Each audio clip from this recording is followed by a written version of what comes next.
in, Ronaldo still has a goal for Man United. Inter met between West Ham với Man United. Inter 5th round of the Premier League 2021 phần 22. Superstar Cristiano Ronaldo score against the home team. Antop và was involved. Ronaldo's goal was still iconic. Inter 35th minute. Bruno Fernandes had an accurate pass on the left wing. Ronaldo crossed to finish, making Fabianski winnable to catch the ball. But right after that, Ronaldo quickly kicked back to equalizer 1-1 for MU Inter 35th minute. This is Ronaldo's fourth goal in 3 consecutive games for Man United in all competitions. He has scored twice against Newcastle, scored once against Young Boys and now went away against West Ham. Và was involved, but the goal was still iconic for the superstar born in 1985. Looking at the image below, it can be seen that Aaron Cresswell's leg held Ronaldo not fall into an offside position. The total number of Ronaldo's won for Man United after 2 periods of playing is 87. According to Opta, Ronaldo has good passes and real control right to 17 in the league of all time Manchester United goal cover.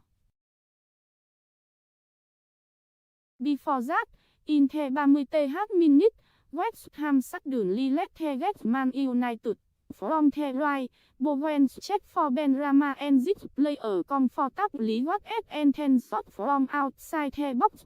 The ball hit Rafael Varane and chẳng ed direction, leaving the only to watch.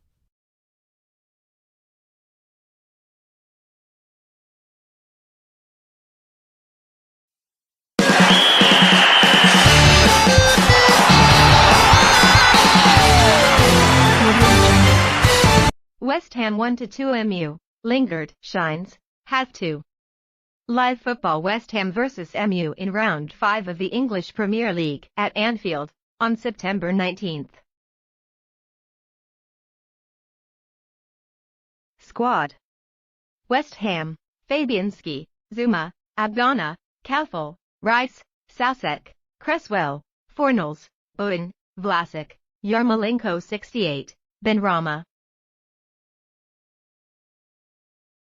MU, De Gea, Wan-Bissaka, Varane, Maguire, Shaw, McTominay, Fred, Matic 87, Greenwood, Lingard 72, Fernandes, Pogba, Sancho 72, Ronaldo.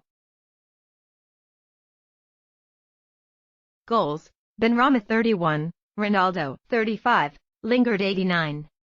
Asterisk constantly updating and editing. 3. MU put pressure on the field from the beginning.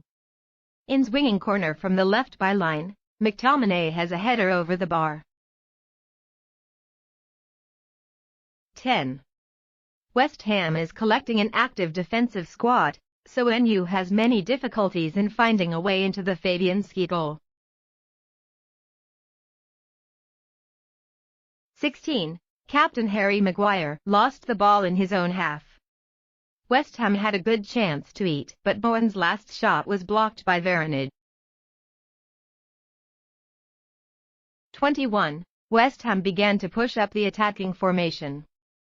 Bowen just had a shot from the front of the goal, forcing De Gea to save with his foot.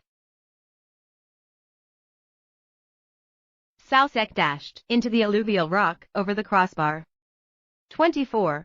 MU counter-attacked quickly. Pogba pushed the ball to the left for Ronaldo, but CR7's last shot was caught by Fabianski. 28. After the corner situation, Bruno Fernandes picked up the slack behind and launched a thunderous volley that bounced off the post. 31st. Goal. 1-0 received the ball comfortably at the top of the box. Benrahma shot a long shot that smashed Varana's direction and flew into the net in De Gea's helplessness. 35. Goal. 1-1 Bruno Fernandes created from the left wing for Ronaldo to cushion the close, forcing Fabianski to push out. It was CR7 who kicked into the empty goal to equalize the score 1-1. 42. Mason Greenwood poked a gap for Ronaldo to hurl a shot with his right foot that Fabianski struggled to save. 46. Fornals crossed carelessly and Bruno Fernandes immediately pushed the ball down to Ronaldo. Unfortunately, in the situation of facing the goalkeeper, CR7 did not win against Fabianski. End of the first half. 50. Bowen crossed to the right and then stretched for Fornals to jerk his heel to create an extremely dangerous situation. 60. MU is still pressing the pitch and has a lot of corner situations but has not been able to take advantage of it successfully.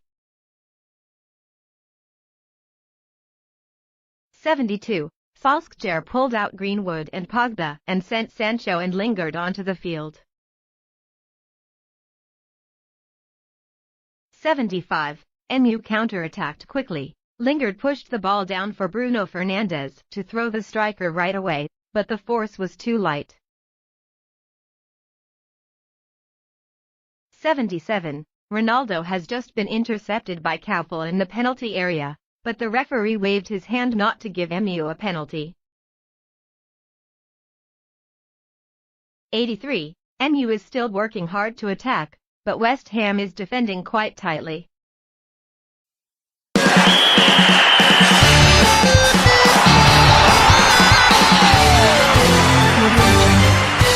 Premier League match. How did Tottenham catch Lukaku? Lukaku's Chelsea will face Tottenham Hotspur on the night of September 19, and Arsenal legend Keown has explained how to prevent the striker from continuing his streak of shooting games. New signing Lukaku has scored 4 goals in his first 4 games at Chelsea, leaving former defender Martin Keown anxious to explain how the Premier League juniors can stop Romelu Lukaku.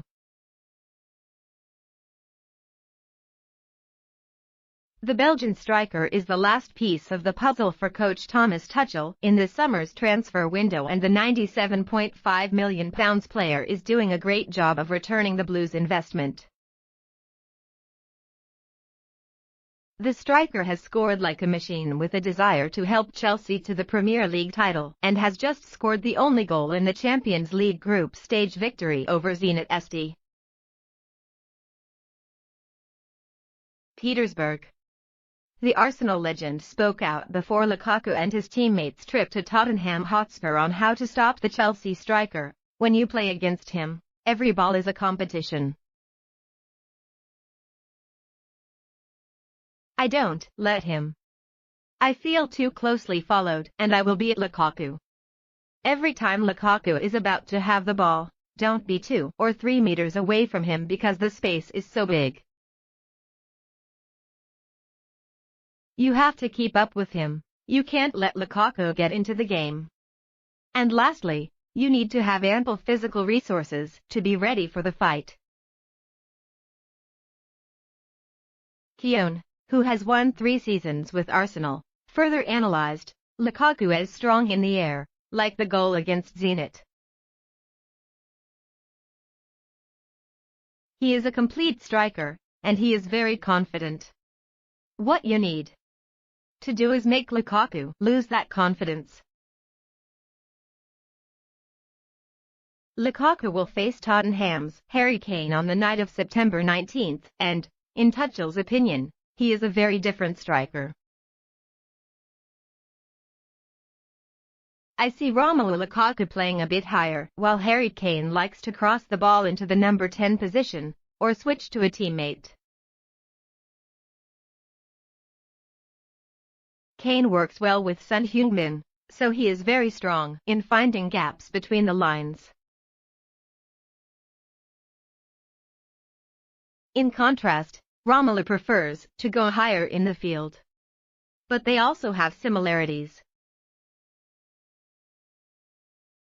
Both love to score, and they score whenever they play.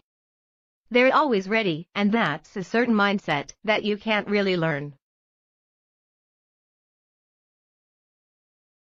Tuchel continued, I'm sure they both started to show this mindset when they started playing when they were 5, 6, 7 years old.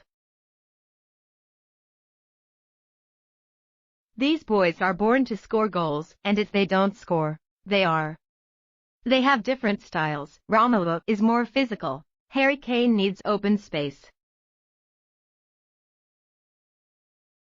Both are super dangerous and key players. Both number 9 strikers know how to concretize the team's efforts. If you want to win matches like this, you need to be strong as a team. I feel both of these strikers are team players. Harry does everything for his team, whether he plays for Tottenham or England, is not afraid to support the defense. Romelu too, he's here to help us win titles. That's what the big players do.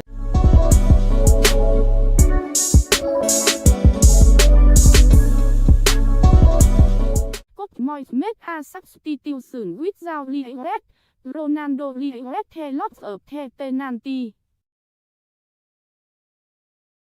Coach Moyes insisted his decision to substitute was calculated in advance and knew ESTHAMS unbeaten streak in the Premier League had stopped at 4, while Ronaldo regretted lots of the penalty. At the Olympic home round, the student of Coach David Moyes took the lead thanks to a goal from Said Benrahma, but to one from Cristiano Ronaldo and Jesse Lingard helped Man United turn the game around. In the 3 minutes of injury time, West Ham were awarded a penalty after the ball touched Luke. Coach Moyes threw McNoble on the field to kick the D6 11m kick. However, the veteran West Ham midfielder COULDNT beat David De Gea with a low respect, causing West Ham to lose 1-2 on aggregate. De Gea brilliant set saw him become a hero and finish that 40 penalty without saving a single one for club and country, stretching back to 2016. Coach David Moyes said, "Though I have regrets, not at all because McNoble is one of the best free kicks we have. We had a time to think, time to make a choice. That's my choice, my decision. With what happens in the game, you have to make big decisions. Sometimes they are correct and sometimes not, but you have to make the decision. We have a really good penalty taker on the bench. I think I would be more disappointed in myself if I didn't make a decision. Noble is the best person to do it."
Ronaldo must be awarded 211 balls. It's clear as day. That is the assertion of coach Ole Gunnar Solskjaer after Manchester United won a hard and dramatic victory with a score of 2-1 against West Ham in the 5th round of the Premier League. Last night, September 19th, Manchester United went upstream to win a very important victory against difficult opponents West Ham with a score of 2-1 in round 5 of the Premier League away from London. Said Benrahma opened the scoring for the lucky home side with a shot that deflected Varane into the net after half an hour of play. Just 5 minutes later, Ronaldo showed his keen goal-hunting instinct with an offside trap narrowly bounced high and then shot into the empty net when goalkeeper Lukas Fabianski pushed the ball. In the 89th minute, super sub Lingard made a super product with a cut to put the ball into the far corner to score a 2-1 scoreline for MU. Right in the last minute of injury time, Shaw let the ball touch his hand in the penalty area and MU suffered 11-0 after the referee checked VAR. On the penalty spot, the player who just came on as a substitute just to kick 11-0, Mark Noble shot the ball again and was successfully blocked by De Gea. After this ball, the referee also blew the whistle to end the game. After the match, MU coach Ole Gunnar Solskjaer won many praises for the hero Jesse Lingard.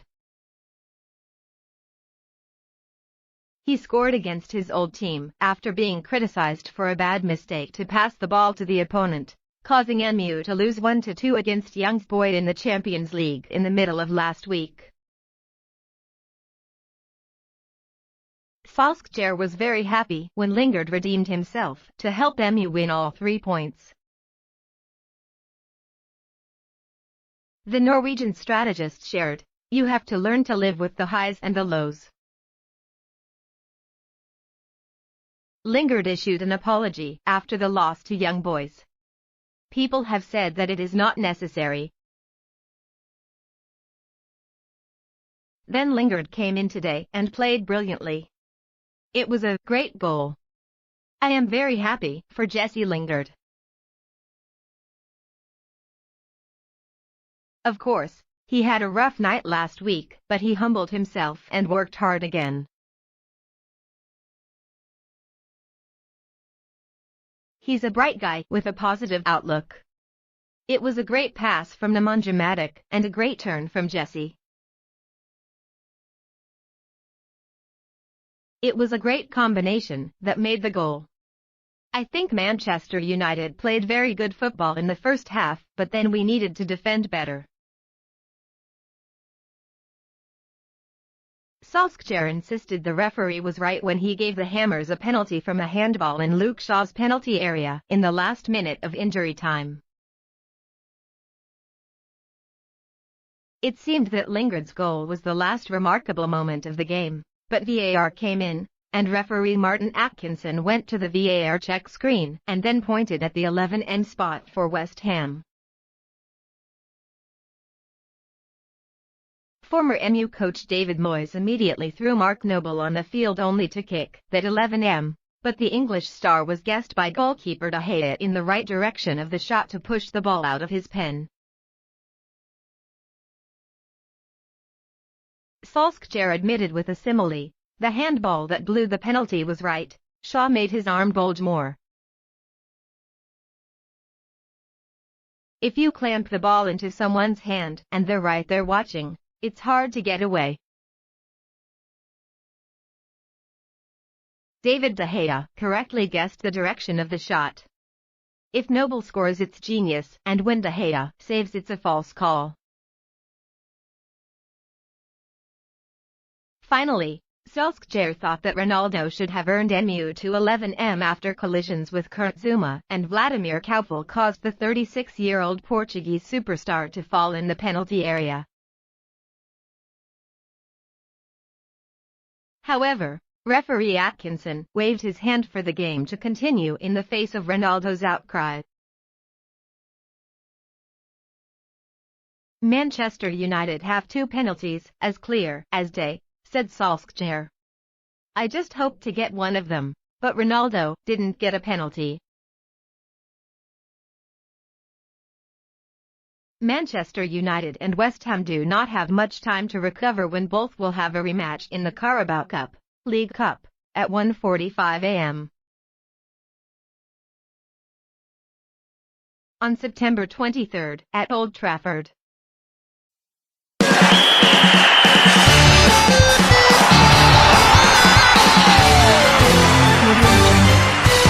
Barca wants Sterling in January next year. Because the attack is in crisis, Barca wants to urgently recruit striker Raheem Sterling in January. This is the star that the Catalonia team also pursued in the summer transfer window. According to the British media, Barca is planning to recruit star Raheem Sterling in January. The source confirmed the Catalan team will soon negotiate with Man City. Due to the lack of financial resources, the Catalonia team prioritizes the option of exchanging players or borrowing the English player with an option to buy permanently in the summer of 2021. In the 2021/22 season, Sterling's position is seriously threatened by the arrival of Jack Grealish. After 6 matches of Man City up to now, he has only played in the starting lineup for exactly 2 matches. It seems that coach Pep Guardiola is also starting to run out of patience with the 26-year-old striker's ungratefulness. Therefore, it is not excluded that Man City will seriously consider the possibility of pushing Sterling to Barca.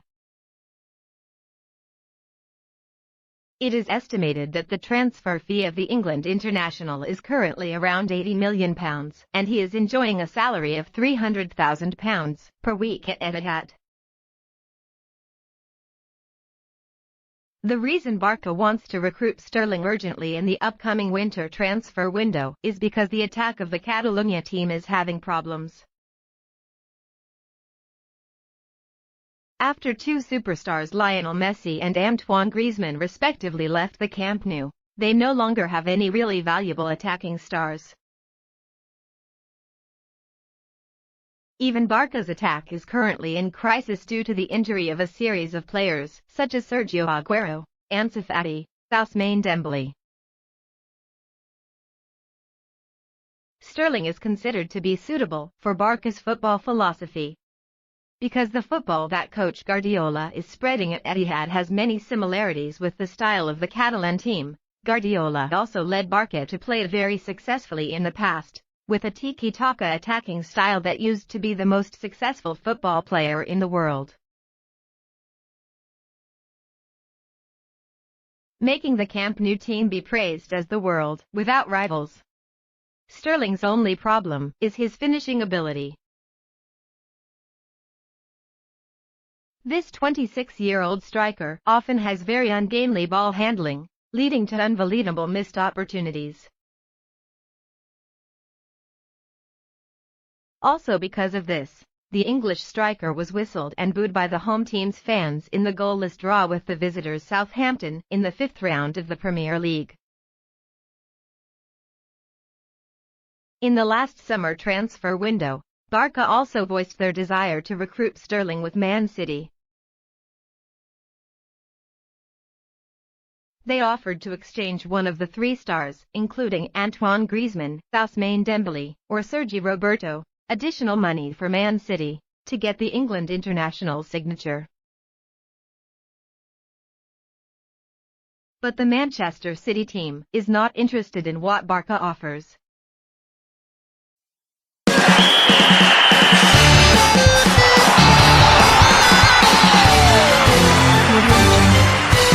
All the stats of Chelsea and Liverpool are amazingly similar. All statistics about Chelsea and Liverpool are amazingly similar after the past 5 rounds of the English Premier League. Both teams are determined to oust Man City to win the throne, having the same 13 points, scoring 12 goals and conceding only 1 goal to lead the tournament. The Blues and the Red Brigade had results as if they were original copies of each other in the first match of the Premier League. Chelsea opened the domestic campaign with a 3-0 victory at home against Crystal Palace, while Liverpool also beat host Norwich 3 goals without removing. Next, Jurgen Klopp's side beat Burnley 2-0 at Anfield, and 24 hours later Thomas Tuchel's Army defeated Arsenal with the same score at the Emirates. In the third match, the Anfield and Stamford Bridge team held each other 1-1 after the goals of Kai Havertz, Chelsea, and Mohamed Salah, Liverpool. The defending Champions League champions beat Aston Villa 3-0 at Stamford Bridge in the next round, while the Merseyside team did the same with Leeds at Elland Road. On the evening of September 18, Liverpool beat Crystal Palace 3-0 at Anfield, but on the evening of September 19, Chelsea defeated Tottenham with 3 goals in the 5th round of the Premier League. English football fans are amazed with the parameters as if copy of each other between Chelsea and Liverpool. Why are the results so strangely coincidental? Commented one social media user, while another asked, why is Chelsea leading the rankings while the indicators are just like Liverpool? Chelsea are currently top of the table, simply alphabetically, but cannot win the Premier League because of this. If there is still a copy of the original at the end of the season, one more match will be needed between them to determine the crown. Currently, Man United also has 13 points like Chelsea and Liverpool, but is behind because of the difference in goal difference. Red Devils, despite scoring 13 goals, but also had to pick up the ball 4 times.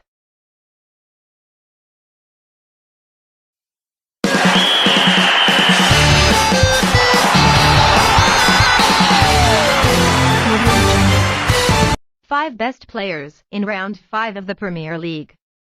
The 5 most prominent players in the 5th round of the Premier League season 2021/22. Chelsea midfielder N'Golo Kante has a brilliant performance after recovering from injury. Ismail Assar scored twice in Watford's 3-1 win over Norwich. With 9 times of winning duel disputes, the Senegalese striker became the nightmare of the Norwich defence. The Watford right-winger has a total of 53 touches, 5 shots on target, 5 successful dribbles and has a passing accuracy of 93.1%. From the free kick, Martin Odegaard scored the only goal to help Arsenal defeat Burnley. Not only directly bringing 3 points for the Gunners, the Norwegian midfielder is also outstanding with the ability to regulate the midline and round up the opponent, supporting the defence. Before Burnley, the former Real Madrid star had 3 recoveries and 2 successful tackles. Matty Cash opened the way for Aston Villa's 3-0 victory over Everton, a team that has been in high form since the beginning of the season. The English right-back became a nightmare on the left wing of Everton. The player born in 1997 won 3 out of 4 duels, touched the ball 6 times in the Everton penalty area, launched 3 shots, and scored 1 goal. David De Gea was the hero of Manchester United's 2-1 win at West Ham. For the first time since October 2014, the Spaniard has successfully saved a penalty in the Premier League. He successfully neutralized Mark Noble, who had succeeded in 10 previous penalties, and had not missed 11 meters since December 2016. N'Golo Kante was the turning point for the highlight match in the 5th round of the Premier League. The French midfielder entered the field in the 46th minute, helping Chelsea dominate the game and double the gap in a 3-0 victory over the home team Tottenham. Before number 7 entered the field, Chelsea only had 2 shots on target. With Kante in midfield, Chelsea had 10 shots on target. Kante's certainty makes Tottenham's expected goal index, XG, in the second half only 0.06.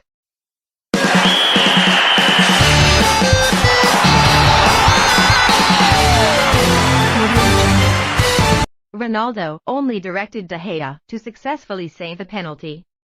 Superstar Cristiano Ronaldo was the one who reminded the lesson to goalkeeper David De Gea, thereby helping the junior successfully save Mark Noble's 11-m kick in the 90+3 minute. Looking at the picture below, Ronaldo, while watching De Gea's penalty situation, suggested to his junior. Ronaldo observed the way Noble stood, ran, and then pointed to the left of De Gea. As a result, the 31-year-old goalkeeper's trust in his veteran teammate was put in place. Noble shot in that direction and De Gea succeeded in pushing the player's very strong shot. After 5 years, De Gea has tasted the feeling of successfully saving penalties in all competitions. The last time De Gea won on 11m took place in MU's 2-1 victory over Everton in the FA Cup. 2015/16 on April 23, 2016, when he subdued striker Romelu Lukaku. Returning to the match in the 5th round of the Premier League 2021/22 last night, September 19, MU had a difficult trip to West Ham's field. The home team took the lead in the 30th minute when Benrahma's opening goal hit Rafael Varane and went into the net to the amazement of the Man United players. But just 5 minutes later, Man United equalized the score 1-1 thanks to Cristiano Ronaldo. In the 89th minute, the player replaced Lingard to raise the score to 2-1 for the Red Devils. This goal seemed to help MU win all 3 points. Then the drama of the match was pushed to the climax. In the 3rd minute of injury time, Luke Shaw let the ball touch his hand inside the box and the referee, after reviewing, determined the penalty for the home team. Coach David Moyes was so picky that he replaced Mark Noble just to take the penalty. This, destiny. But at 11m away, the Hammers penalty expert failed to beat De Gea's talent. In the end, MU won a dramatic 2-1 victory over West Ham, and Solskjaer's team temporarily ranked 3rd in the Premier League table with 13 points like Liverpool and Chelsea but poor difference.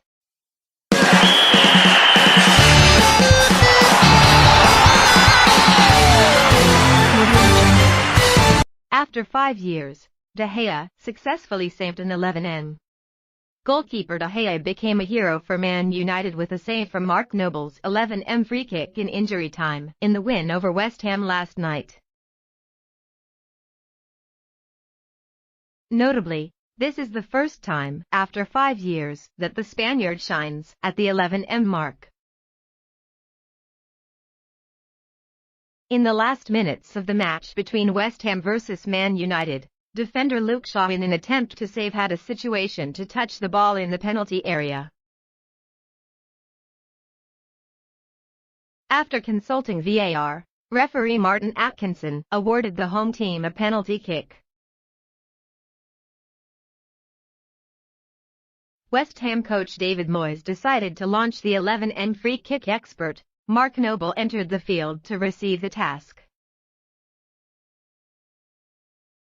Noble's 11M kick situation was not easy when he put his heart close to the post.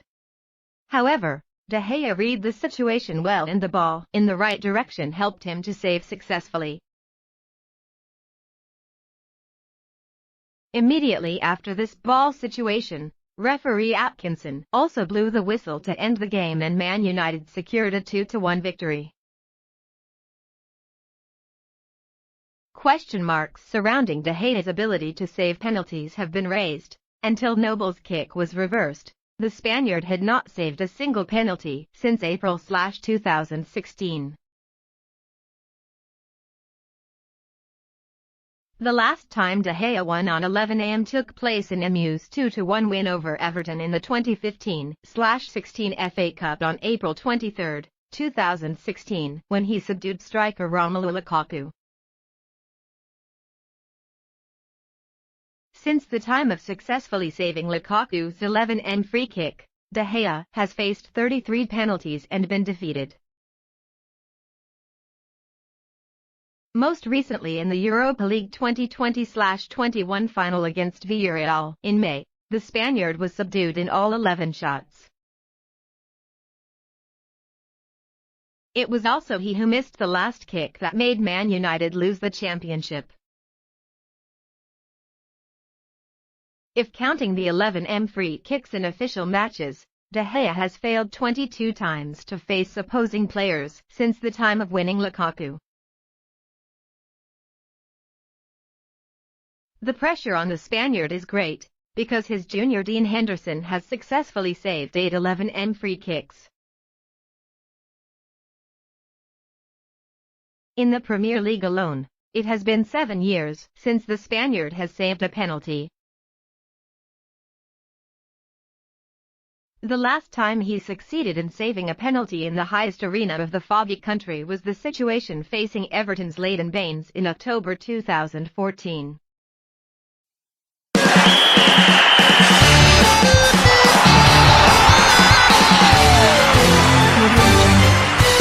Ronaldo and Fernandes solve difficult math problems at MU. Bruno Fernandes did not perform well when playing next to Cristiano Ronaldo in the Portugal team, but that is not entirely true at Man United. Ronaldo has more charisma than any other player. Increasingly older, CR7 adjusts itself to better adapt. The former Real Madrid star is now a predator in the forbidden zone, the center of the team. However, the appearance of Ronaldo made many people worried. At that time, Fernandes' influence at Man United will decrease. The proof is that the two often do not find each other in the Portuguese team. Disappointment in the national team. At Euro 2020, the disappointment for Fernandes is real. When his childhood idol scored 5 goals and had 1 assist to win the scorer award, Fernandes struggled again, losing his position in the main team and almost causing Portugal to be eliminated in the first round. Bored. Coach Jose Mourinho described Fernandes' performance as completely lost.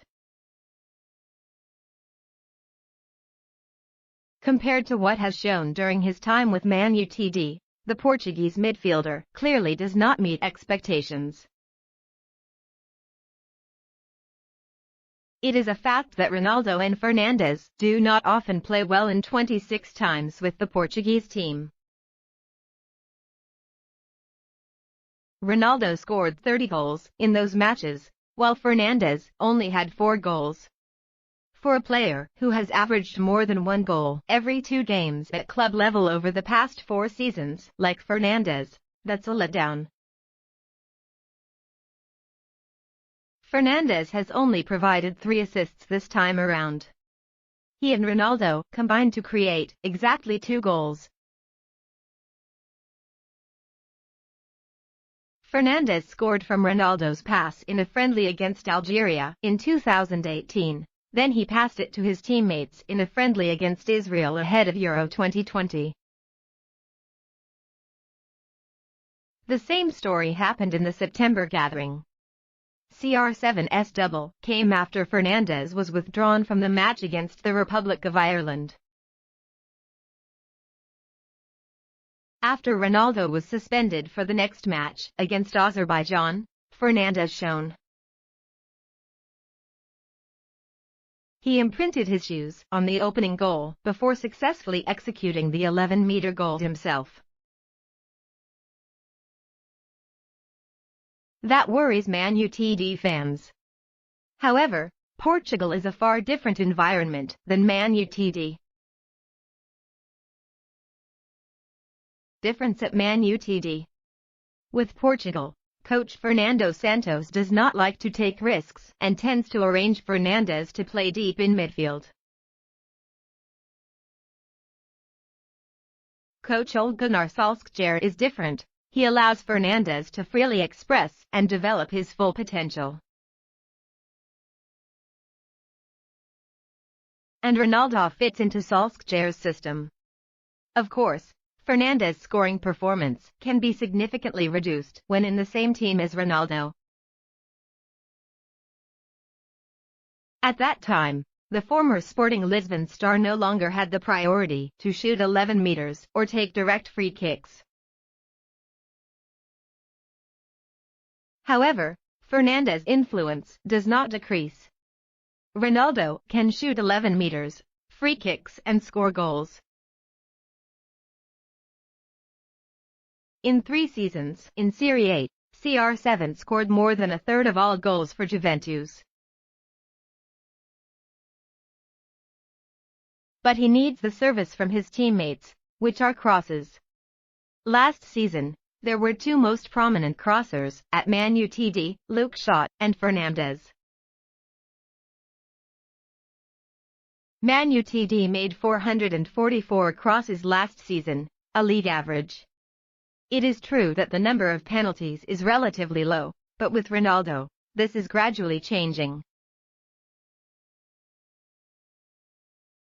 2 of Ronaldo's 3 seasons in Italy, Juventus are in the top 3 in Serie A in terms of crosses taken. Last season, they crossed more than any other team. And in fact, Man Utd is benefiting from the duo Fernandes-Ronaldo.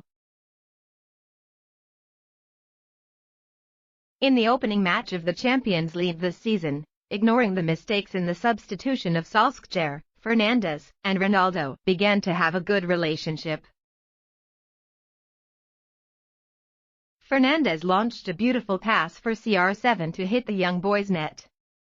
However, Man Utd lost 1-2. Returning to the Premier League in the match against West Ham on the evening of September 19, Ronaldo went down to receive Fernandes' cross to score an equalizer. In another phase at the beginning of the second half, specifically in the 47th minute, Fernandes continued to bring the ball smoothly to Ronaldo's position. Only the outstanding talent of goalkeeper Lucas Fabianski can deny Ronaldo a double in this situation. That shows, Fernandes and Ronaldo gradually formed a good relationship. As a passer, Fernandes understands that inside the penalty area is the presence of a Ronaldo who knows how to seize opportunities. In the 4-1 win over Newcastle, Fernandes and Ronaldo shined together. Obviously, there is no such thing as Ronaldo and Fernandes stepping on each other, reducing the influence of the opponent at Old Trafford. One thing is easy to see, Ronaldo's ability to move without the ball is quite good. Ronaldo's smart running situations help Man U's phases to shine brighter. Ronaldo instills confidence in the Man Utd players to boldly make passes to create opportunities. Not only Fernandes, but also Mason Greenwood or Scott McTominay also put CR7 in a favorable position to finish. With a target striker like Ronaldo, Fernandes' openings will have the correct destination. A bond is formed. In 4 goals Ronaldo scored after 3 matches at Man Utd, Fernandes was the one who directly contributed 2 assists. An impressive start. Ronaldo and Fernandes are complementing each other, creating a powerful attacking pair of Man Utd.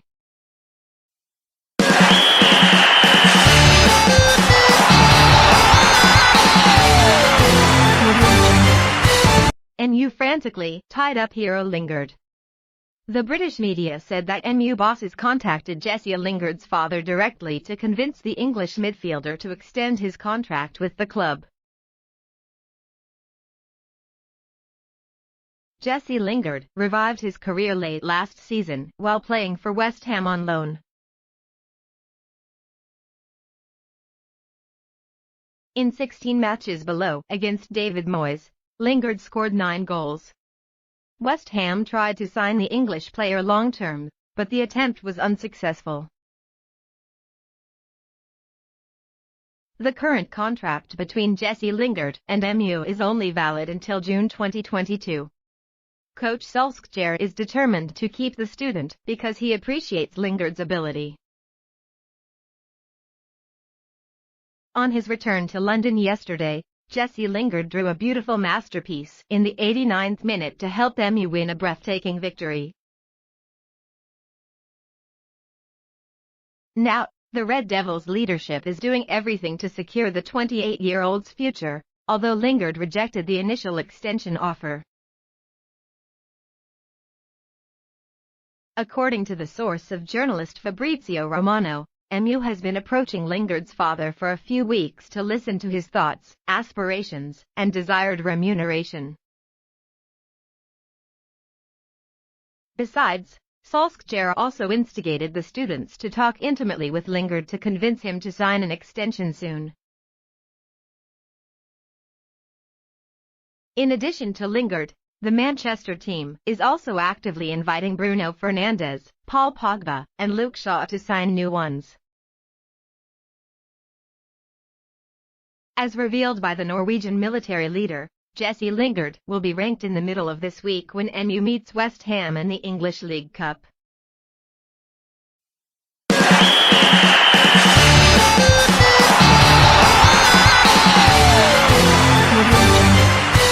Kanté changed the whole London derby. Kanté was only on the bench in the Tottenham vs Chelsea match.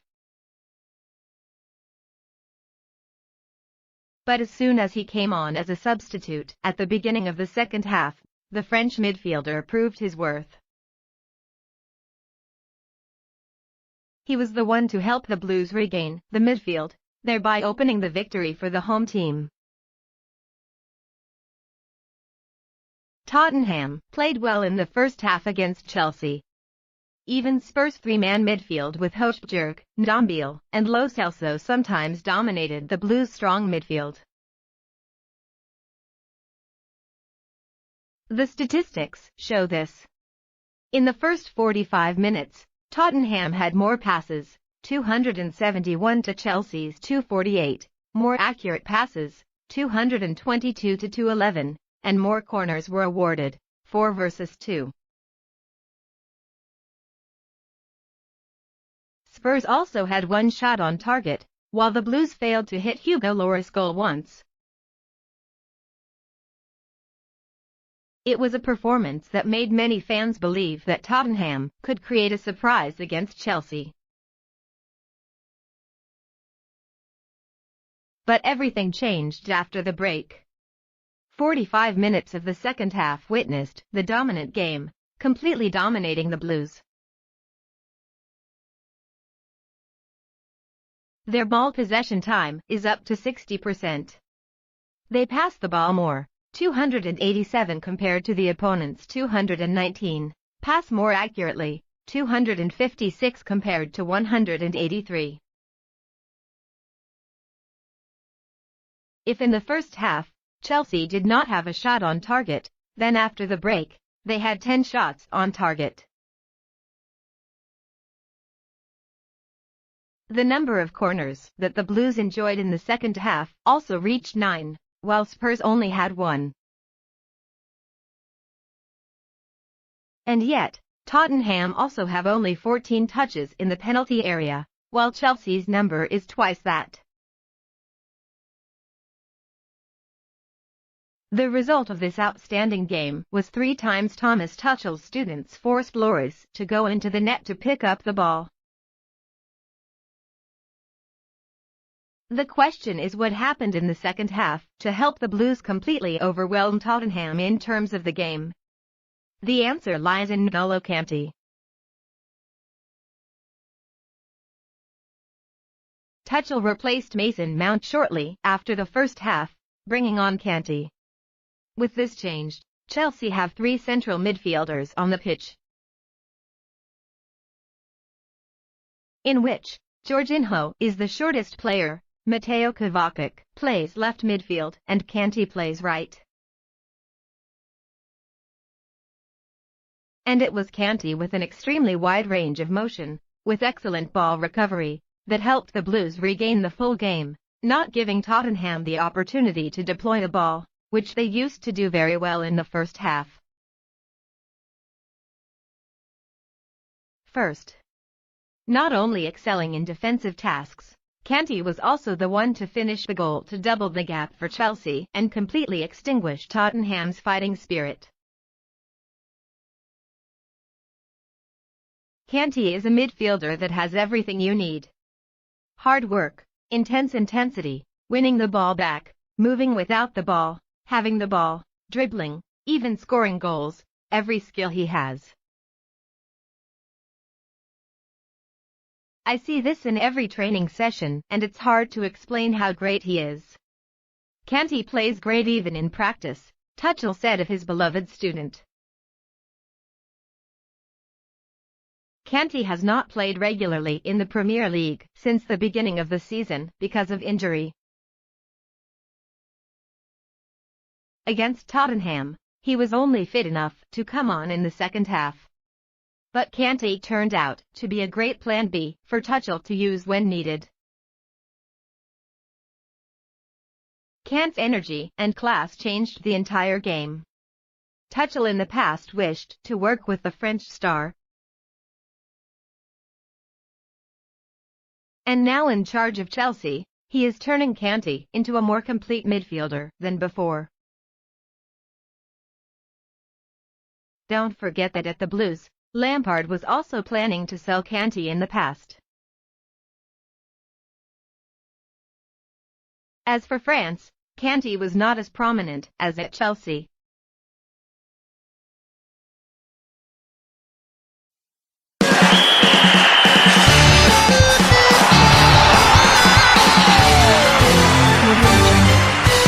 Lingard is more worthy of starting than Sancho. Jesse Lingard scored a goal to bring 3 points for Man United against West Ham, while Jadon Sancho has yet to leave much of an impression. Products from the MU training camp are showing that they are worthy of starting a £73 million rookie at this time. In the second half of the 2020/21 season, Lingard played extremely well when he was loaned to West Ham. He scored 9 goals and added 5 assists in 16 appearances for the Hammers. This impressive performance helps the 28-year-old player to be retained by MU in the 2021/22 season. However, he is not expected by many to be able to win the main kick when the Red Devils have too many quality factors in attack. But through the early matches of the season, Lingard is showing that he deserves to be given the starting kick. After scoring one goal in a 4-1 win over Newcastle in round 4, Lingard continued to shoot in the reverse victory at West Ham.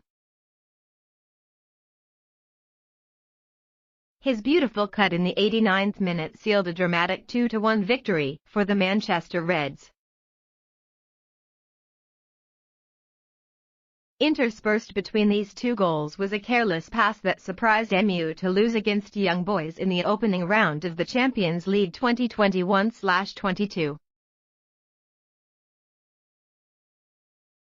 But overcoming countless criticisms, he knew how to get up at the right time to assert his position in coach Ole Gunnar Solskjaer's squad. And Lingard's impressive performance highlights the lack of expensive rookie Jadon Sancho. After 18 months of chasing the same huge price of £73 million, MU successfully recruited the 21-year-old winger. In the match against West Ham, Sancho was launched at the same time as Lingard. But while the older man made the difference, Sancho was a huge disappointment. For about 20 minutes on the field he pretended to be a familiar image in matches from the beginning of the season. Expected to bring life to the right wing, but Sancho is now a shadow of himself compared to when he was with Dortmund. This player has up to 50 goals and 64 assists after only 137 appearances for the Yellow-Black team. Since coming to MU, Sancho has not contributed any goals or assists. By the time Sancho arrived at Old Trafford, many thought that Lingard would be the one to leave Man United. But at the moment, it is clear that Lingard deserves to be started more than the £73 million winger. At his best, Sancho was one of the most devastating attacking players in Europe. He has the ability to change the game in an instant. And that's why Sancho is pursued by many big men. But Sancho's way of playing at Dortmund is to coordinate with teammates with triangular passes in 1/3 of the opponent's field. At Man United, you can't play that way. The Red Devils mainly hit the ball quickly with quick passes to tear apart the opponent's defense. Solskjaer has previously spoken of his desire for a versatile, interchangeable forward lineup like the hugely successful 2007-2009 period. The Red Devils had a trio of Cristiano Ronaldo, Wayne Rooney, and Carlos Tevez at that time. This explains why he preferred signing Sancho, who can play on both flanks. The problem is that Solskjaer does not seem to want to use Sancho on the right wing, where there is a shortage of attacking quality because Wan-Bissaka is only good at defense. While on the left wing, Luke Shaw is still being assigned the responsibility of breaking through the front line. This saw Sancho forced to cut inside, where he frequently faced a lack of options ahead.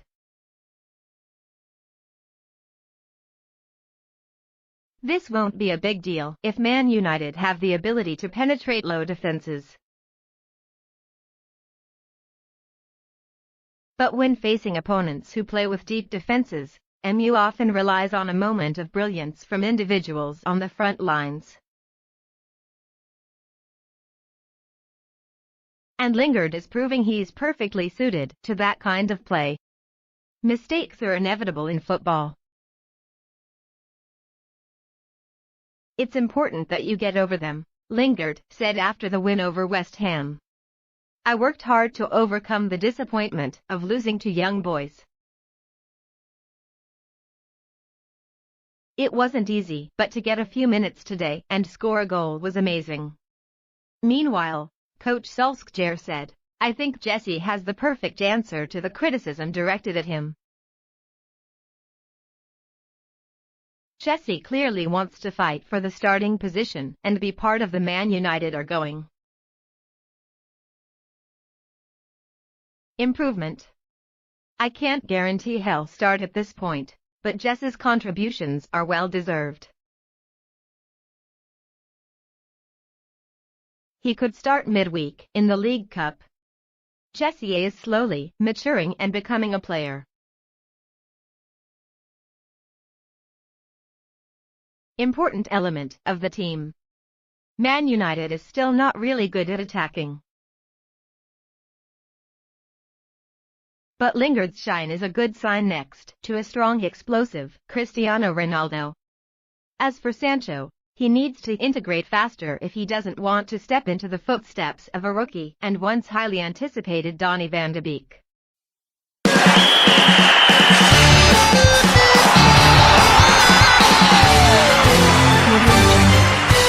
The referee robbed Ronaldo and MU's penalty. Both Owen and Schweinsteiger said that the referee was wrong to not give Ronaldo and MU a penalty in the West Ham match, round 5 of the Premier League. MU had a dramatic 2-1 victory over West Ham by coach David Moyes, thanks to the goals of Ronaldo, 35, and Lingard, 89, and the excellence of De Gea when he saved the 11-m goal. The last seconds of the game. However, in the match there were also controversial situations, after the collisions of Kurt Zouma and Vladimir Koufal caused Ronaldo to fall in the penalty area. However, the referee Martin Atkinson refused to blow the penalty for MU.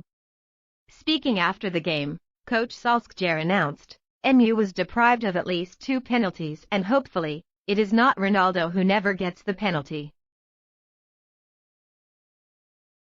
Watching the match, 2 former players, both playing for the Red Devils, Michael Owen and Bastian Schweinsteiger, both confirmed that Ronaldo and MU should have received a penalty. Although the referee refused to penalize MU and West Ham, they received a penalty of 11-m at the last minute, but Ronaldo and his teammates still left with the victory. So, West Ham versus MU. Thanks for the dramatic last 10 minutes. By the way, the penalty for the away team is obvious. After Kurt Zouma fouled Ronaldo, the former Germany player expressed his opinion on his personal page. Owen is also firm, Ronaldo should have had a penalty, maybe 2. The last 11-m with Shaw was correct. Can't remember a game with so much to say in the last 5 minutes. Incredible.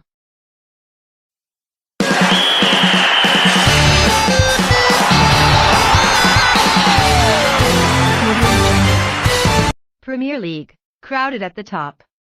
Round 5 of the English Premier League, 2021 to 2022 closes with many unexpected developments.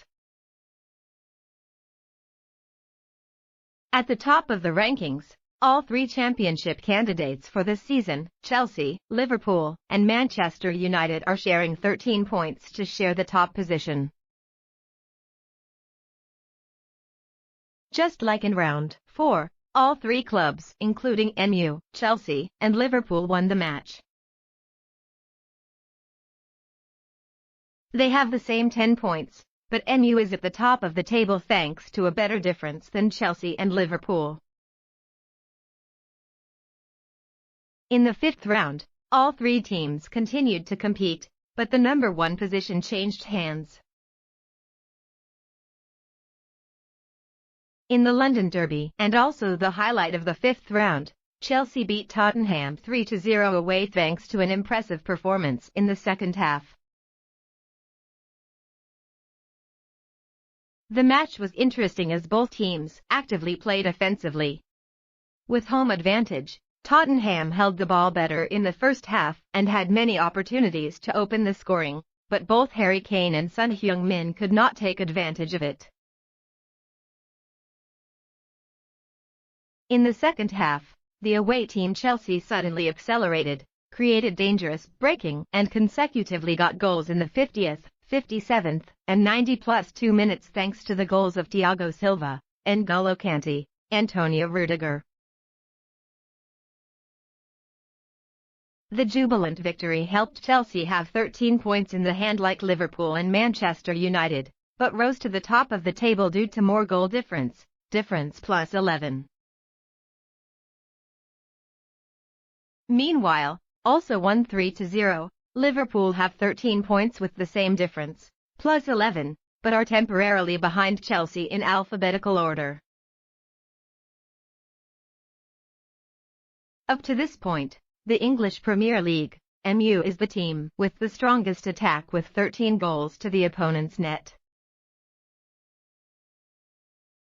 However, the Red Devils are the team with the worst defense in the leading group when conceding 4 goals, while Man City, Chelsea, Liverpool only conceded once. In the previous match, Manchester United had a dramatic 2-1 victory on the field of West Ham. Notably, once again, it was Cristiano Ronaldo who scored the important goal, starting the upstream of the Red Devils. This match MU escaped not only thanks to the excellence of Ronaldo, but also thanks to the unexpected shine of Jesse Lingard and goalkeeper David De Gea.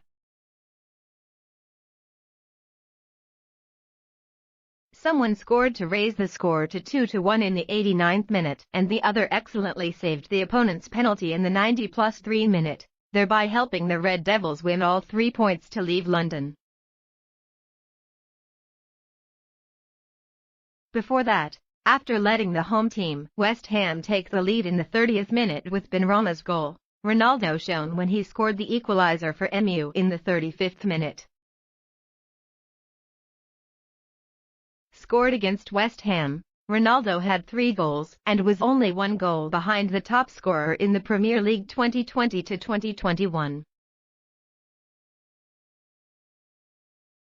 The players who are having 4 goals from the beginning of the tournament are Bruno Fernandes, Michail Antonio, Mohamed Salah. Man United also has 13 points, but the difference is only +9, so they have to accept 3rd place. In this round, defending champion Man City disappointed when Southampton held a 0-0 draw at home. According to statistics, coach Pep Guardiola's team during the whole match only launched 1 shot on target.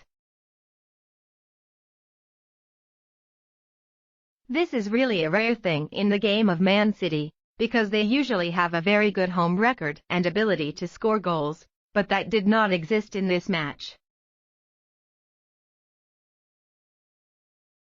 The 0-0 draw made the Green Man drop to 5th in the rankings with 10 points after 5 matches. The team at the bottom of the table remains unchanged. Norwich have the 6th loss and are still at the end. Burnley has 1 point right above, followed by Newcastle with 2 points at 18th. Leeds and Wolves have 3 points at 17th and 16th place on the table. Class.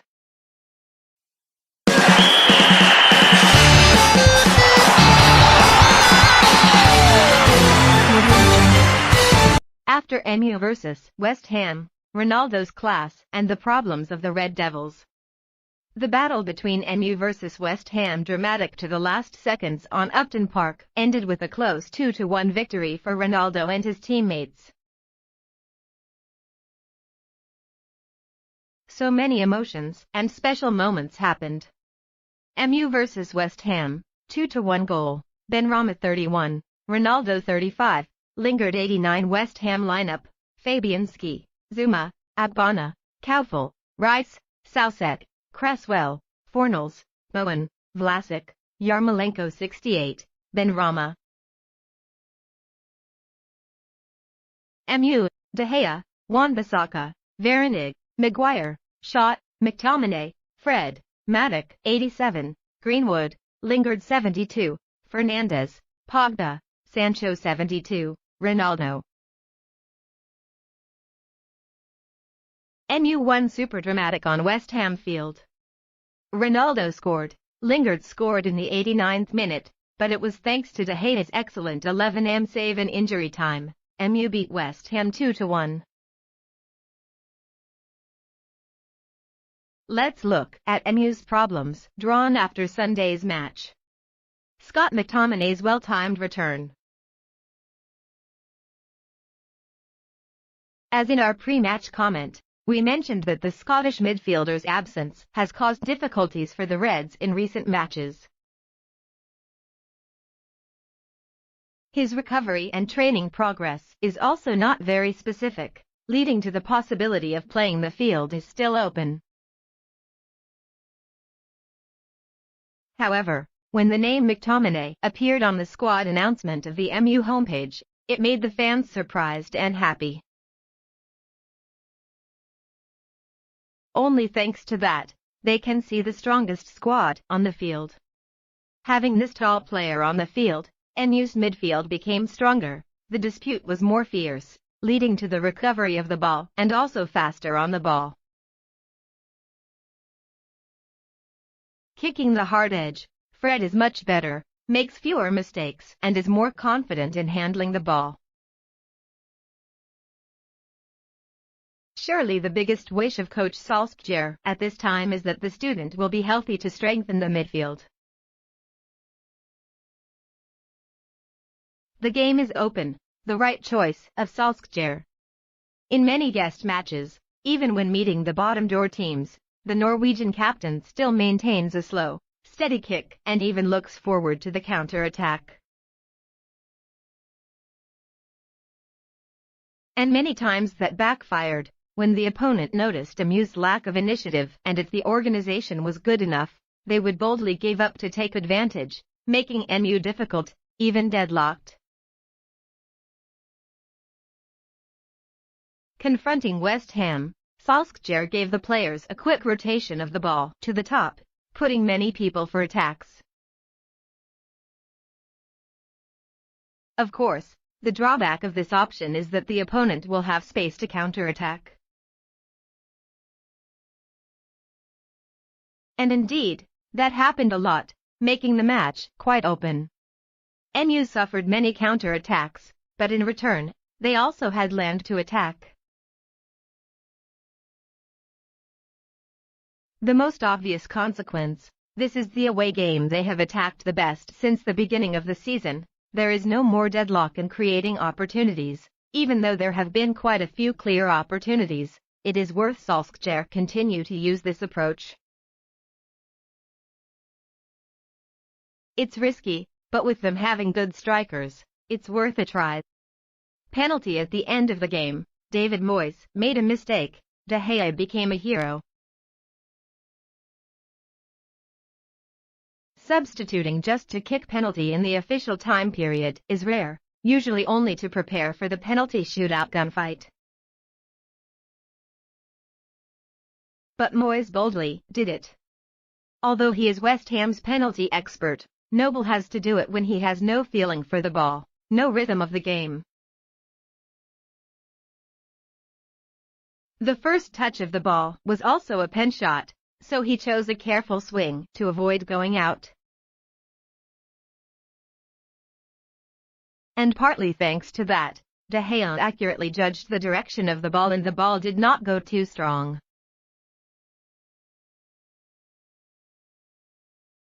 The Spaniard, who is known for his reflexes, was able to push his arm away. A save is like a goal, causing many Red Devils fans to scream with joy.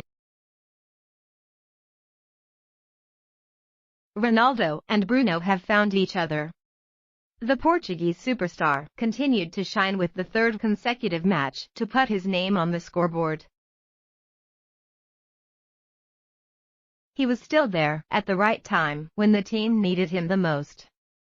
And it is impossible not to mention his compatriot, Bruno Fernandes. He was the one who contributed to bringing Ronaldo back to Old Trafford and now continues to be the guarantor for his seniors' scoring opportunities. In the last two matches, Ronaldo is still running smart, as always, and Bruno has grasped the trajectory of this striker. He created many balls, with very good drop points for CR7. And Ronaldo's last two goals, against Young Boys and West Ham, were controlled by Bruno. This harmonious combination has quelled concerns about the presence of CR7 adversely affecting Bruno's role and kicking style. They have done very well, and the future promises to create many such goals. Lingard and his return to Upton Park are too emotional. The midfielder born in 1992 still shines in a match at West Ham's Field, but this time as an opponent. His high performance in the second half of last season has earned Lingard affection from the Hammers fans, even though he is only a short-term loan deal. When he entered the field from the bench, he still received applause from the stands. However, not long after, it was he who silenced them because of the decisive goal. Professionalism forced him to do it. Lingard also realized what was happening, so even though he was a savior for MU, he decided not to celebrate the goal, to show respect to his old team. MU took advantage of the set situation quite badly. No less than 10 corners, but not once did they cause danger from the aerial phase, let alone the goal. MU has many good players, like Maguire, Ronaldo, Varane, Pogba, McTominay. But the way they deploy fixed situations is currently too predictable, lacking the flexibility to move to disturb the opponent's defense. Solskjaer clearly needs to improve at this stage, so as not to waste the aforementioned good aerial players. In a league like the Premier League, taking advantage of corners and free kicks to create chances and goals is a default for all teams.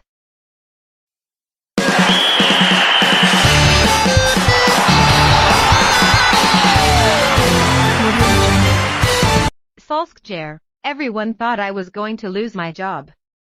Coach Ole Gunnar Solskjaer did not want to talk in advance about Man United's chances of winning the 2021/22 Premier League title and jokingly talked about his future after the dramatic win over West Ham.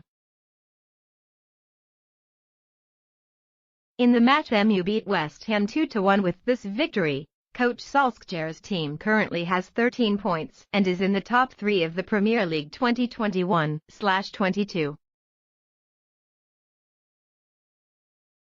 Thanks to that, many Red Devils fans began to think about the club's ability to win the Premier League title after many years of waiting. However, Solskjaer kept his cool and reminded reporters that his future was even questioned a few days ago. "You can't force me to do that right now. It's only been 5 rounds. I could have been sacked yesterday." That's what's happening at MU. We took the 3 points we deserved against West Ham. This is not an easy destination. Hopefully this victory will bring a boost to the road ahead. Let's see how the championship race ends in April and May next year. Besides, Solskjaer also admitted that Man United need to improve more, especially after his team conceded a goal after a shot hit said Benrahma's Verania in the 30th minute. We have to defend well. Man United had to be more solid so that the opponents couldn't break our defense. In their goal, MU's defensive structure was exposed. For whatever reason, they were wrong. I will have to improve that. Earlier, Man United coach Ole Gunnar Solskjaer rejected the criticism of former centre-back Rio Ferdinand about Cristiano Ronaldo standing on the touchline shouting during the young boys match in the Champions League. Rio Ferdinand, as you know, doubles. When he was commenting on things he didn't really know. In that situation, when Ronaldo and Bruno Fernandes were both close to the post, the referee should have booked young boys Christopher Martins as he pulled. Fall, Nemanja Bruno Fernandes and Cristiano Ronaldo are disgruntled and are both ready to fight for it, claiming rights for teammates and the club. They stood up and expressed their frustration with the referee. Then they both sat down. We all know only a few people are allowed in this position. It was me or the assistants, Michael Carrick, Mick Phelan, or Kieran McKenna. I myself don't feel bothered by this. Remember a few days ago in the match Man United lost against Young Boys in the opening match of the Champions League Group Stage 2021/22. Former player Rio Ferdinand affirmed that coach Ole Gunnar Solskjaer should tell Cristiano Ronaldo to sit still on the bench after was withdrawn. If I were the coach, to be honest, I would tell Ronaldo to sit down. Agreeing with Ferdinand's view, former striker Peter Crouch continued, if I were a player on the bench, I would also tell Ronaldo to sit down. But he is Ronaldo, so we let him do it.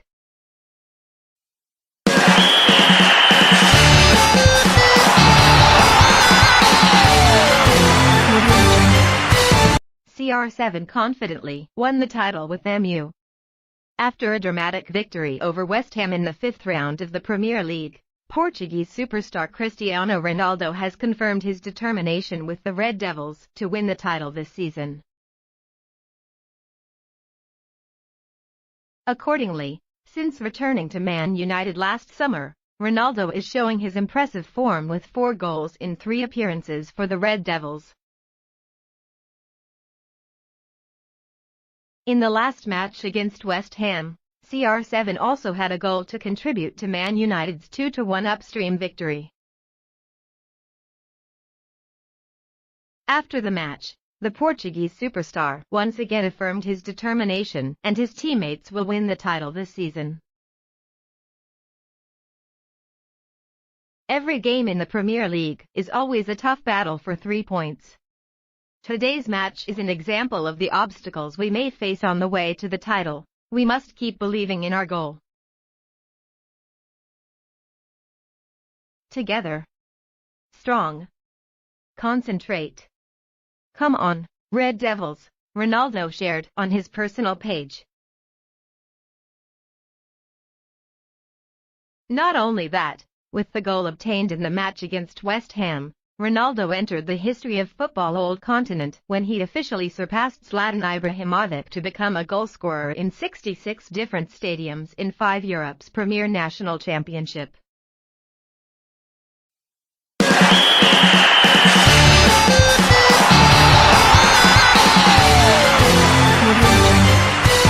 Chelsea beat Tottenham, thanks to Tuchel's sublime 15 minutes. Chelsea have climbed to the top of the Premier League table after an impressive victory over Tottenham. A victory where Chelsea showed their full fearsome power. The highlight match of Round 5 of the English Premier League, London Derby, and Super Sunday between Chelsea and Tottenham ended in a way that could not be more surprising. The Blues with absolute strength beat Spurs with a score of 3-0. Thomas Tuchel continued to make the fans take off their hats when there was a 15-minute break that made a difference. As for Nuno Santo, although he was excited in the first half, he had to sigh in frustration because he followed all the calculations of his colleague on the other side of the line. It seems that Chelsea and Thomas Tuchel have researched Tottenham and even Man City very carefully. The reason for saying so is because Man City also marched to Tottenham's field and ended up losing clothes because of an annoying Spurs. When Tottenham announced the starting lineup, the presence of Son Heung-min and Harry Kane at the same time on the attack made many people express their concern with the Blues. Theoretically, these are two of Tottenham's best strikers right now. They really are a scary duet when it comes to finding and creating a connection. Not to mention the current coach leading the Rooster is Nuno Santo, another Portuguese coach who is also loyal and impressed with the defensive philosophy of counter-attack that used to be a headache for many big players in his time. Lead, Wolves. Chelsea had a 3-0 victory over Tottenham. Compared to the match against Man City in the first round, it is clear that the way Tottenham approach the game and deploy the game has a few changes. Still a tight system structured by a solid defense, but Nuno Santo directed the pressing game from the start up the Blues midfield.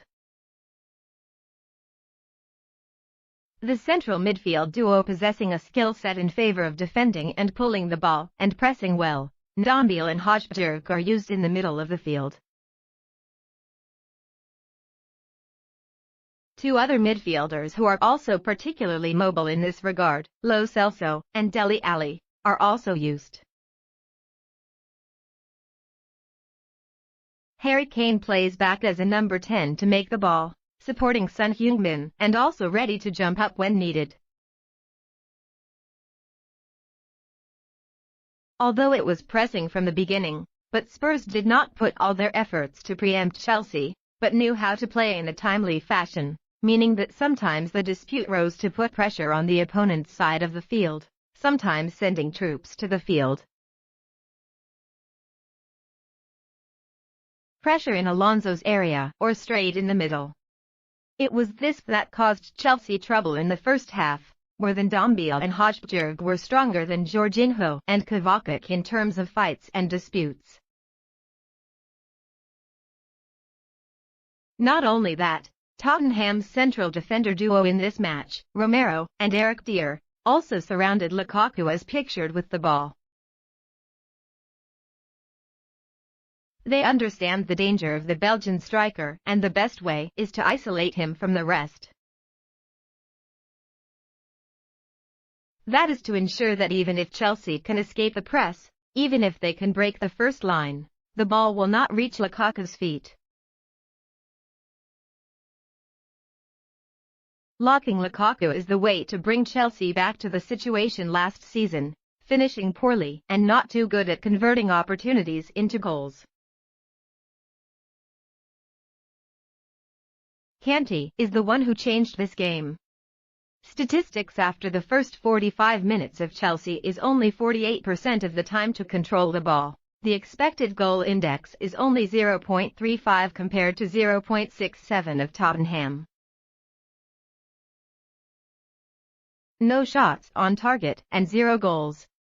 However, after the break, everything suddenly turned 180 degrees.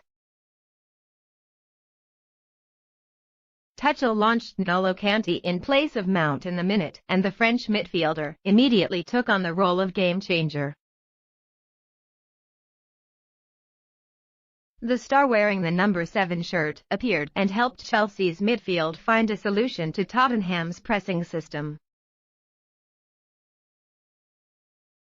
With his superb set of defensive, clearing and intercepting skills, Kante almost broke all of Spurs' midfield attacks. Not only that, the duo Kovacic and Jorginho are also more confident in coordinating and holding the game. Starting from the very situation that was regained, Chelsea's second goal against Loris also stemmed from a pressure break and counter-attack, where Kent's shot smashed Eric Dier's body and changed direction. After this goal, the end of the match was arranged. The Blues took full control of the situation and then turned Nuno Santos' calculations into a pile of paper when Timo Werner entered the field. The 3-5-2 formation was deployed by Tuchel with the trio of Kovacic, Jorginho, Kanté spread out in the middle of the field. Werner, Lukaku kicked the highest. Spurs officially collapsed after 45 minutes of hope and after 15 minutes of Thomas Tuchel's excellent mid-time.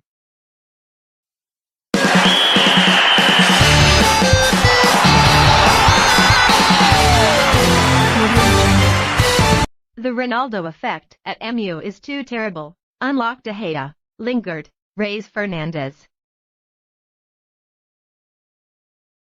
The Ronaldo effect not only helped a series of stars who seemed to have no place in MU revived, but also raised the pillars. Cristiano Ronaldo is proving that age is just a number, and at the same time smashing all doubts about his ability to sink in the harsh Premier League environment with his excellent performance since returning to MU. Up to this point, the Portuguese superstar has contributed 4 goals in 3 matches in all competitions, including 3 goals/2 matches in the English Premier League. However, Ronaldo's influence is not only reflected in his scoring achievements. Rarely does a player with wet feet and dry feet appear to dare to go to the edge of the line to direct with the head coach, the match MU lost to Young Boys in the Champions League, replace the captain and exhort the players' morale at the meeting. Warm up before each match. In fact, people also recognize a positive change from many MU players, such as David De Gea and Jesse Lingard. In 3 appearances in the Premier League 2021/22, Lingard contributed 2 goals. More importantly, the 28-year-old midfielder only started shooting in Ronaldo's debut, winning Newcastle 4-1, besides the super product that set the score 2-1 against West Ham. For David De Gea, Mark Noble's save from the penalty spot marked the first time in 7 years that the Spaniard won on penalties in the Premier League. The top performances in the past time are more than enough to confirm that De Gea will continue to stand with Ronaldo in the starting lineup, despite Dean Henderson recovering from injury and ready to return. Effect Ronaldo not only helps De Gea and Lingard revive, but also helps pillars like Bruno Fernandes benefit. After the failed Euro 2020 of the Portuguese team, many people were concerned about the possibility that the superstar duo could not find a common voice. However, they proved the opposite. 2/4 of Ronaldo's goals for MU came from the cleaning up phase of Fernandes, in the match against Young Boys, Champions League, and West Ham, although Fernandes was not counted as an assist because Ronaldo took 2 shots to bring him to the goal. Ball into the net. Before Ronaldo arrived, Fernandes had 3 goals in 3 matches, but all 3 goals came in one match, won Leeds 5-1 in round 1 of the Premier League. After Ronaldo arrived, the 27-year-old superstar's achievement was 1 goal, 1 assist, and 1 assist. Missed. Obviously CR7 does not drag Fernandes backward, even contributing to beautify the personal steps of his compatriots. In the near future, coach Solskjaer will wait for Ronaldo to unlock Sancho, raising the level of Greenwood, Rashford, Martial. Only then did MU really become a scary team, capable of challenging any opponent in Europe.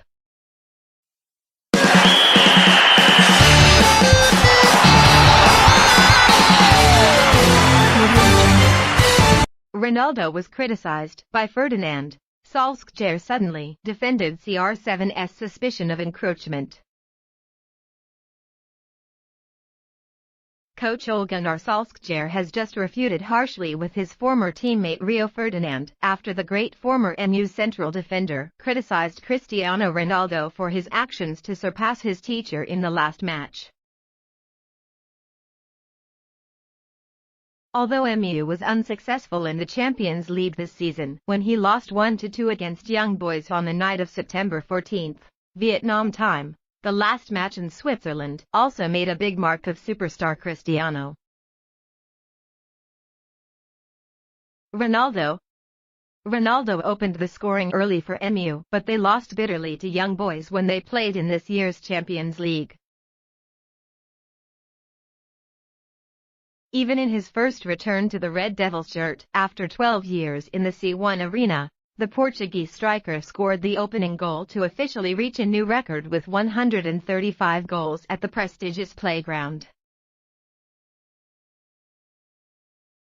Club level, on the day he equaled his 177-match record as his former teammate Iker Casillas. However, in the 72nd minute, Ronaldo was suddenly replaced by coach Ole Gunnar Solskjaer to make room for Jesse Lingard. CR7 then refused to sit still on the bench in MU's technical area. Instead, Ronaldo appeared next to the touchline as if directing his teammates. Ronaldo was substituted and then he joined Bruno Fernandes on the pitch to cheer his teammates in MU's reverse defeat in Switzerland. This action of the former Juventus striker has been criticized by his brother and former teammate Rio Ferdinand because he thinks that the star who owns 5 golden balls has overwhelmed coach Solskjaer.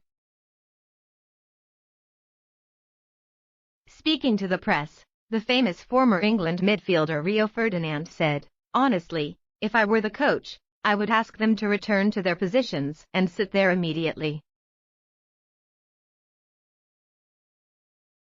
However, recently, coach Solskjaer personally responded to Ferdinand and vindicated his student Ronaldo. The Norwegian military leader emphasized that Ronaldo and Bruno Fernandes' reaction to the pitch was understandable when they were upset because teammate Nemanja Matic was pushed by Christopher Martins, but the referee from Swaledixier did not withdraw the card. The second goal disqualification of the Dutch midfielder from the Young Boys side. If Martins was sent off at that time, Young Boys would have only 10 players left on the field like MU. Aaron Wan-Bissaka was red-carded, and it is unlikely that the away team would have lost 1-2 in reverse. Again, sometimes Ferdinand, comments on things he doesn't really know well. There should have been another yellow card for him, Christopher Martins, after trying to cut down. Fell, Nemanja. Both Bruno and Cristiano are ready to fight for it. I'd always feel confident when they are by my side. It was just the reaction of the players to the referee. Then both Cristiano and Bruno calmly returned to their seats. We both know only a few people are allowed in this position, directing the players. MU players on the pitch. It's mere assistants, Michael Carrick, Mick Phelan, or Kieran McKenna. So I don't feel bothered by this, Solskjaer countered Ferdinand. Ronaldo has also caused great sympathy with a beautiful action for MU fan. According to the Mirror, yesterday, September 18th, the young male fan stood on a road leading to the Carrington training center of the Red Devils to wait for CR7 with a placard in his hand writing the words, "Ronaldo, can you please stop? It's going to be my great weekend." And unexpectedly Ronaldo stopped the car. The 36-year-old striker pulled over to the side of the road and took a picture with this lucky fan and made his wish come true.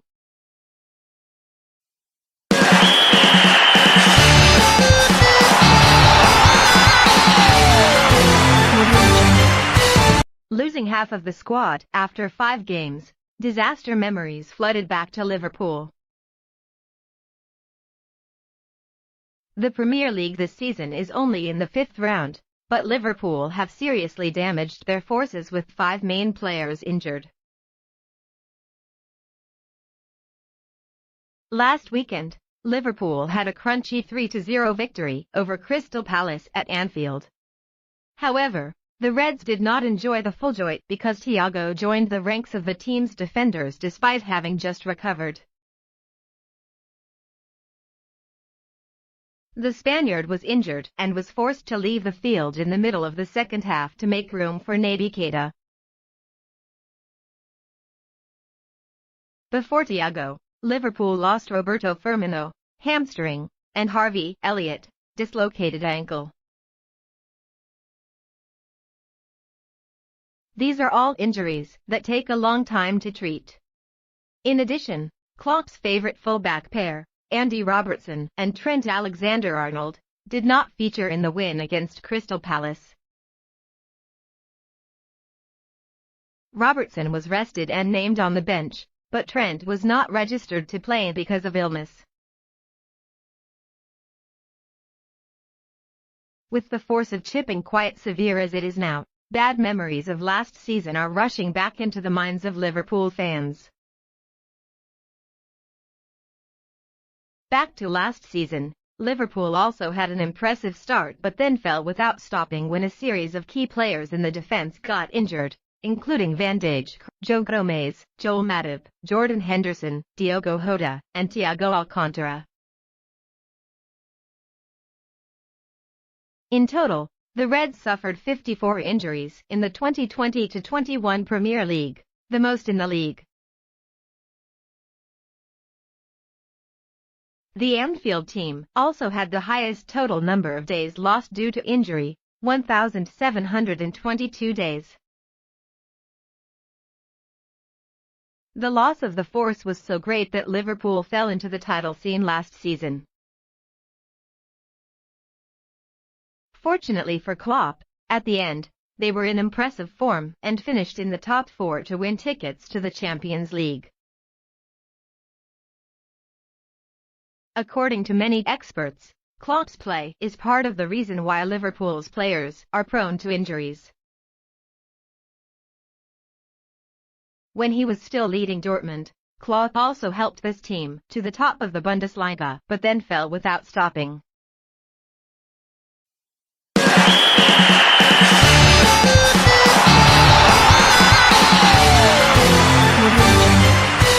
Sir Alex Ferguson prophesied Messi will be the bomb of PSG. The statements of Sir Alex 6 years ago have come true when talking about Ronaldo and Messi. People often talk about who is the best player in the world. And many people have said it quite right when pointing to Messi. That is completely undeniable. However, Ronaldo can play for those small teams like Millwall, Queen's Park Rangers, Doncaster Rovers, any team and score a hat-trick in one game, but I'm not sure Messi can do the same at a club other than Barca. I think Messi is a player that belongs to Barcelona, you know what I mean, Sir Alex Ferguson replied when asked about the talents of Ronaldo and Messi.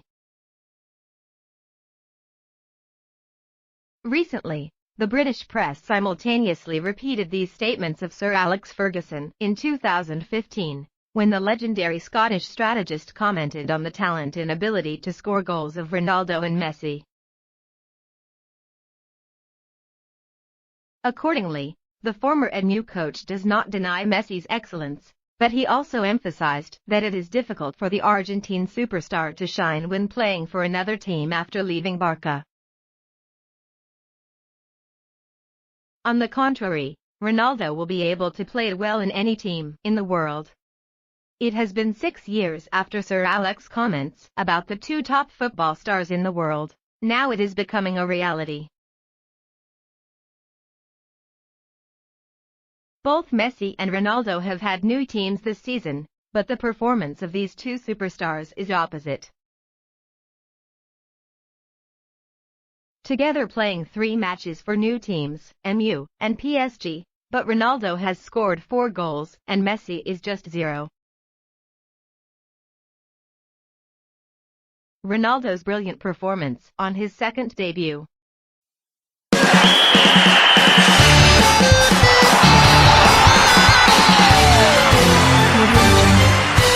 Ronaldo will become the next manager of MU. The Portuguese superstar was allowed to return to Old Trafford after 12 years for a reason, and the next step will be to sit in the hot seat of MU. Former player Tim Sherwood has just made a bold statement. Cristiano Ronaldo's next plan, after returning home, will be to become a coach of the Red Devils. Ronaldo caught the eye and showed his leadership qualities, walking around a number of teammates, including Bruno Fernandes and Paul Pogba, to say something, while MU warmed up before the match they won against West Ham 2-1 is full of drama. Commenting on the match on SuperSport, Tim Sherwood affirmed that Ronaldo will become the next coach of the Red Devils. Ronaldo returned to MU for a reason. He is a leader on the field.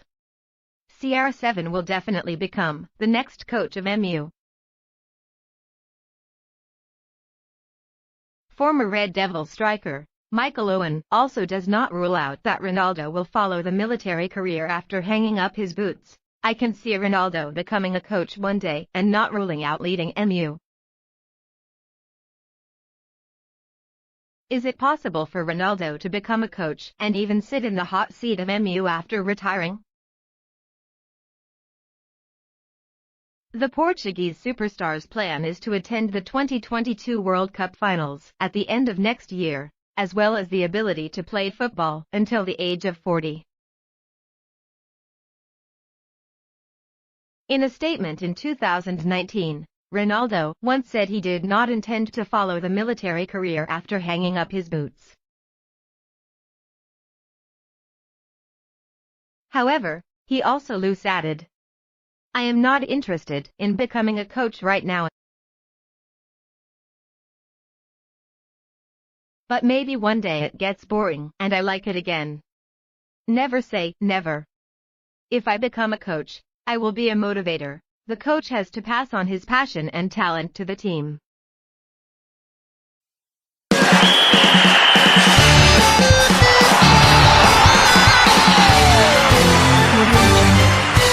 The English Premier League gave up pride, rolling out the red carpet to welcome foreign referees.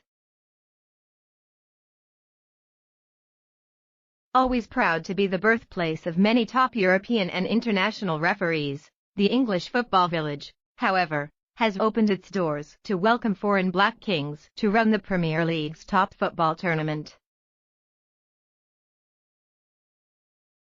Named among the 10 most famous football referees of all time, the two Black Kings of British nationality Mark Clattenburg and Howard Webb are the pride of the village. Former police sergeant Howard Webb was the first referee to be given the responsibility of directing both the Champions League final and the World Cup final in the same 2010, a rare honor in the football world. 6 years later, it was Mark Clattenburg's turn to be in charge of the Champions League final and the Euro final. He also caught the men's football final at the 2012 London Olympics at home. In 2017, in the midst of the highest prestige and performance, Mark Clattenburg suddenly moved to the Middle East, taking the position of head of refereeing committee of the Saudi Arabian Football Federation, replacing his predecessor Howard Webb.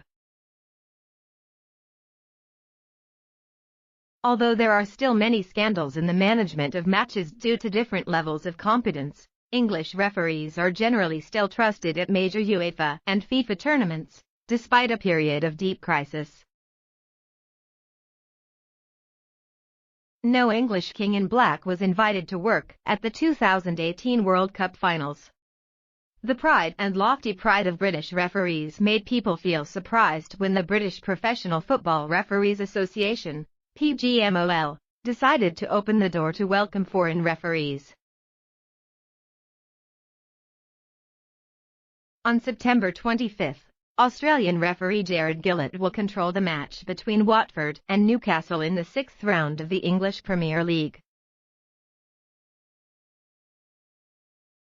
If nothing changes at the last minute, Jared Gillett will become the first foreign referee on duty in England's top football league. Mr. Jared Gillett has been one of the most highly regarded referees since starting work in the A-League season 2010 to 2011. In 9 years of working with the Australian Professional Football League, this 34-year-old referee has started 154 matches and won the title of Best Referee 5 times. In addition to the matches in Australia, Mr. Jared Gillett also served in professional football leagues Chinese Super League, China, Saudi Professional League, Saudi Arabia, and Indian Super League, India. Jared Gillett moved to Liverpool in 2019 to work as a doctoral student at John Moores University in cerebral palsy. Jared Gillett's side-job football referee also improved significantly when he was assigned to manage League One, League Two, and Championship matches for the period of 2019 to 2021, joined the VAR team and was rated as the best player in the world. An expert on the technology to assist this arbitration. Jared Gillett is one of 5 championship referees interviewed by PGMOL to promote to control Premier League matches for the 2021 to 2022 season. Also nominated with Jared Gillett are colleagues Tony Harrington, John Brooks, Michael Salisbury, and Keith Stroud, all FIFA-class referees. One of PGMOL's veteran referees, Lee Mason, officially retired at the beginning of September. As a result, PGMOL President Mike Riley will have to appoint qualified and morally qualified referees to generate resources, instead of replace. Most recently, referee Martin Atkinson was assessed to have omitted 2 penalties for Man United in the match against West Ham when Ronaldo had 3 fouls by the home defenders. Referee Stuart Atwell and the VAR team also missed a serious error in the Brighton-Leicester match when giving Brighton a penalty from a situation where the ball touched Jan-Nick Vestergaard's hand but ignored the situation where Neil Maupay collided with Vestergaard, causing him lost balance and, while struggling, waved his arms.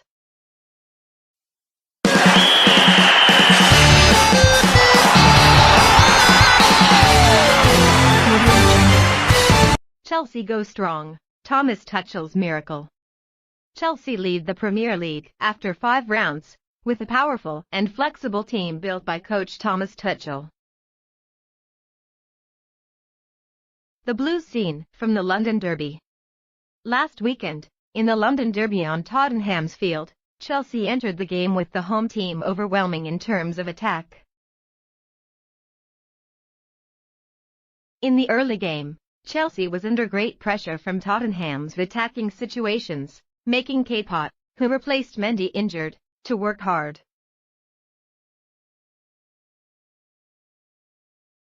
that can be seen as a challenge to Chelsea's bravery in defense.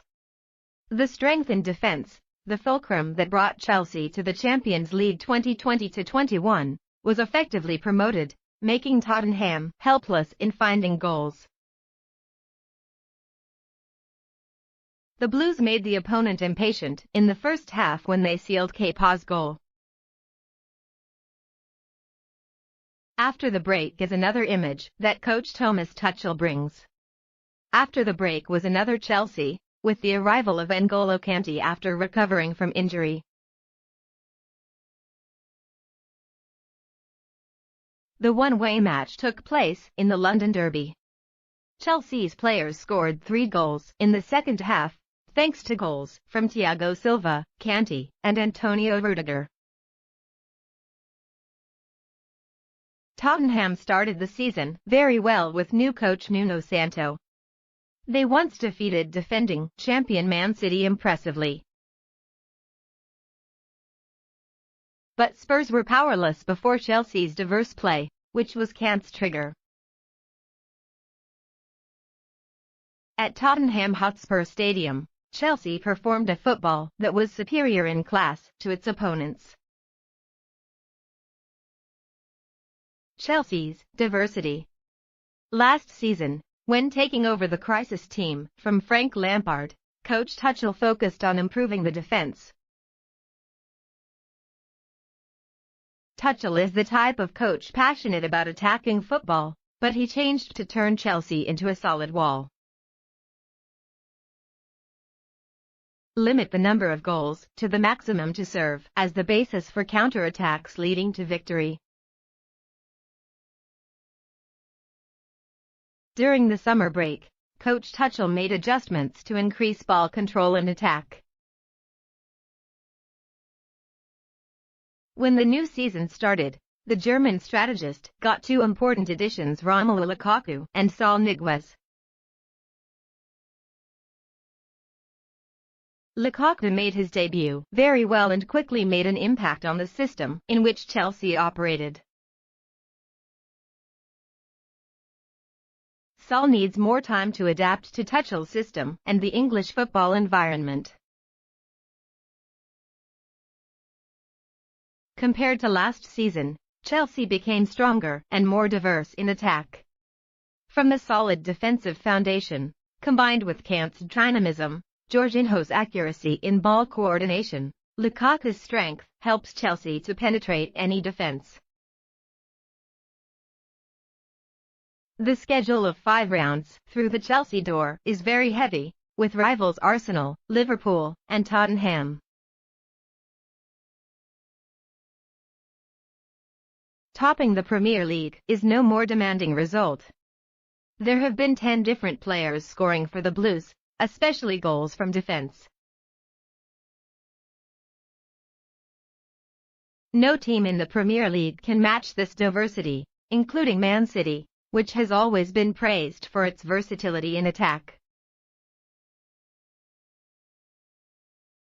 This weekend is a battle with Man City and Chelsea by Thomas Tuchel confidently asserting his position.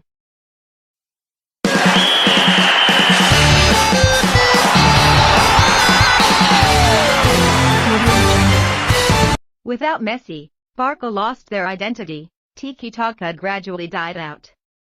Barcelona had just had 90 minutes of struggle against weak opponent Granada, and it was thanks to Ronald Araujo's late goal at the last minute that the Nou Camp team could hold on to 1 point. Coach Ronald Koeman used a strange 3 central defender scheme and performed a football far different from Barca before. Statistics in the last 1-1 draw showed that the Catalan team made 54 crosses in the whole game, the most since November 2016. After the match, the Spanish press commented that Barca had lost its identity and the legendary tiki-taka style was gradually dying. Barca's last Champions League championship took place 6 years ago. At that time, tiki-taka was no longer heavy, as it was before there was a very long successful era. Therefore, the opponents have tried their best to study to overcome this style of football, and force Barca to change more or less. Since 2015, tiki-taka under coach Luis Enrique has been operated without the original version. Enrique removed the coordination stages in the home field. The source of the ball always came from the goalkeeper position. Instead, defenders were asked to quickly bring the ball to the top, where there was the appearance of the best attacking trio in world football at that time: Messi, Neymar, Suarez. At that time, the tiki-taka style was still partly deployed by these players. By the time of Ernesto Valverde, Enrique's successor, tiki-taka was truly transformed. No longer a short combination situation on attack, Valverde advocates speeding up the game, playing directly, and taking advantage of counter-attacks. Day by day, tiki-taka gradually disappeared, faster than when Luis Suarez was sold by Barca to bring in Griezmann, a player born to defend and counter-attack. Koeman came to take over at Barca during the transition between generations. The challenge was even greater when he had not yet started working. The number one star Lionel Messi passed away in the surprise of the whole world. In the turmoil, the Dutch strategist fiddled with new tests. With no super technical skills in the squad, Koeman had to find a new tactic to match the current staff. Crossing, heading is the option of choice, because this is the fastest and simplest way to get close to the opponent's goal. But in a major tournament like La Liga, more than that is the caution of the teams every time they have to face the king of the bullring country. There are many reasons why Barca cannot play football according to what they want. Pre-planned. Koeman is really stuck, despite the fact that he is not a bad coach.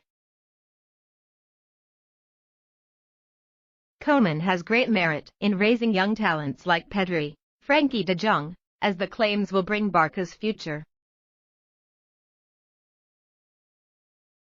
But for the die-hard fans, what they need today is the victory, the identity needed by a big team, even though they know it will no longer be tiki-taka.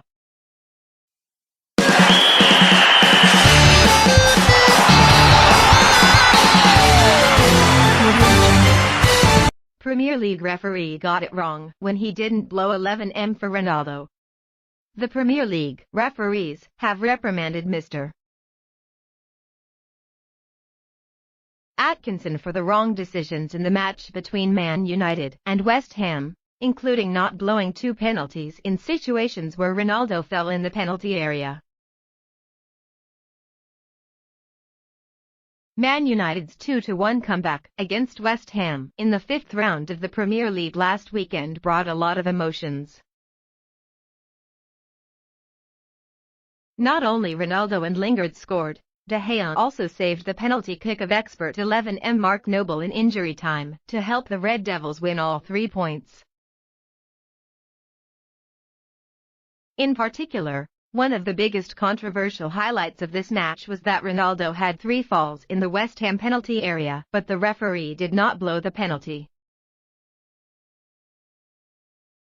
All 3 of the above falls came in the last 15 minutes of the game, 2 of which took place when the score was still 1-1 and the Red Devils were somewhat deadlocked.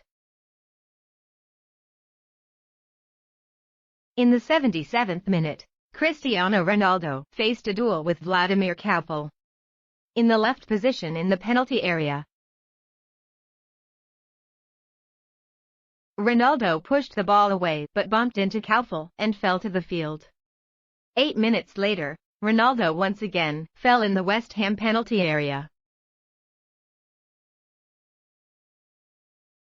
CR7 slipped between defender Angelo Ogbonna and defender Aaron Cresswell. According to CCTV, Cresswell pulled his hand to Ronaldo, but the referee still waved his hand, making Ronaldo angry. In the 90+1 minute, Kurt Zouma cut the ball down Ronaldo in the area of 16m50 and was still told by the referee no. After the match, referee Atkinson received countless criticisms from Red Devils fans, even from football commentators or experts. Many people think that this referee is a coward when making decisions that are safer for the game than professional. On the contrary, many people also agree with his judgment. However, in the weekly professional meeting after each round of the recent Premier League referees, the referees, after carefully reviewing the match between Man United and West Ham, came to the conclusion that the Red Devils should have received 2 penalties in situations where Ronaldo was fouled in the 77th and 90+1 minutes. Accordingly, the Premier League referees concluded that both situations showed that Cresswell and Zouma could not touch the ball and therefore MU should have been penalized in both these situations. However, Ronaldo's remaining foul because a West Ham player pulled his shirt in the second half is said to be unclear. In addition, the referee also confirmed that West Ham should also have been awarded a penalty in the situation that Tomas Soucek was fouled by Aaron Wan-Bissaka. In addition, referee Atkinson was also reprimanded for not reviewing the above controversial ball phases through VAR despite being recommended by the VAR team. Mr. Atkinson was only allowed to appreciate the penalty situation from Luke Shaw's handball. At 1:45 on September 23, Man United continued to face West Ham in the English League Cup. However, because he is playing in both the Champions League and the Premier League, it is likely that coach Solskjaer will only let the Red Devils play with a reserve team with young talents.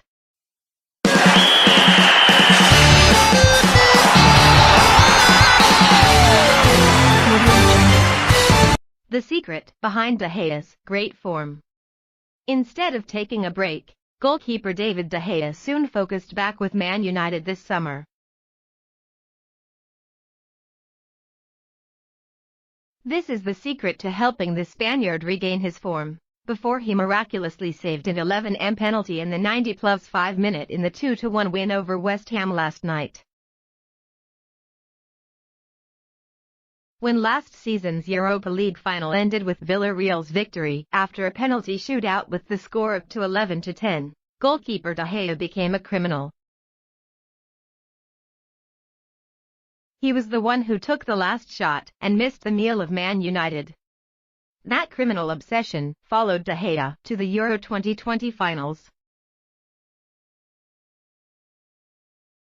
He was left out of the starting position in the Spanish national team, had to sit on the bench during the whole tournament and watch junior goalkeeper Unai Simon shine.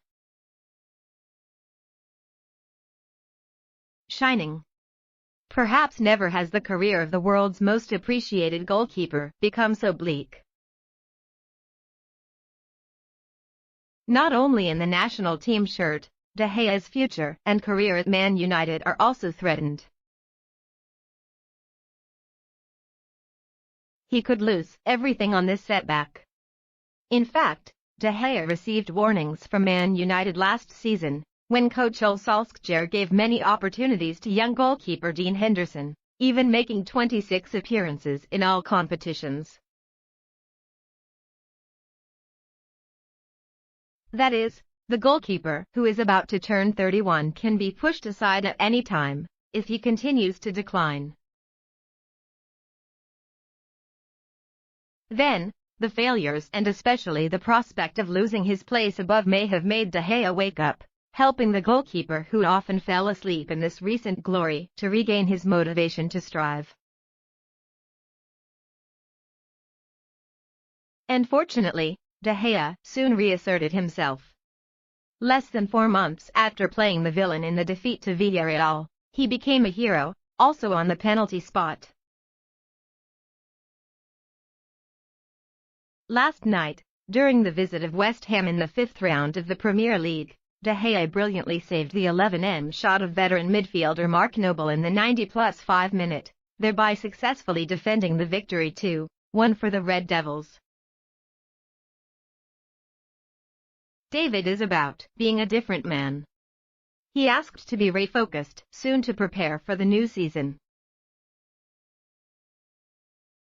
He has been training and playing very hard ever since. And now David has won back 2 points for us today, Coach Solskjaer praised the keeper with whom he was very patient. De Gea should have made up for the rest of the summer, due to the Spain national team attending Euro 2020. However, he is one of the earliest players to focus on Man United in the campaign to prepare for the new season. Last summer. Then, De Gea's efforts and determination were soon recognized and rewarded. His excellent form has contributed to making Man United unbeaten in all of the first 5 rounds of the Premier League this season, with 4 wins and 1 draw, thereby sharing the top spot with Chelsea and Liverpool.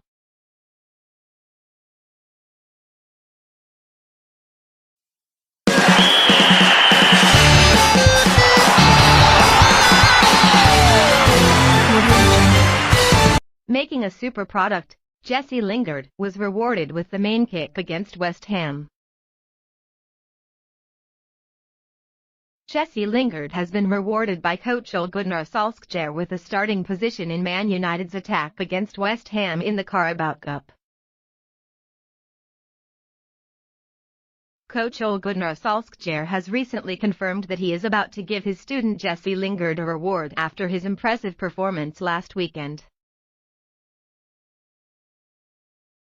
Accordingly, the Norwegian coach is expected to rank Jesse Lingard as the main kick when Man United face West Ham at 1:45 a.m. on Thursday, September 23, 2021.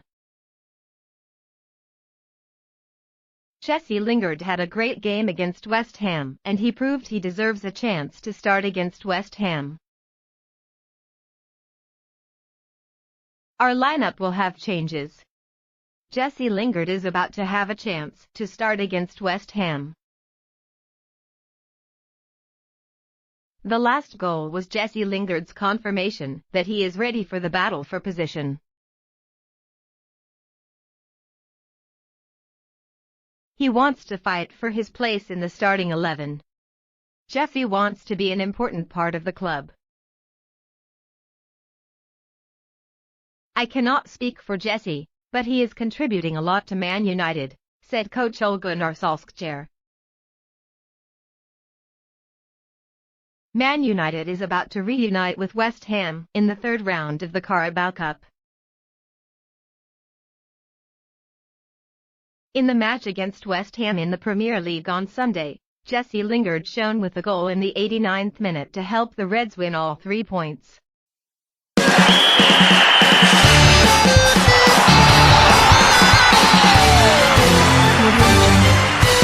Why does Ronaldo shine, and Messi is stuck in a new team? There are also cold transfer deals in the summer of 2021, but while Ronaldo is flourishing with Man United, Messi shows opposite performance at PSG. More than a decade has passed since the time when the great race named Cristiano Ronaldo, Lionel Messi began. The two are still constantly competing for the top, even though they are on the other side of the career slope. The summer of 2021 witnessed one of the most dramatic transfer periods in history, when both Messi and Ronaldo had new landings. When Messi signed with PSG, it seemed to be the best deal, until Ronaldo decided to return to Man United. However, the start of both at the new club is very different. If Ronaldo is the leader of Man United, Messi fades away at PSG. Ronaldo makes his mark. When a veteran returns to his old club at the age of 36, it's hard to expect the player to be able to make the same professional impact as he did in his prime 5 months ago.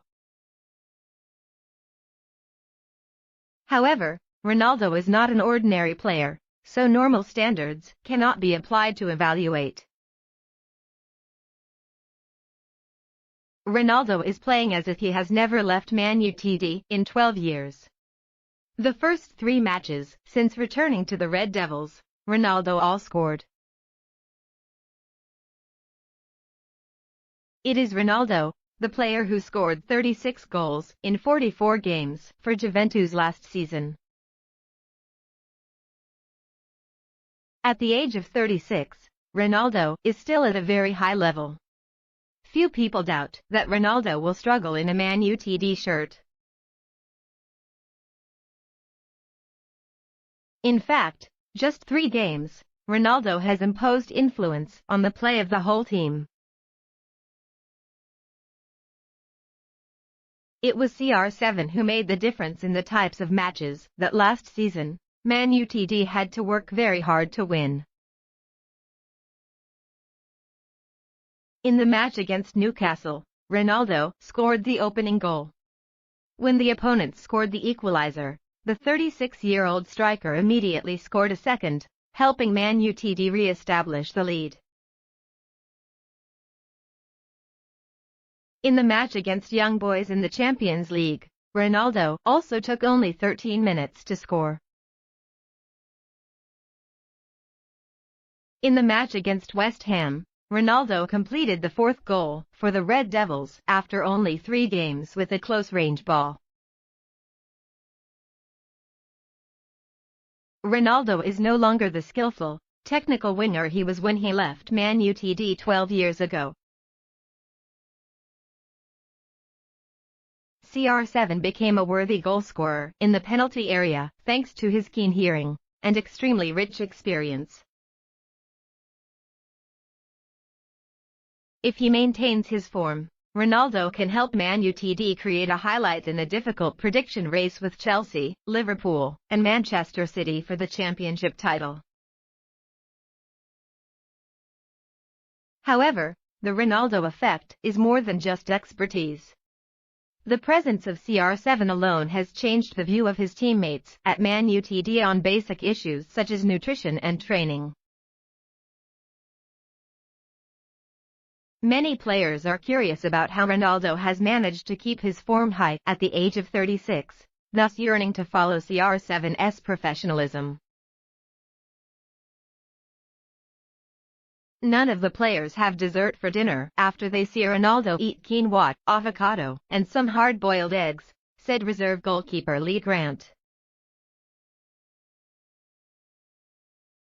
It is a positive effect, which Man United only had to spend €23 million in 5 years to own.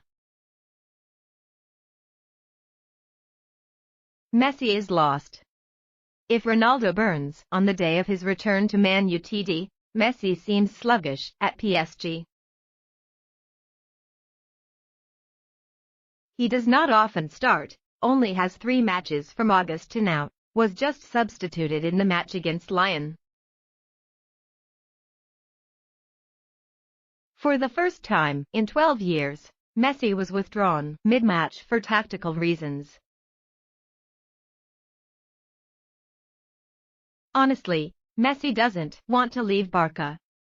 Financial problems are a barrier that prevents both of them from signing a new contract. Maybe Messi did not have enough time to think before coming to PSG. However, it is impossible to explain Messi's difficulty at PSG with the above reasons. He was able to play with Kylian Mbappé and Neymar, being part of the dream team that the Qatari owners worked hard to build. The current PSG squad is considered better than Barca. Messi didn't have a good start. If Ronaldo starts the day again, Messi will only make his PSG debut from the bench.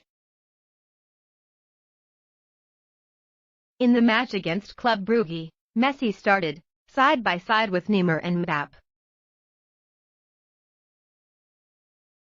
However, the Argentine superstar has struggled to make an impact. Despite being stronger than the opponent, PSG only had a 1-1 draw. The disappointment was increased by another step in the match against Lyon, when Messi was withdrawn from the field in the 76th minute, when PSG were in need of a goal. After leaving the pitch, Messi stared at Mauricio Pochettino, with body language indicating he could not understand the head coach's decision. Messi sadly sat on the bench. When Mauro Icardi scored the decisive goal in the 93rd minute, it took Messi a few seconds to get up from his seat and reluctantly clap his hands in celebration. For a player as passionate and aspirational as Messi, that is clearly an unusual reaction.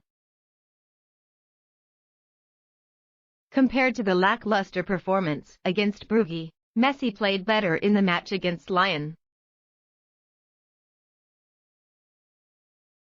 The Argentine superstar shot a free kick to hit the connection between the crossbar and the post, and made goalkeeper Anthony Lopez save in the face-to-face phase in the first half. But that's not enough. Messi is expected to immediately shine in League One, a league that is much less appreciated than the English Premier League, La Liga, or Serie A. Of course, Ronaldo has more favorable conditions than Messi to shine. With CR7, Man Utd is a familiar home. As for Messi, PSG and Paris are still strange places.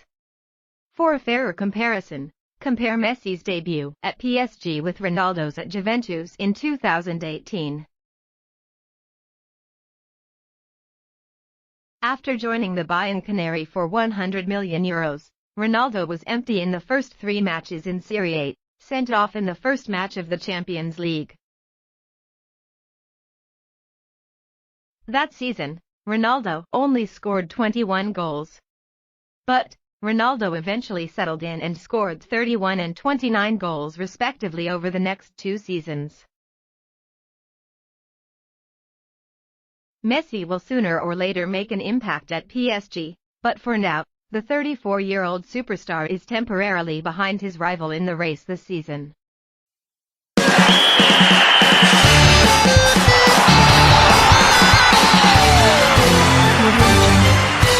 Vernier reveals why Pogba will regret leaving MU. The French midfielder joined MU after talking with Paul Pogba, and now Raphael Varane advises his national teammates to stay at Old Trafford. Paul Pogba is in the final year of his contract with MU, but has yet to sign an extension, increasing speculation the 28-year-old midfielder wants to leave for free at the end of the season. In the latest statement about his client's future, big Stork Mino Raiola played the blind fire trick when he did not exclude Pogba returning to Juventus.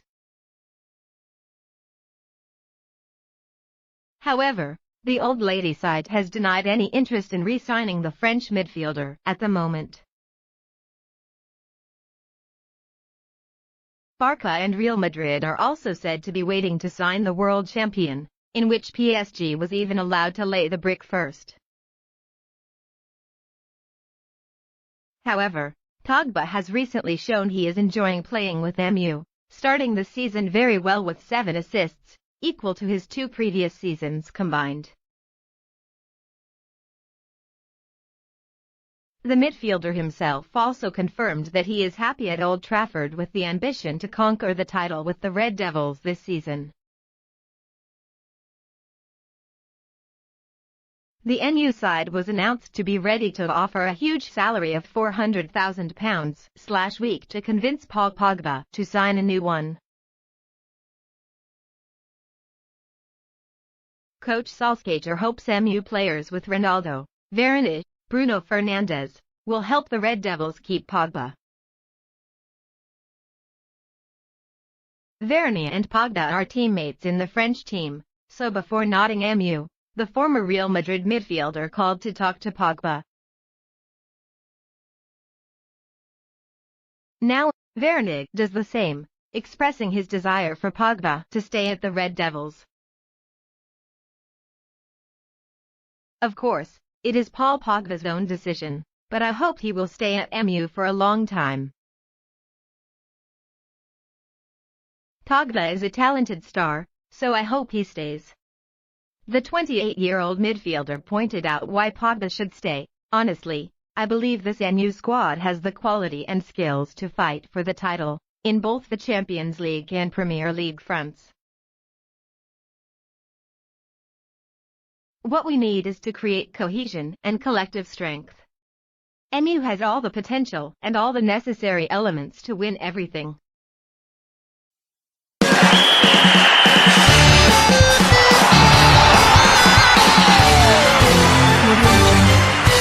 Revealing who persuaded Varane to come to MU. Raphael Varane himself revealed that conversations with manager Ole Gunnar Solskjaer convinced him to move to Manchester United. French World Cup winner Raphael Varane ended a decade of playing for Real Madrid to move to Manchester United in the last transfer window. The 28-year-old centre-back completed a £34 million transfer and immediately became a key player in manager Ole Gunnar Solskjaer's squad at Old Trafford. Varane enters the final year of his contract with Real Madrid and he does not want to extend it further. That is why it is easier for MU to get this world-class midfielder. Since arriving in the Theatre of Dreams, Varane has started in the Premier League against Wolves, Newcastle, and West Ham, as well as appearing in the second half of MU's 1-2 loss to Young Boys in the Champions League. The Frenchman has established a partnership with captain Harry Maguire at the heart of the MU defence. In an interview yesterday, September 20th, at local time, Varane confirmed that his talk with coach Ole Gunnar Solskjaer about a big project at MU convinced him to come to England to play football. Varane explained on TV, too. Norway coach Solskjaer shared with me about Manchester United's plans and ambitions. He also talked about his experience as a Manchester United player and how things go for me considering what the team wants to achieve. The talk was mainly about the happy moments after MU won something. Solskjaer has talked a lot and for a long time about what this team is capable of and what we have to do to be winners. The defender also confirmed that he met legendary MU coach Sir Alex Ferguson a decade ago when he was still playing for French club Lens. MU wanted to sign Varane at that time. Even Sir Alex personally met Varane and his family, but in the end Real Madrid beat MU in getting Varane's signature. Varane confirmed, "It is true that my family and I have met Sir Alex Ferguson. It was a great experience for me. But nothing happened and in the end Real Madrid stepped in. Then you know the rest of the story. I had a great time in Madrid. I thought maybe it was my destiny to go there. I am very happy to have spent 10 wonderful years at Real Madrid." Varane then went on to explain his motivation for leaving the Spanish capital club after 10 years, where he helped Los Blancos win 3 La Liga titles and 4 Champions League titles. Varane continued, "I think I need a new challenge and want to experience the Premier League environment. Manchester United is a club with a long history and they want to get back to the top. That was the challenge that tempted me. Manchester United is like a family. In here to do my best and help the team. Meanwhile, Varana's teammate at the club and the French team, Paul Pogba, has less than a year left on his contract with MU and has not yet renewed. Varane also shared about Pogba's future at Old Trafford. Varane added, "Of course, Paul Pogba's future is up to him. But of course, I hope Pogba stays at Manchester United for a long time. Pogba is a great player. So I hope that he will stay with the team."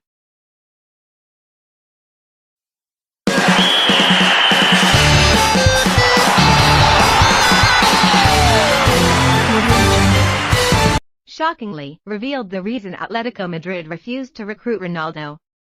Atletico Madrid are said to have turned down the opportunity to sign Cristiano Ronaldo in the summer 2021 transfer window. The reason why the reigning La Liga champion refused to recruit the star then was still on the Juventus payroll because he was afraid that the fans would react. Ronaldo's agent, Jorge Mendes, once asked Diego Simeone's team to recruit the Portuguese star, Sport has just revealed, but Atletico Madrid refused due to concerns about overreaction from the fans because Ronaldo is a legend of rival team, Real Madrid. Refusing to recruit the 36-year-old superstar, the La Liga representative borrowed Barcelona's former Antoine Griezmann. Meanwhile, the owner of 5 golden balls has returned to the old roof of Old Trafford and immediately shines brightly. Ronaldo has shone brightly when he returned to England, scoring 4 goals in 3 games under Ole Gunnar Solskjaer, continued Sunsport, and Atletico Madrid may have to regret it, because Antoine Griezmann has contributed nothing, on the contrary, and was booed by the home fans. Ronaldo just scored in the match Man United beat West Ham 2-1 in the 5th round of the English Premier League at London Stadium on September 19. The former Juventus player expressed his joy with the result of that match with a post on Instagram. "Every game in the Premier League we always have to play hard to get 3 points, said Ronaldo excitedly. "Today we have seen the breaking points of all barriers that will be encountered on the journey. But all need to be steady towards the set goals. Unite. Power. Concentrate. Come on, Red Devil." Victory over West Ham helps Solskjaer's army own 13 points, equal to Chelsea and Liverpool, but behind because of the poor goal difference.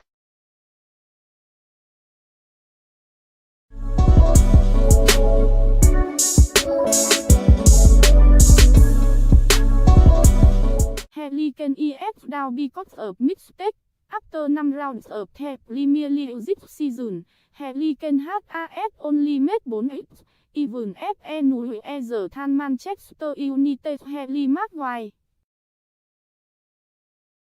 Before Cristiano Ronaldo cut to on the limelight, Harry Kane was the man who kept the British media busy.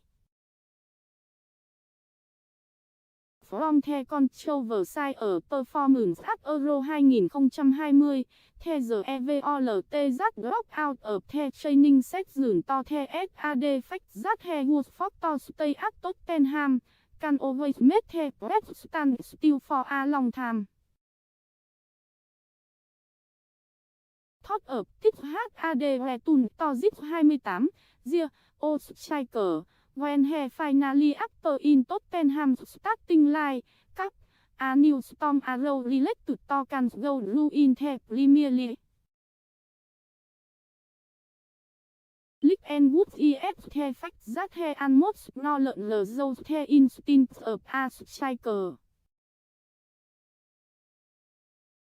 Can forgot how to finish. Harry Kane was the Premier League top scorer last season. He also led the list of players who would the most in the 2020-21 season, with a total of 134 hits on target. The red form in the last season is the premise for Canton Dream of playing Tottenham and joining a bigger team. 10. We all know that can transfer to Man City cannot take place.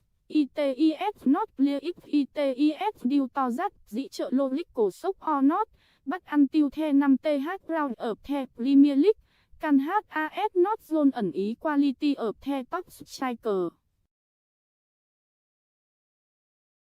However, in his performance is win back clarified through the following statistics.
was kicked out of the League Cup. John the Wick Cup OES Towerlet. MU lost to West Ham 0-1 at home and was eliminated from the third round of the League Cup. A warning to John the about his ambition to win a lottery. When pre-season become a luxury, a total of 28 were made by MU players, with 6 accurate but could not beat one keeper là. On the other side, Henderson xếp 2 độ F3 that hit the target of the away team. That is the scenario of the third round of the League Cup match at Old Trafford between MU and West Ham. There have been major changes between the two teams compared to last weekend fight in London. Both Bolton have the better scenario for the next round in the Premier League. After 3 consecutive matches with Cristiano Ronaldo's mark, MU has a different in when the top 2 superstars is outside. Accuracy become a luxury for the Red Devils. Red Shillingwood, the hero in London, along with Gordon Sancho, Juan Mata and Anthony Martial are the quarter chat to be Ole Gunnar Solskjaer to score one. However, they did not show much ineffective processing facets, many red unjan move to add-on a last performance. Martial continue the im a of a clumsy man who lacks enthusiasm but has a high ego. Gordon Sancho is wearing a shirt that is too big and doesn't know how to act. League Cup is not an arena that is prioritized by MU.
MU will kill Solskjaer if he is eliminated early in the C1 Cup.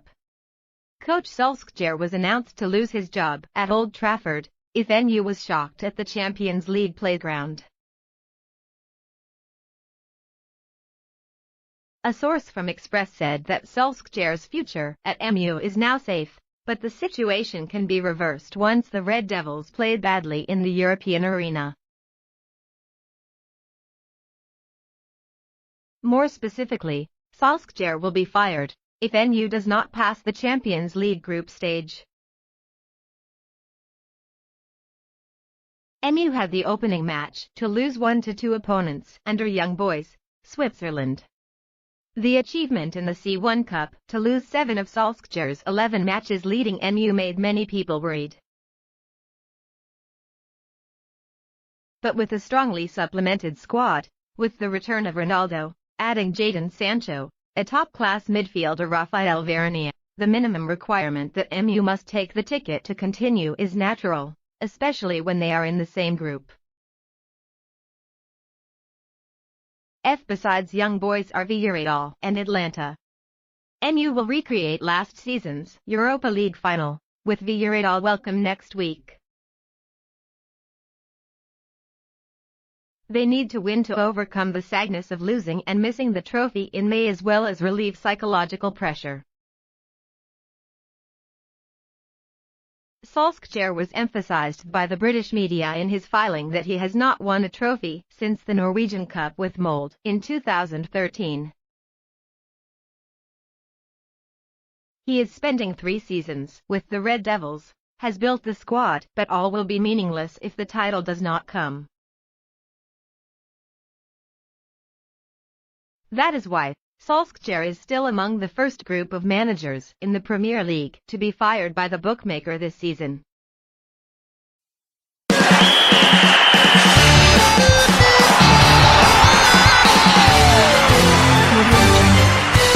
Klopp updates on Liverpool's crisis situation.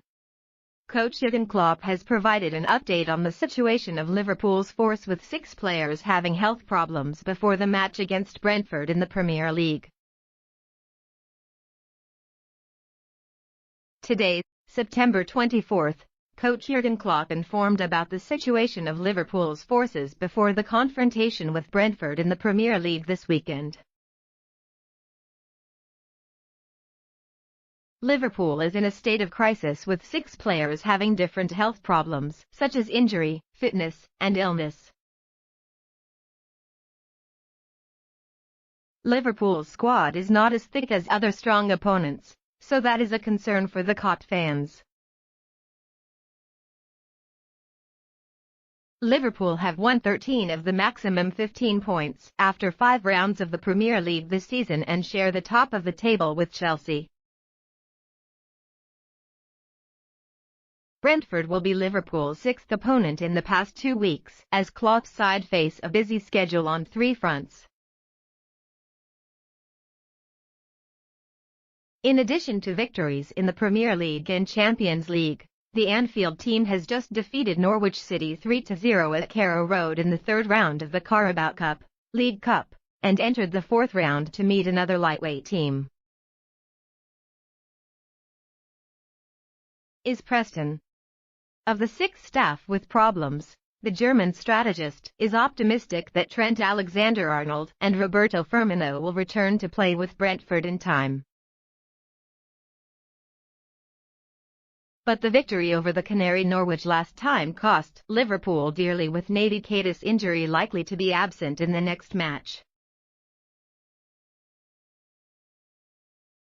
The good news for Liverpool is that Alexander-Arnold, Firmino, James Milner, and Nico Williams can all travel to London to face Brentford.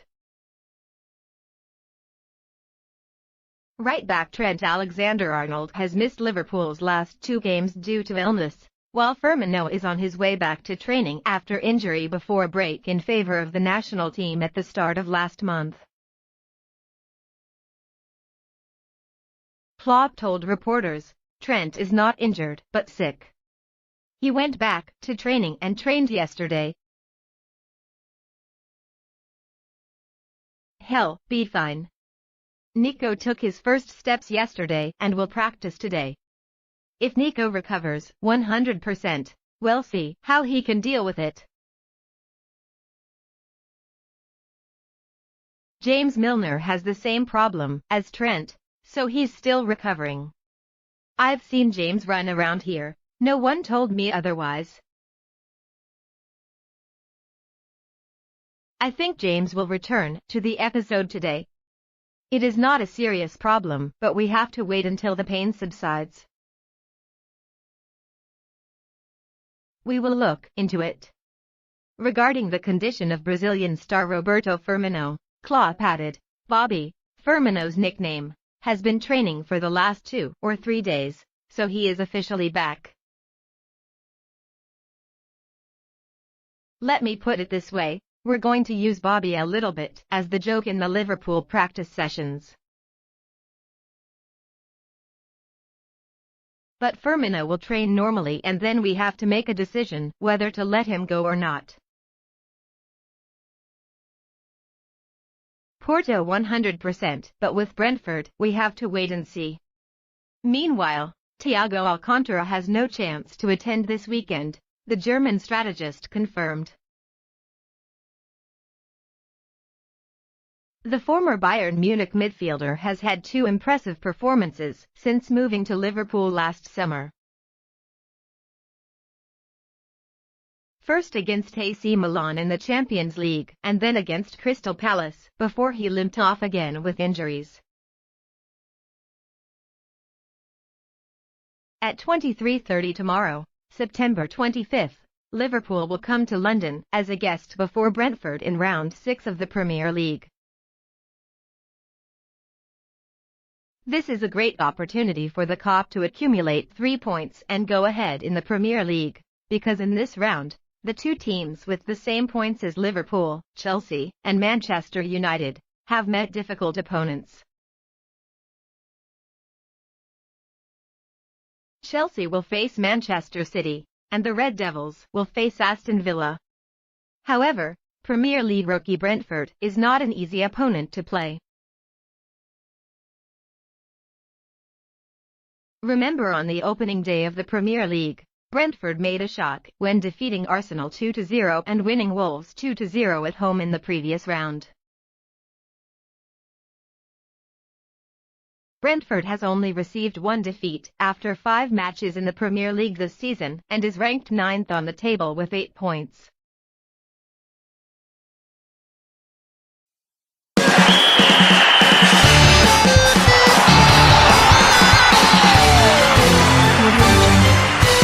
English Premier League Round 6, Great Battle Chelsea, Man City. The focus of Round 6 of the English Premier League 2021-2022 is the clash between the team leading the rankings Chelsea and the defending champion Man City.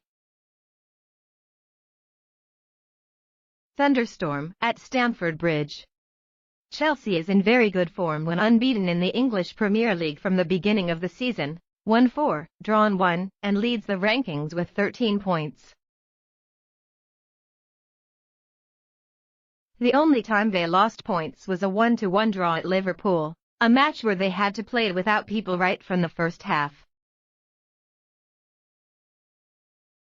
Chelsea's attack became increasingly terrifying. Besides the addition of Belgian striker Romelu Lukaku, the Stamford Bridge team's finishing ability is extremely diverse. So far, up to 10 players have taken turns filling in their names on the scoreboard. Not only effective in attack, the defense of the Blues played firmly when only conceding 1 goal. The Blues have kept a clean sheet to 15 24th matches in the Premier League under the German coach. The only goal they have conceded this season has come from the penalty spot. Under manager Thomas Tuchel, defense became one of Chelsea's strongest points. Chelsea outperformed Man City in confrontations last season, including the Champions League final. In the last 5 encounters, Chelsea won 4. Meanwhile, Man City's form is also very good. Pep Guardiola's teachers and students are ranked 5th and have 3 points less than Chelsea. After a 0-1 defeat to Tottenham in the first round, the defending champion immediately returned to the winning trajectory in the English Premier League. They play solidly when they have only conceded 1 goal and are having the second best difference in the league, +10, behind Chelsea, +11. The Etihad Stadium team also kicked off the big battle with Chelsea with a 6-1 victory over Wycombe in the English League Cup. However, Man City is facing problems in the position of a key striker. Coach Pep has spent a lot of time training Ferran Torres, but the Spaniard has not shown he is capable of replacing Sergio Aguero's position.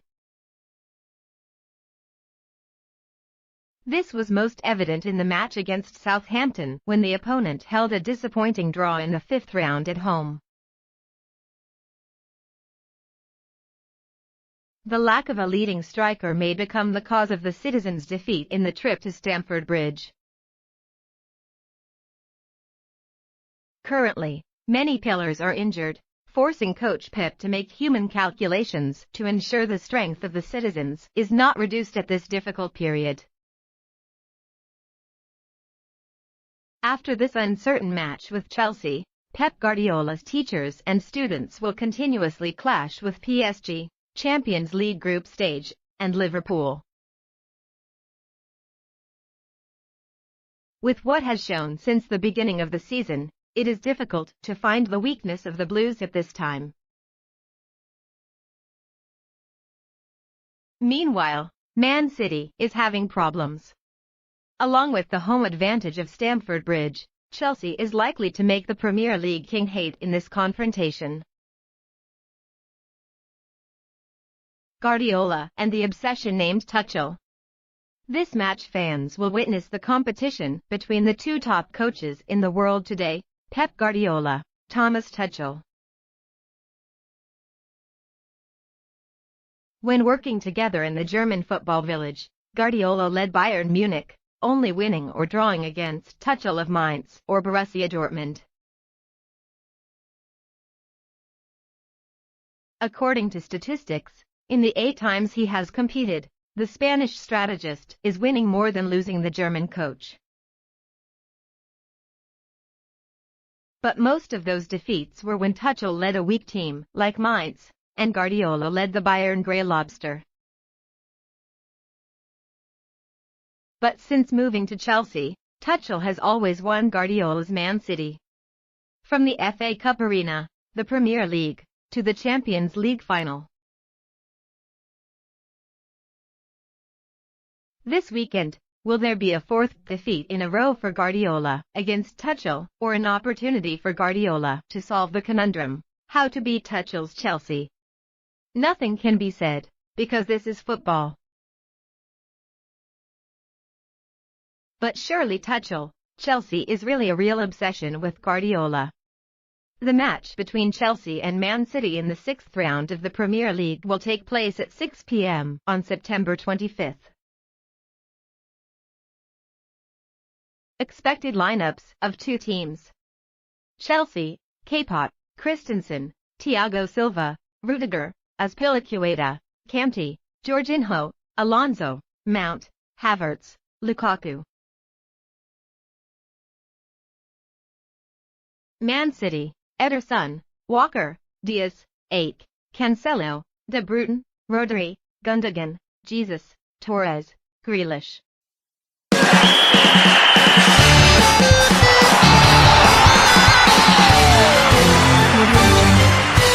James Rodriguez's sad ending in England. At the age of 30, having to move to Qatar to play football is no different from the disappointing end of the career of James Rodriguez, who has been trusted by many big clubs. Qatari club Al Rayyan announced the signing of the Colombian midfielder from Everton for an undisclosed fee. According to Qatari media, Everton do not ask for a lot of transfer fees in this deal, because James is the highest paid player, about £220,000/week, at Goodison Park. The fact that Everton had to sell off James showed the decline of the Colombian midfielder. A year ago, he was liquidated by Real Madrid to leave the Bernabeu. A year later, the outcome with the midfielder born in 1991 did not change. Why? More than half a decade ago, James Rodriguez was sought after throughout Europe. Impressive performance at the 2014 World Cup made him an expected name. With his skillful left foot and handsome appearance, James became the golden boy of Colombian football. Real Madrid spent up to £63 million to buy players from Monaco. James became the 4th most expensive contract in world football history at that time. Real president Florentino Perez excitedly gave James the number 10 shirt, with the expectation that he would become the new Galactico. 7 years playing in Europe is not really a long journey in a professional player's life, but that time is enough for James to prove his ability. The Colombian midfielder almost failed to live up to expectations. Real Madrid and coach Zinedine Zidane are not interested in him. Bayern Munich also refused to buy James permanently after borrowing the player for 2 seasons. Even if James accepts to play in a team with a lower level, like Everton, the 30-year-old midfielder cannot adapt to the change from the coaching bench. The day coach Carlo Ancelotti left the English team to return to Real Madrid, James said he felt like everything was falling apart. Ancelotti convinced the boy to come to the Premier League, but now the Italian coach leaves him. However, switching environments is normal in professional football. With a footballer as talented as James, Ancelotti's departure cannot be a reason for him to justify losing his footing at Everton. Coach Rafael Benitez may not favor James, but the Everton of 2021 is not Real Madrid or Bayern Munich. Leaving England to go to Qatar is a big step backwards in James' career, but it also partly reflects the character of this player. The Colombian midfielder seems to lack the will and determination to stay at the top of European football. In the summer transfer window of 2021, James received many offers from AC Milan or Porto. However, the 30-year-old midfielder did not agree to deeply reduce his salary to stay in Europe to play football. Going to Qatar is a safer option for James in terms of income. One can hardly blame James for the above choice, because he has children to take care of. However, it is still a sad ending for an expected talent like James. Question marks about motivation and adaptation. A year ago, James had a good start in the Premier League with Everton. The English team gave him a good salary and environment to regain his form. With 6 goals and 4 assists, James was one of the 3 Everton players to have been credited with the most goals in the Premier League last season. Coach Ancelotti is ready to use James, and he will be ready to build a system to serve the Colombian player. However, even Coach Ancelotti could not help James get rid of doubts about his fitness and adaptation to the English football environment. Although the technical qualities of this player are undisputed, injuries and decline in the late season made James disillusioned in England. The former Real star missed 12 Premier League matches in the 2020-21 season due to injury. James played only 9 games in the Premier League last season, out of a total of 25 games named in the starting lineup. When Benitez replaced Ancelotti at Everton, the Spaniard insisted that if James wanted to stay at the Merseyside club, the midfielder had to work hard to meet the overall playing style of the team. With a coach who appreciates the defensive support of attacking players like Benitez, he will have no favors for James. James is not the type of player Rafa Benitez likes, former Everton manager Sam Allardyce commented on Sky Sports. He is the type of player who plays instinctively and likes freedom. Rafa will not change his football philosophy to serve one player. James has a very good left foot but has never been good at defending. England is like an old-fashioned number 10 of world football who is slowly going extinct. In addition, James' somewhat disgruntled and superficial attitude on the training ground over the past few months has not helped him further in staying at Everton. Liberal life. In August, James even angered Everton fans by not even knowing the club's schedule. 2 months earlier, James Rodriguez held a party in Miami, USA, after hearing the news of being eliminated from the Colombian team in the 2022 World Cup qualifiers in South America. Over the years, besides professional reasons and injuries, James' somewhat bohemian life outside is also another reason why the Colombian midfielder has declined. In July 2017, amid uncertainty about his future at Real Madrid, James announced his divorce from Daniela, sister of goalkeeper David Ospina. James and Daniela have been married since 2011 and have a daughter. James' happy family was once admired in Colombia, before the player himself got caught up in rumors of an affair with beautiful women. Possessing a handsome appearance and football talent, James does not seem to be able to escape the temptation of think balls. Helga Lovekaty, a fiery model on social networks, was rumored by Colombian media to be the cause of the breakup of the James family. After divorcing Daniela, the media continuously reported that James was dating many beautiful people. In 2019, James had another child with the beautiful Shannon de Lima. But the two broke up in the summer of 2021. Colombian media revealed that de Lima was not satisfied with James' promiscuous personality. Ivan Mejia Alvarez, one of Colombia's famous journalists, once revealed on El Chiringuito channel that James had many girlfriends and lovers. Can James return to top European football after playing for a few years in Qatar?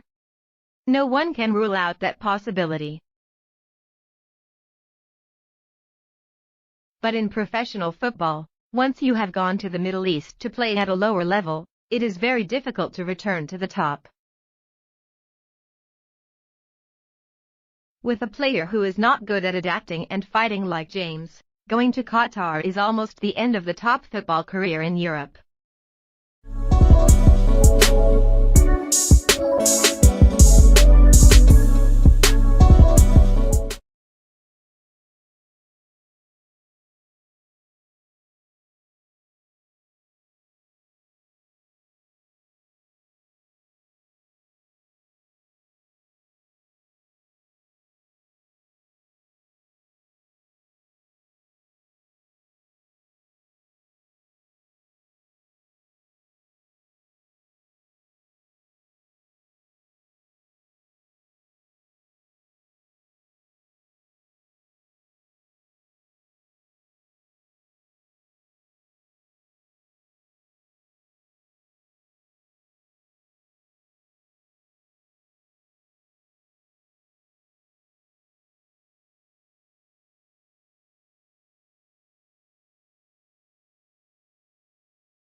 Chelsea vs Man City, resentment piled up.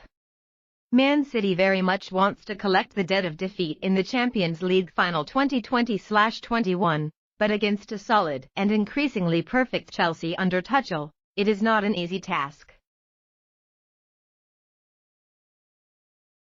Match correlation. Since the day Thomas Tuchel replaced Frank Lampard, Chelsea has been the opponent that Man City is most tired of on the European level. In fact, the last three clashes in the English Premier League, FA Cup, and Champions League, the Citizens all ended up in front of the London team.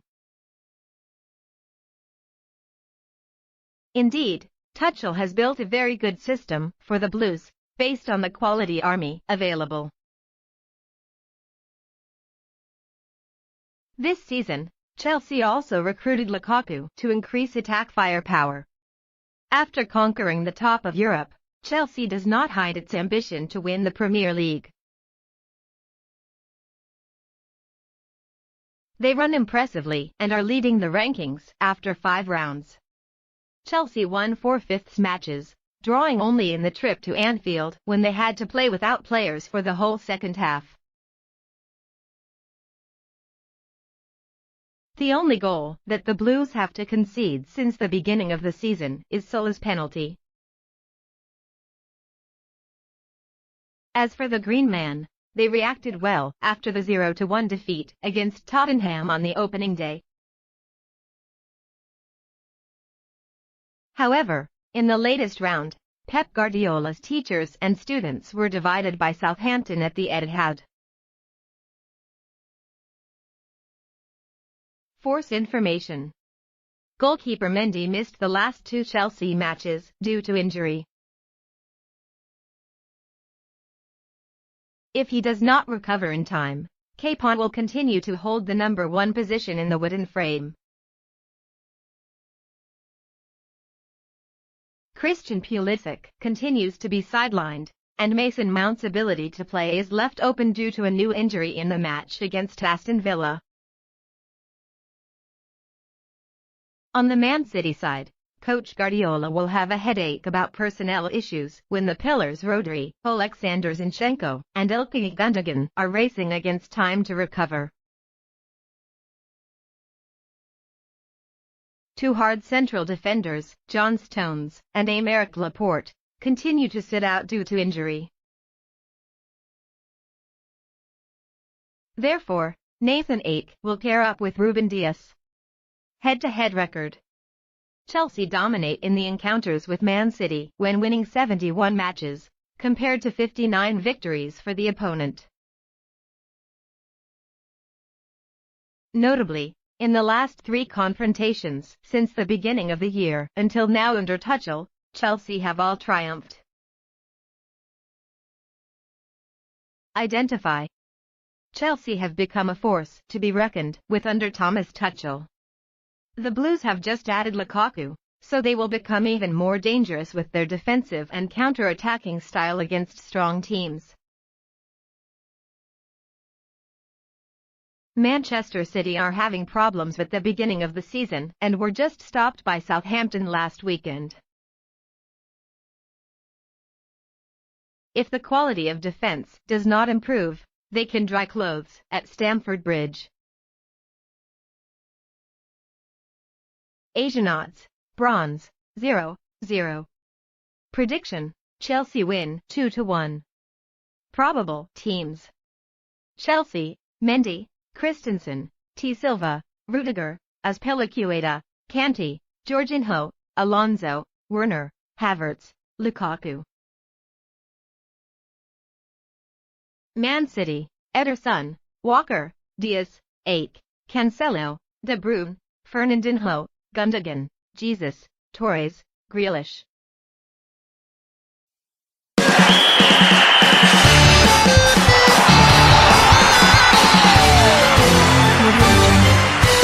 MU is not entitled to a penalty, Coach Solskjaer blames confusing.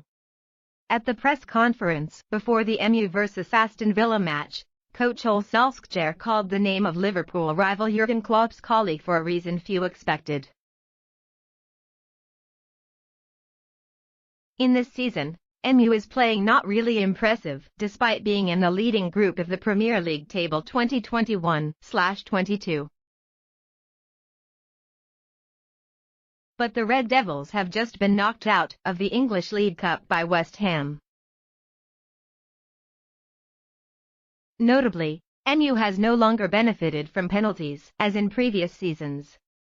In the win over West Ham 2-1 in round 5, more than once Cristiano Ronaldo fell in the penalty area after colliding with an opponent, but even when referring to VAR, the referee still did not think that the Portuguese star was violated. Error and MU was awarded a penalty. Ironically, at the end of the game MU was also awarded a penalty after Luke Shaw's obvious hand-blocking situation. Then at the reunion with West Ham in the League Cup in the middle of last week, Jesse Lingard was affected by Mark Noble causing him to fall in the penalty area. But no whistle sounded. Speaking at the press conference before the match against Aston Villa, coach Ole Solskjaer was very upset about situations where he thought that MU was robbed of a penalty, and MU's strategist directed criticism to Jurgen Klopp. In the last 2 games, we have lost 3 penalties. We should be getting what we deserve. The Norwegian added, last season, a certain coach, referring to Klopp, complained that we were given a lot of penalties, so it seems that now we are more closely scrutinized. Yes. Since then, the situation has been very different. You have to let the referees do their job fairly and make the most decisive decisions. Solskjaer's statements are understood to be for Klopp when in January this year, the Liverpool manager publicly criticized the referee. In a statement after the 0-1 defeat to Southampton, he brought MU to compare. I heard that in the last 2 years, MU has received more penalties than we have in the 5.5 years combined. I don't know if it's my fault anymore.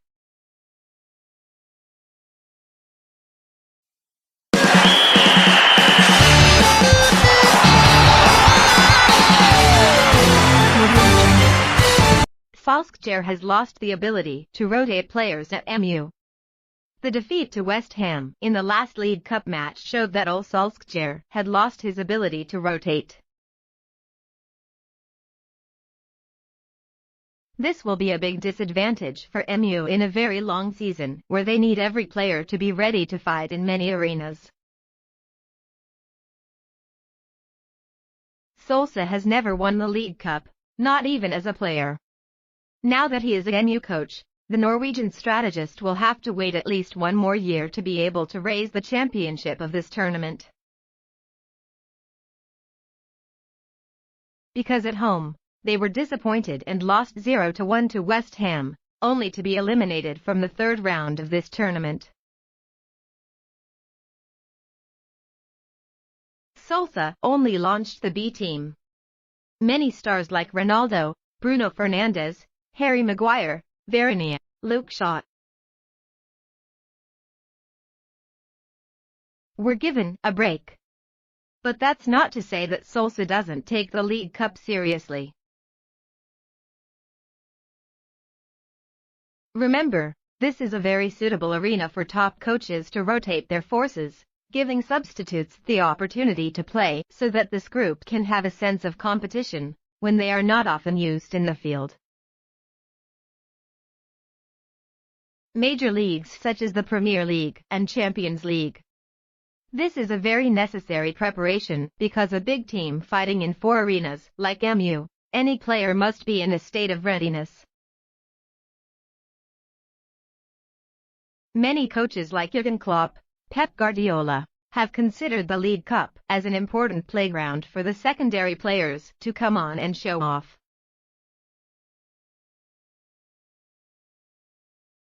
Solskjaer himself as a player is also a person like that, often used by Sir Alex Ferguson in these primary fronts. Therefore, It cannot be said that Solskjaer does not need to win. Because the deeper he went, not only did he have more opportunities to win his first title after 3 years of empty-handedness for MU, but also had more playing fields for the reserve experts to enter the field. How about the result? The Red Devils have failed. Liverpool, Man City, Chelsea also rotated, but they won the right to continue. Only MU is not. That's the difference. Don't forget, Man City has dominated this tournament for the last 6 years, even though Pep also only uses the B squad. The League Cup can't be as valuable as the Premier League or Champions League, but if he wins this tournament, Solskjaer is sure. It will certainly relieve some of the pressure. Yet he failed. Let's review MU's starting lineup against West Ham. It cannot be said that it is a weaker squad than West Ham. They still have Jadon Sancho, Victor Lindelof, Anthony Martial, Van de Beek. Also don't forget that on the other side of the front line, Moyes also gave many pillars a break. But the 11 main kickers of MU Wednesday night played as individuals, not as a team. Slow, sporadic, extravagant, and they were punished by West Ham. Alex Telles, who recently returned from a sticky ankle injury in training for the new season, played disappointingly. Telles let Ryan Fredericks pass too easily when Manuel Lanzini scored 9 minutes into the match. Diogo Dalot too. Wan-Bissaka will be suspended for the next Champions League match, so this will be an important preparation for Dalot. But this fullback did not leave any mark. Anthony Martial is the most disappointing name when he misses the most delicious opportunities. MU launched a total of 27 shots, but only 6 were on target. It was a disappointing performance by the Red Devils B team. After a busy summer of shopping, MU is having a respectable force depth. They have a large, expensive squad, which surely if they fall into the hands of another coach like Pep Guardiola, Thomas Tuchel, or Klopp, they will know how to rotate in a more reasonable way. Not only having to bring back trophies, but keeping the stars in the Old Trafford dressing room happy is another big challenge for Solskjaer. But what to do, Solskjaer, when he is losing the ability to rotate forces?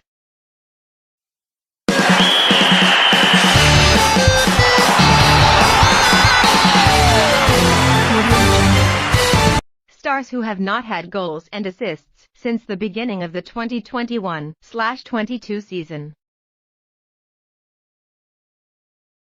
Lionel Messi, Jadon Sancho, Harry Kane are the top attacking stars, but this season, they have not had a goal or assist. PSG won the first 7 matches in League One 2021/22, but only 2 of them have the presence of Lionel Messi. The Argentine striker played 100 minutes and had a technical finish to hit the bar in the match against Lyon. Jadon Sancho has not been able to adapt to the Premier League environment. After 202 minutes of play, MU's €85 million rookie has not had a shot on target and has not created any chances. Antoine Griezmann has still not been able to find his form, even though he has returned to Atletico Madrid. In the last 3 appearances in La Liga, the French player was substituted early due to lack of performance. Before that, Griezmann also made 3 appearances for Barca but did not score or assist.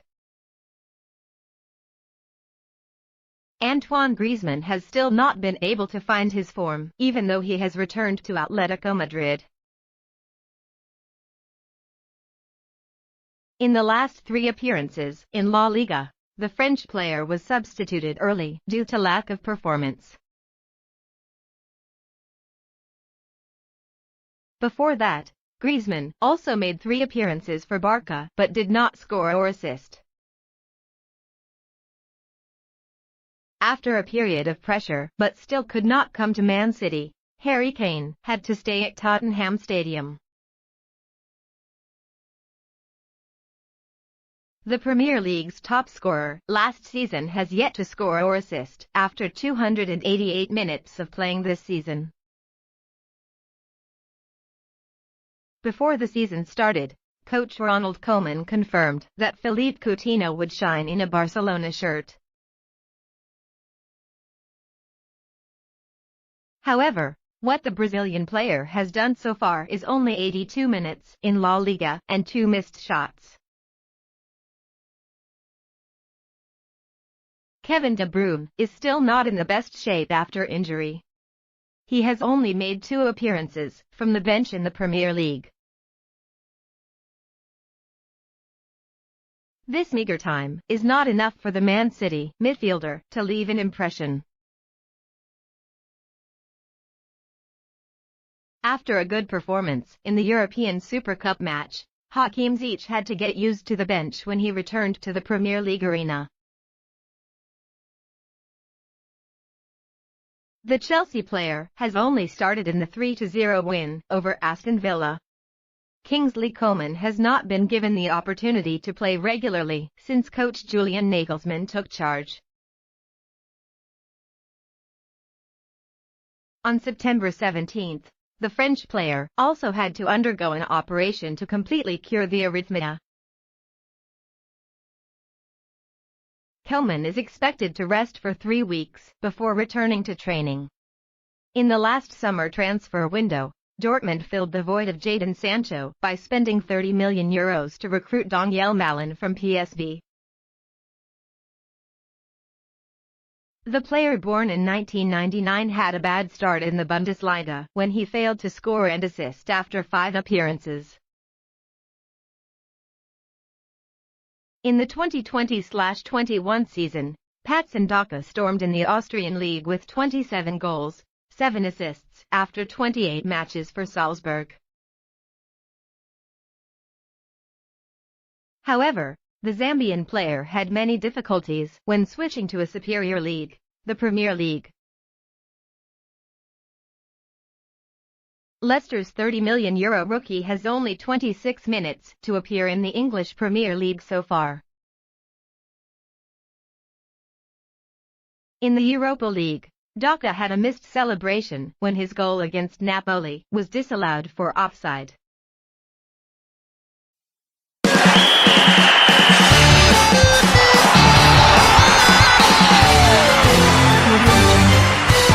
The coaching method of Thomas Tuchel. The coaching formulas formed from the time he was leading small teams in Germany are the hinges for Thomas Tuchel to become the star in the coaching village today. After more than 10 years of experience with youth football, Thomas Tuchel has taken many steps forward. First, he learned from coach Hansi Kleitsch as an assistant at Stuttgart. Mr. Kleitsch is considered a bright spot in the field of youth training in Germany. After that, Tuchel began to accumulate experience from working as the head coach of various ages of different youth teams. True to the tradition and theory prevalent in German academies at the time, Tuchel applied the rule of repetition to each exercise: a single pass 100 times. Practice a single pass 100 times, all in a training session. Clear rules. Now we are also applying a much larger number of repetitions, but not in a crammed style, Tuchel self-assessed. We practice in a cramped and complex space, constantly forcing players to come up with new solutions according to the shape of the game. In simpler terms, the players will have to practice the pass in a competitive situation, under the same pressure as a real game without thinking, calculating, and handling. Another type of exercise that is also favored by him is to apply different forms of attack organization when there is a loss in number of people compared to the opponent, such as 7 against 9 situations. This type of exercise will force the player to pass the ball so creatively that cramming is no longer necessary. In Tuchel's training sessions, there was never the form of an 11v11 exercise across the entire court like a game. He himself used to love them when he always put the competition at the end of training sessions when he was a youth coach. With Tuchel, the exercise of playing like the real thing is no longer reasonable. I said goodbye to trying to copy the weekend game. Well, never do that. Instead, he focused more on the basic patterns in which the team would operate. The rules have to be very clear. Which foot is to receive the ball? Which foot should be passed to a teammate? Is it possible to put a player in an empty position, or will the situation be closed? In a closed situation, how should the player respond to the defenders to reorganize the attack? When a player turns around, is there a way to move on that side? Which side has no road? These rules should be very clear. And within the framework of the rules, each player will have the maximum degree of creative freedom, explained Tuchel. With each passing week, the Mainz 05 players have more confidence in the teacher. They realize that exercises in miniature are the best preparation. In official matches, when the space on the field suddenly expands, they feel like they have more time to make decisions, easier than the training sessions, as the coach intended. Midfielder Eugen Polanski that day said that it takes good academics to keep up with Tuchel's exercises. After each training session, the players' minds are more tired than their limbs. Tuchel had penetrated their minds. In each of those days, Tuchel would often stand in the middle of the field, constantly commenting, criticizing the players who made mistakes, motivating them, putting more pressure on them. Above all, he never forgot his technical work. Just like Roger Federer has to practice serving and hitting shots on the court every day. Every day, a football player has to practice basic techniques again and again, Tuchel asserted. This concept is espoused by players like Andreas Evenschitz. We practice a huge amount of passes with him and he is constantly paying attention to the quality of the pass. Based on that, he will fall in love. We had to get the ball past 6 or 7. All the time, we had to open up new triangles. At that time, practice was fun. But the beginning of everything was still a simple but accurate pass. I have never seen a coach with the courage to be so simple. Midfielder Jan Kirchhoff remembers his days in the U19 team with Tuchel. He asserts that the old teacher's training sessions have shaped the team's playing style. With Thomas, I learned how to add tempo to the game. In the exercises, he always practiced the short, long rule. This greatly influenced my personal play. In that approach, the first 2 passes when the team deploys the ball will be 2 short passes. The idea is that if the central defender makes a short pass to the 6th tower midfielder, who plays another short pass and releases it, the opponent will be forced to move. Pass streams will open. The centre-back himself will have a few more seconds to position himself and watch, looking for a long-range pass option, preferring a thick, penetrating pass. Center to target the conductor player or striker. This play will be repeated on the opponent's field. 2 passes will help the 6th midfielder or the conductor player to navigate. The ultimate goal now is to score, finish, or assist. Learn by error. In addition, Tuchel also believes in a concept called learning by error.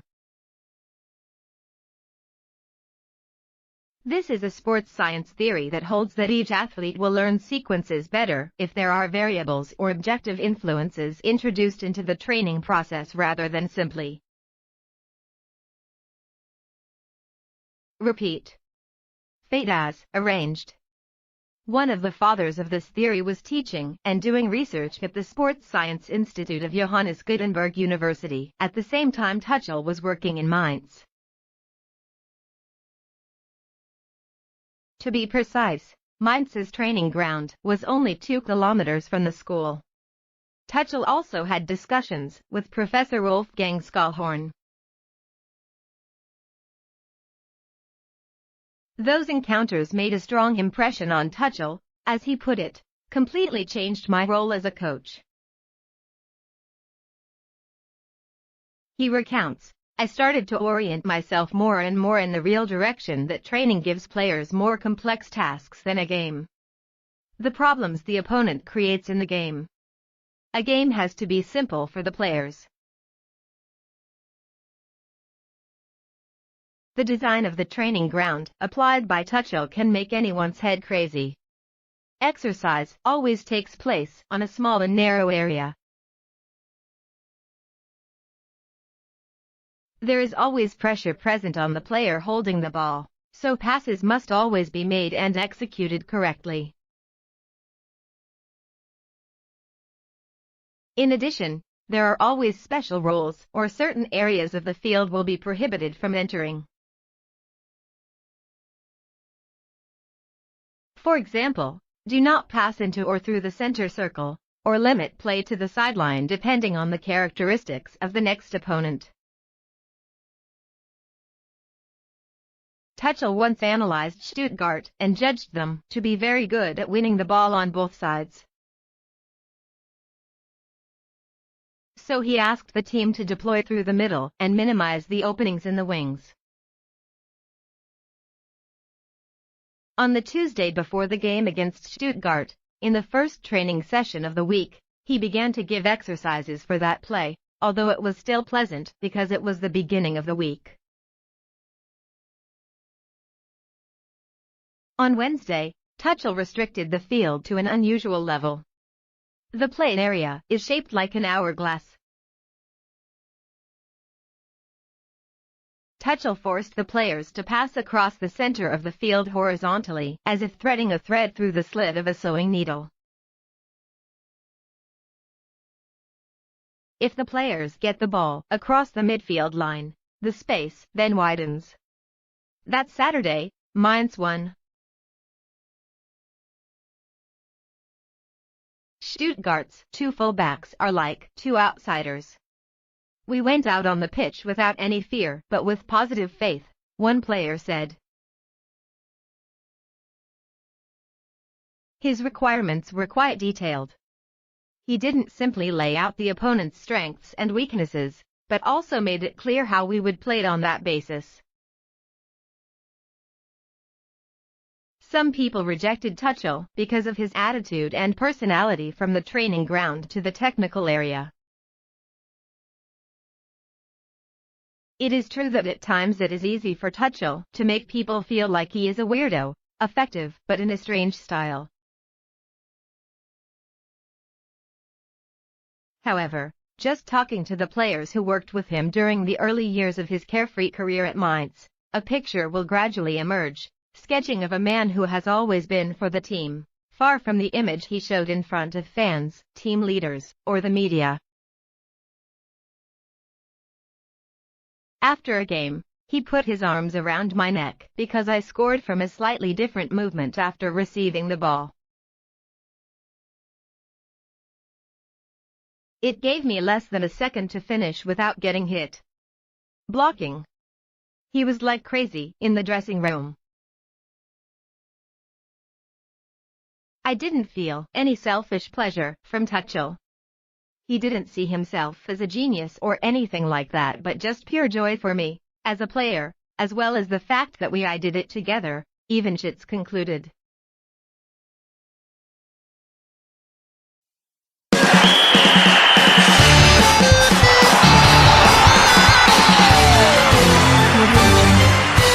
Prediction of the 6th round of the English Premier League, MU, Liverpool overtake Chelsea? This weekend, the English fields will be exciting again when the matches of the 6th round of the Premier League 2021/22 take place. According to expert Mark Lawrenson's prediction, Chelsea will most likely lose the top spot because they face a much bigger challenge than Man United or Liverpool. After the first 5 rounds, Chelsea are standing at the highest position in the Premier League, but they are only on par with Liverpool and MU, 13. This team has a better goal difference than MU, +11 compared to +9, and ranks above the COP thanks to the name starting with C in front of Liverpool's L in the alphabet. In the next round, Chelsea will face a huge obstacle named Man City. If Chelsea had just struggled to overcome Aston Villa after the penalty shootout 11-m in the 3rd round of the English League Cup, Man City, despite launching a lot of young faces, still easily crushed Wycombe Wanderers with a score of 6-1. Confronted with the defending champion of England, who are in extremely high form, won the last 5/6 matches, the remaining matches are drawn. If Chelsea do not earn all 3 points at Stamford Bridge, it is not strange. Compared to Chelsea, Liverpool's rival Brentford is much more pleasant. With 8 points earned after 5 rounds, Brentford clearly did not play badly. However, this new representative to play in the Premier League is far from reaching the level of Liverpool, who have won 9 of the last 10 matches in the Premier League. Playing against Brentford, Liverpool without earning all 3 points, this can be considered a surprise. With Man United, they are even more convenient than Liverpool because they welcome Aston Villa at Old Trafford. Last season, the Red Devils beat Aston Villa in both matches in the Premier League, and in the next match the guests may have to receive the same result again. In this round, there is also a much-awaited competition between the 2 Big Six teams, Arsenal and Tottenham. After losing the first 3 rounds in a row, receiving 9 goals without scoring even 1 goal, Arsenal has started to recover when they won in the last 2 rounds, both with the minimum score against Norwich and Norwich. Burnley. In contrast, Tottenham, after a dream start with the first 3 victories, suddenly fell when they were defeated by Crystal Palace and Chelsea respectively with the score 0-3. With such a bad performance, striker Harry Kane's team wants to earn 1 point at the Emirates. They will definitely have to make a lot of effort.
Bruno Fernandes admits to failing after kicking 11m for Man United.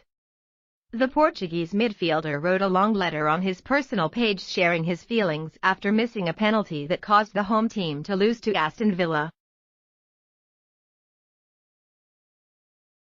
In the 90+1-minute match against Aston Villa at home in the 6th round of the English Premier League on the evening of September 25, Man United received an 11m penalty in a 0-1 lead.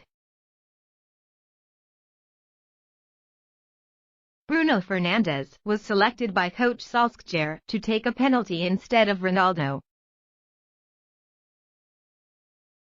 However, the midfielder wearing the number 18 shirt shot straight into the sky, causing the home team to lose. After the match, instead of choosing to be silent, Bruno wrote a long thought on social networks sharing his feelings. He admits to having failed in the recent match but will definitely come back stronger. In particular, the Portuguese midfielder said he is still ready to shoot 11m if he continues to be given the opportunity, and surely the ball will go back into the net. Bruno Fernandes' thoughts are as follows. No one is more frustrated than I am, because the penalty kick was missed, and as a result, MU conceded defeat. I'd always take on my responsibilities, and I'd always accept them under pressure in times like these. Today, I failed. But I will go one step further and face the challenge with ambition and responsibility, as in many other cases before, the ball will go into the net again. Criticism and dissent is an important part of football. I learned to live with it, even using it to push me forward. I see that as an important part of my commitment to constantly trying and improving to be the best player I want to be, for me and for the team. Today, I once again accept the responsibility that has been given to me since I joined United. I will take it again, without fear, anytime soon. The most important thing for me is that the team win together. I will always do everything I can to help my teammates and the club be the best they can be. I am a player who gives everything on the pitch with absolute desire and commitment. And that is what I will continue to do. Thank you all for your support after the final whistle. Hearing you say my name in the stadium, I was really touched. I will come back stronger for me, and because these are the standards I set for myself, but above all because of my teammates and the fans who always support us. Portuguese wrote. After this defeat, Bruno and his teammates will continue to host Villarreal in the second round of the Champions League group stage on September 30th.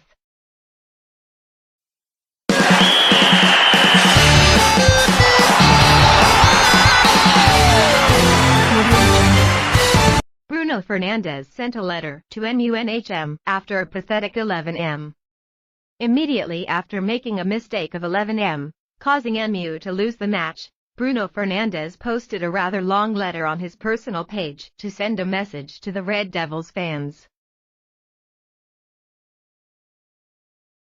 Recently, MU surprised everyone when they lost 0-1 to Aston Villa in the 6th round of the English Premier League. The two struggling teams held each other for most of the time before Courtney Houses scored the only goal of the game. This defeat makes the Red Devils temporarily fall to 4th place in the rankings with 13 points, behind Liverpool, Man City, and Chelsea. In addition to this embarrassing defeat, the recent competition at Old Trafford also witnessed an extremely remarkable highlight when midfielder Bruno Fernandes had an 11m shot in the final minutes of the match. Instead of the usual flute jump phase, the Portuguese midfielder decided to hit a strong shot, and this time the ball flew over the bar, making MU's chance to have points disappear into smoke. Bruno's letter to MU fans. Immediately after the match, a series of critical comments were aimed at Bruno Fernandes and coach Solskjaer. The midfielder wearing the number 18 shirt also did not forget to write a rather long letter on his personal Instagram to send to the Red Devils fans after the recent deplorable eating situation. Specifically, the Portuguese player wrote, "No one is more frustrated than I am, because we missed the penalty and we lost as a result. I take on my responsibilities all the time, and am always under pressure about them in times like these. Today, I failed. But I had the courage to take a step forward and face the challenge with the same ambition and responsibility as before. But in many other cases, the ball returned to the net. Criticism and opposition are an important part of football. I've learned to live with it, even use it to motivate me, and I consider it a very important part of constantly trying to improve and be the best player I can be, for me and for the team." Ball. Today I am once again taking on the responsibility that has been given to me almost since joining United, and I will carry on it again without fear or anxiety whenever called upon. The most important thing for me is to win together, and I will always do everything I can to help my teammates and Man United be the best they can be. Bruno is ready to come back. I am a player who leaves everything on the pitch, with great desire and devotion. And that is what I will continue to do. Thank you all for your support after the final whistle. Hearing you say my name in the stadium, I was very emotional.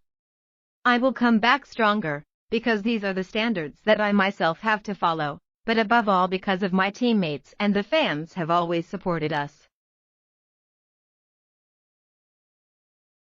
Right below the comment section, a series of teammates and even MU's homepage also encouraged Bruno after this defeat.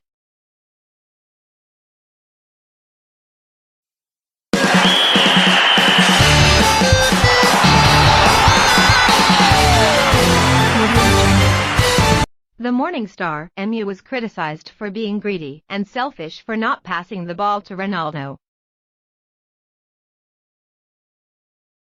Manchester United have just lost their first Premier League match against Aston Villa at Old Trafford on the day that Bruno Fernandes missed a penalty. However, Red Devils fans do not consider their conductor to be the most to blame. Greenwood received brick and stone for personal play.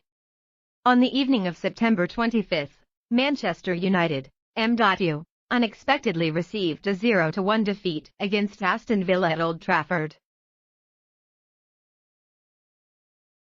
Superstar Bruno Fernandes was unable to retain 1 point for the home team after a penalty shootout in the last minutes of the match. This is the second consecutive defeat of coach Solskjaer's teachers and students in just 5 days, and the first defeat in the Premier League this season. After the match, MU fans could not hide their disappointment when the home team lost in the last minutes. However, it is not Bruno Fernandes, the young star Mason Greenwood, who has to receive a lot of criticism from the fans. The match against Aston Villa was the 6th consecutive match in the Premier League. Greenwood was ranked in the attack instead of rookie Sancho. However, the 20-year-old striker had a very ungrateful game day. Greenwood made 8 shots on goal, more than Aston Villa combined, 7 times, but the effect was almost zero. Manchester United fans were furious and blamed Mason Greenwood for his disastrous performance against Villa. They said that the 20-year-old star was greedy and selfish when he did not pass to Cristiano Ronaldo, so the home team lost the match. What a horrible game. Today Greenwood played too selfishly and greedily. He ignored Ronaldo for the whole game. If he had passed to Ronaldo in some situations, we probably wouldn't have lost. A fan expressed disappointment about Greenwood on Twitter. Honestly, watching Mason Greenwood flatly refuse to pass the ball to Cristiano Ronaldo while he shoots back and forth and still doesn't come in is annoying, said another exasperated fan. Mason Greenwood has appeared alongside Cristiano Ronaldo in every Premier League match since the Portuguese superstar returned to MU until now. In the defeat to Aston Villa, Ronaldo also repeatedly expressed dissatisfaction with the personal handling situations of the junior. If Greenwood played more as a team, MU would have had many clear opportunities to improve the score. The first defeat in the Premier League this season is the third defeat in the last 4 matches of coach Solskjaer's teachers and students in all competitions. This is also the second defeat in a row at Old Trafford of the Red Devils in less than a week. This result makes MU miss the opportunity to win the Premier League table. They fell to 4th, sharing 13 points with Chelsea, Man City, and Everton, and 1 point behind Liverpool.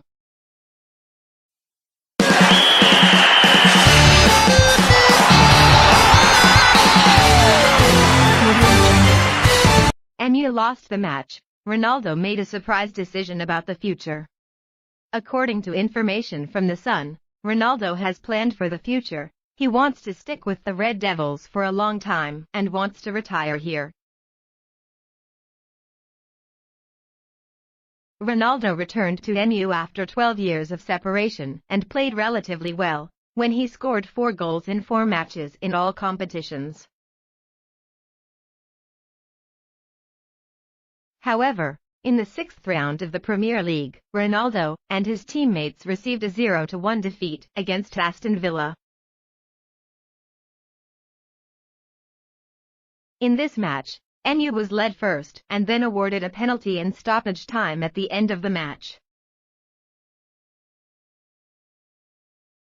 However, Ronaldo did not take a free kick, but his junior Bruno Fernandes. The Portuguese midfielder kicked the ball into the stands in front of the Red Devils fans' regret. Personally, Ronaldo is very disappointed with the results of the home team. After the match, the striker born in 1985 encouraged his teammates and himself on his personal page. He hoped everyone would get up from failure to be stronger.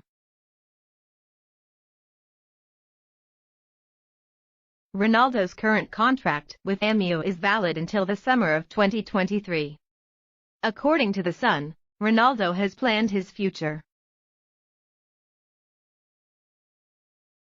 This source said that CR7 wants to play for MU until he retires. Not only that, he wants after not playing football to participate in the training and coaching of MU's youth team, including his son Cristiano Jr.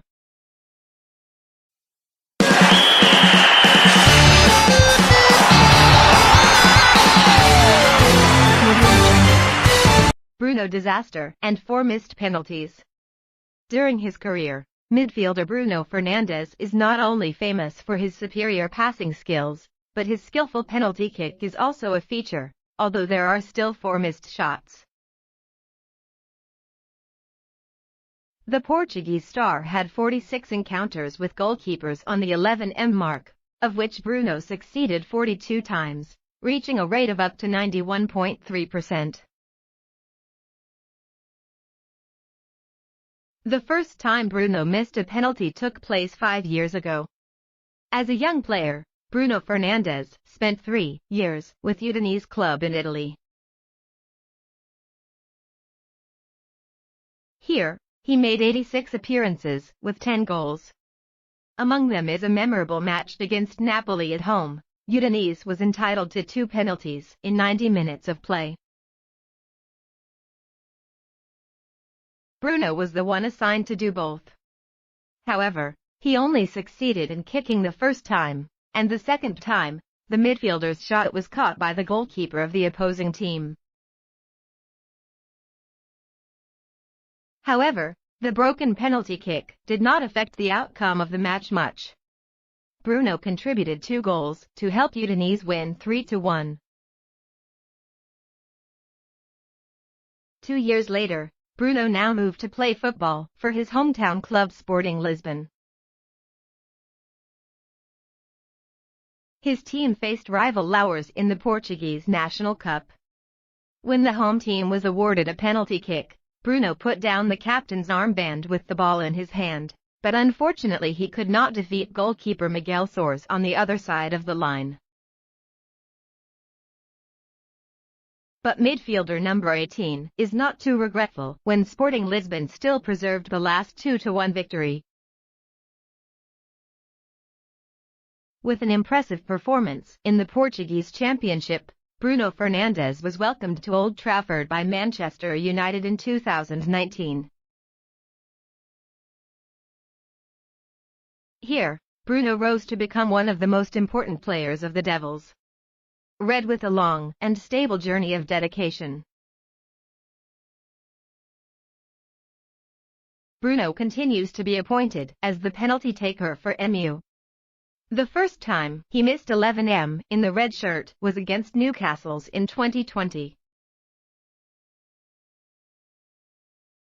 Just like the previous 2 times, this player does not have to feel too guilty when the home team still has a crispy 4-1 victory. But the fateful kick on the night of September 25 was a completely different story.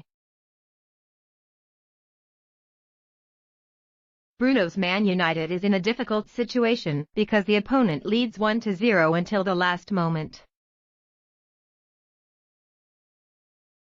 The penalty in the 90+3 minute was like a gift that could not be more wonderful that MU wanted to receive at that time. The presence of 2 penalty kick experts, Ronaldo and Bruno, made the Manusians even more confident in a draw guaranteed by one of these 2 players on the 11-meter mark. And Bruno was the chosen one. If successful, he will help the home team win back a valuable point. Otherwise, MU will receive the first defeat and lose the advantage in the title race. Under great psychological pressure, the Portuguese midfielder ran and immediately launched a powerful shot, not the familiar flinging style. The ball flew straight up into the sky in the surprise of millions of passionate MU fans around the world. Losing a regretful point, Manchester United fell to 4th place in the rankings. Ole Gunnar Solskjaer's teachers and students still have a lot to do if they want to claim the kingship at the end of the season.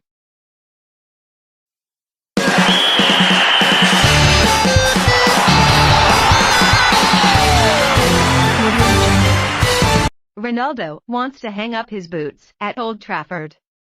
According to Sun Sports, a source revealed that Ronaldo wants to end his digital career at MU.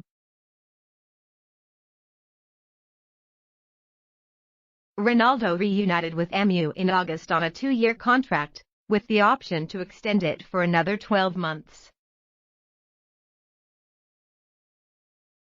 In his speech before the match MU vs Aston Villa in the 6th round of the English Premier League, coach Solskjaer believes that Ronaldo can play at the peak until the age of 40, because the Portuguese striker maintains a very good physical background thanks to the regime. professional nutrition, and exercise. A source revealed to Sun Sport that Ronaldo wants to play for MU until he retires. After hanging up his boots, Ronaldo also wants to join the MU coaching staff, so that he can monitor and guide his 11-year-old son who is studying at the academy, Cristiano Jr. Ronaldo has told everyone that he's coming back to MU to help the club win titles. He's still at the top of his game physically and wants to prove that nothing is impossible. So he's here. Will play for MU for more than 2 years. Ronaldo is passionate and knowledgeable about everything about the game.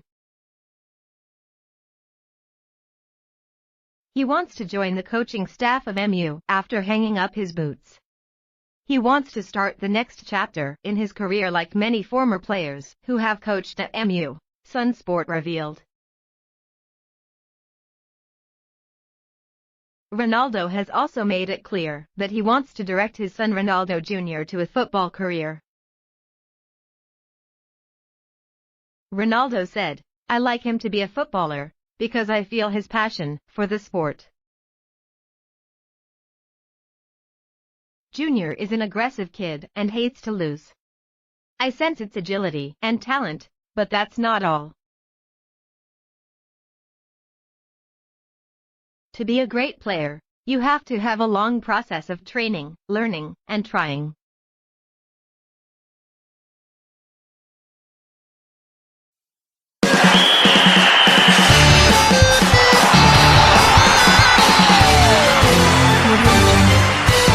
The key to Guardiola defeating Tuchel.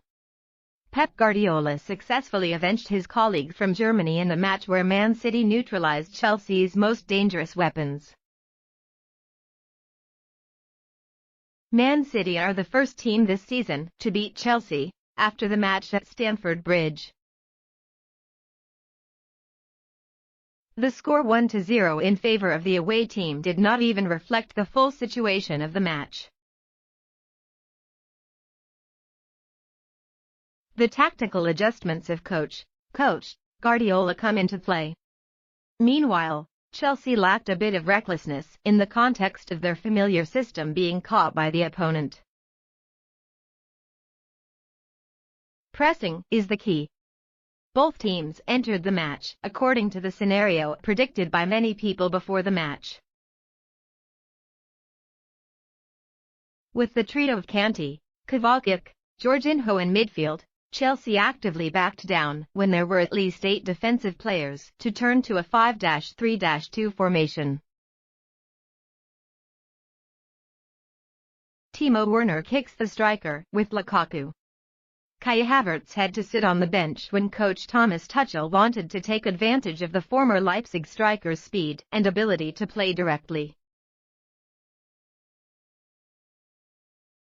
However, on the opposite side, Pep and Man City have fully exploited the opponent's ability to escape pressing and not really smooth ball rotation to prevail.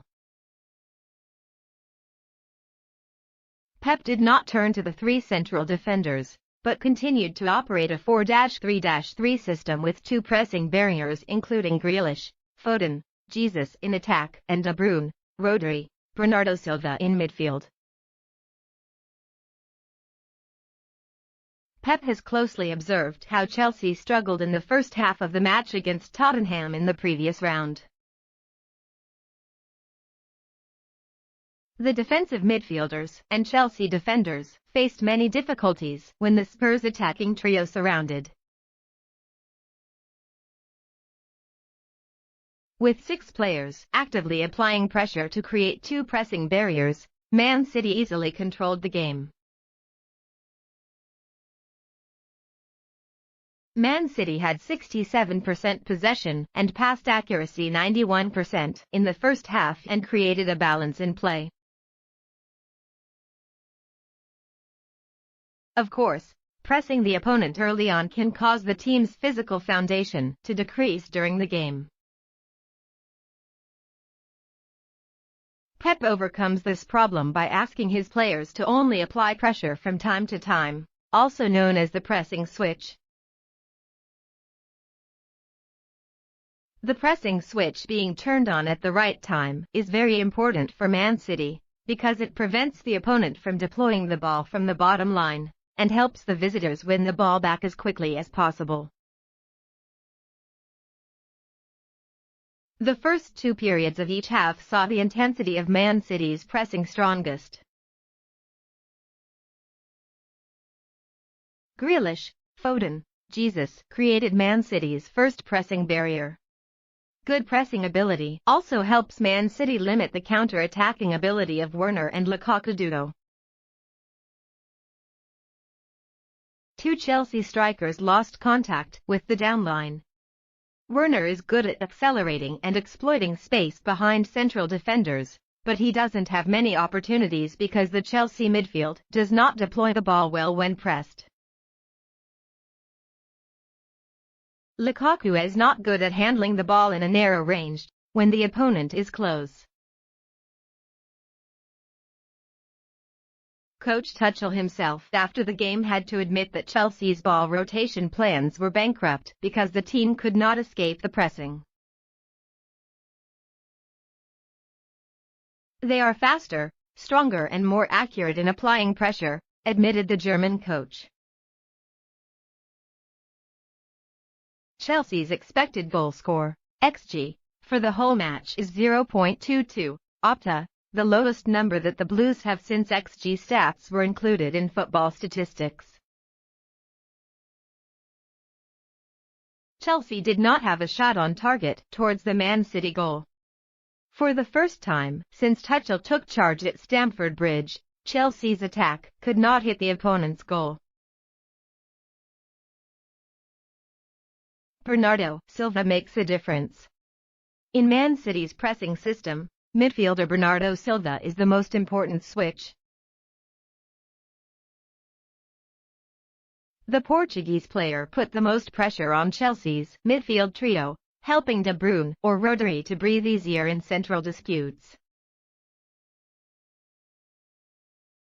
When needed, Bernardo also rises to support the Grealish, Foden, Jesus trio. When Man City had the ball, Bernardo dropped deep to play the role of escaping pressing and opening space for teammates. The Portuguese midfielder's constant activity and hard work make it easier for De Bruyne to breathe in the center. As a result, the Belgian player is more involved in the attack and sometimes plays as a virtual 9 in Man City's system.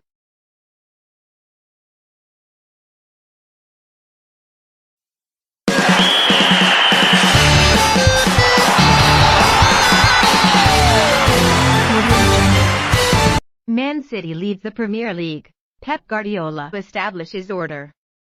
In a round full of surprises, Pep Guardiola's Man City for the first time in the 2021-22 season stepped to the top of the Premier League table.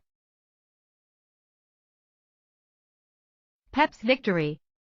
After 3 consecutive defeats, the most unforgettable being the Champions League final in Porto at the end of May, Pep Guardiola won against Thomas Tuchel.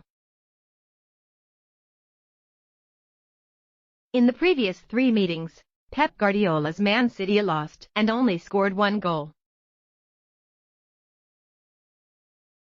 At Stamford Bridge, Man City soon showed the initiative in controlling the ball and playing more attacking. It can be said that Thomas Tuchel himself, in a match losing himself, created conditions for Man City to comfortably play football. Chelsea chooses excessively pragmatic football. After a series of heavy fixtures and ahead of Juventus' away game in the Champions League group stage, Tuchel's caution can be understood.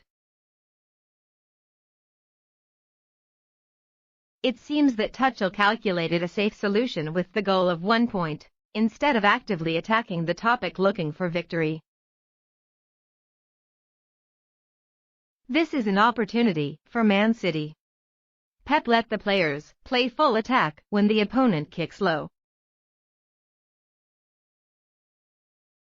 They have a lot of time to coordinate and put a lot of pressure on Mendy's penalty area.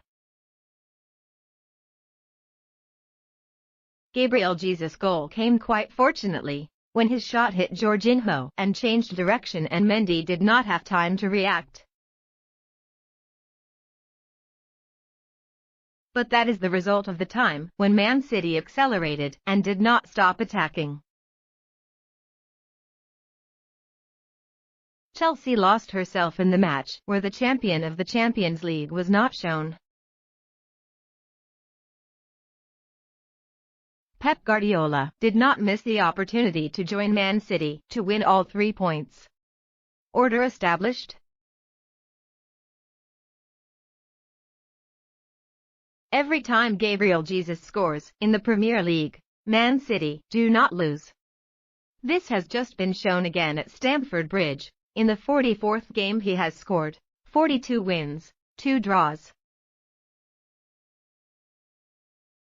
Gabriel Jesus' goal also marked a new record that Pep Guardiola achieved with Man City. Accordingly, he reached the milestone of 221 victories, the club's all-time best achievement. This victory brings Man City to the top of the rankings for the first time in the new season. The Citizens' season started with a loss to Tottenham and ranked 13th. After that, they gradually moved up to 13th, 9th, and 2 consecutive rounds ranked 5th. Round 6 of the Premier League was a moment of many surprises. MU lost to Aston Villa at home in a match where Solskjaer was very poor in tactics, while Bruno Fernandes changed the way he took the penalty kick and missed the shot. Liverpool were held back by rookie Brentford with a 3-3 draw. Amidst pleasant surprises, Man City beat Chelsea away from home to take the top spot. Premier League order re-established? Man City fans believe it. Last season, Pep Guardiola's side started awkwardly, but then made strong strides towards the championship. Now, they step to the top of the table having won the most important game of the season. However, to have an answer about the order on the top of the table, it takes another week to verify, when Man City is Liverpool's guest in round 7. Before that, in the middle of the week, Pep Guardiola also had to make calculations. Most reasonable for the battle on the PSG field in the Champions League group stage.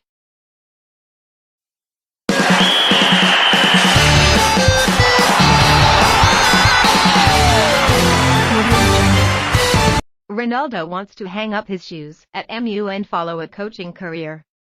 Superstar Ronaldo wants to end his career at MU and start coaching from the club's own youth team. Ronaldo has played very well since returning to Old Trafford. The 36-year-old striker still has 2 years left on his contract and is always ready to fight until he can't. Coach Solskjaer is also confident that Ronaldo can play until the age of 40. But the Portuguese player goes even further than that. Ronaldo wants to retire and start his coaching career at MU. He is obsessed with football and knows a lot about the sport. Many players have started their coaching careers at Manchester United, and Ronaldo thinks this is a good way for him to continue his coaching career. In the short term, Ronaldo wants to help MU win titles, a close friend of Ronaldo said. If Ronaldo coaches the youth team, he will have the opportunity to coach his 11-year-old son Cristiano Jr. Ronaldo's descendants are currently training at MU's Littleton Road Centre, with the youth team with the sons of Rooney and Matic. Cristiano Jr. previously played for Juventus youth team and scored 4 goals on his debut. The Portuguese superstar has also repeatedly affirmed that his son wants to follow the career of a player. The prospect of Ronaldo coaching Cristiano Jr. made world football fans very excited. "I would love for my son to become a footballer because he is so passionate about the sport. The kid is a formidable opponent and hates to lose.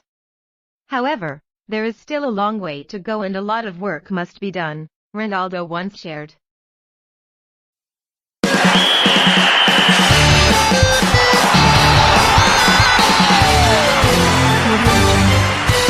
Two of Ronaldo's favorite dishes. Cristiano Ronaldo wants to put some healthy dishes on Man United's menu. According to The Sun, Cristiano Ronaldo has asked the chefs of Manchester United to add some of his favorite dishes to the club's menu, including bacalhau stew and octopus. However, only the bacalhau stew made with cod, eggs and salt is advocated.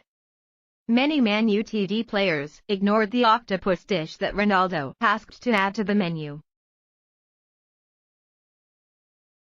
Ronaldo likes octopus, but MU players are not interested, even if this dish is good for health.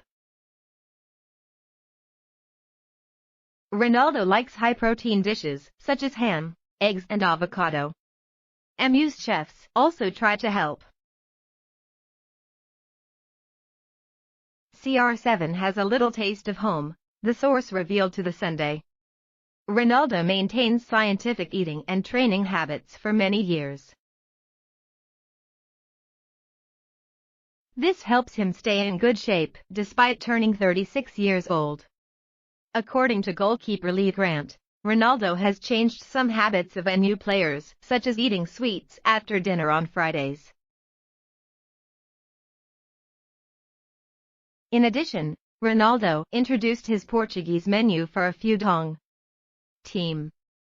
With a moderate lifestyle, Ronaldo is confident that he can play at the top until the age of 40. Coach Ole Gunnar Solskjaer also believes in this. "I wouldn't be surprised if Ronaldo still plays at his peak when he turns 40. The way Ronaldo takes care of himself is impressive. Maybe he has a special genome or DNA." Ronaldo spends every bit of his energy and the effort to become the current player, the MU captain said. CR7 and his teammates will have a few days of rest before entering the match against Villarreal in the Champions League group stage.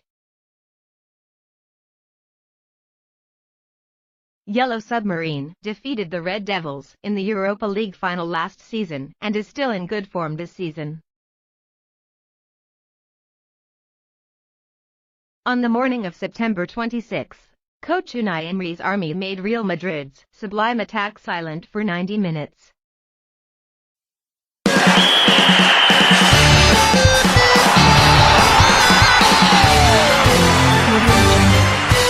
Crushing Tottenham, Arsenal won 3 consecutive matches.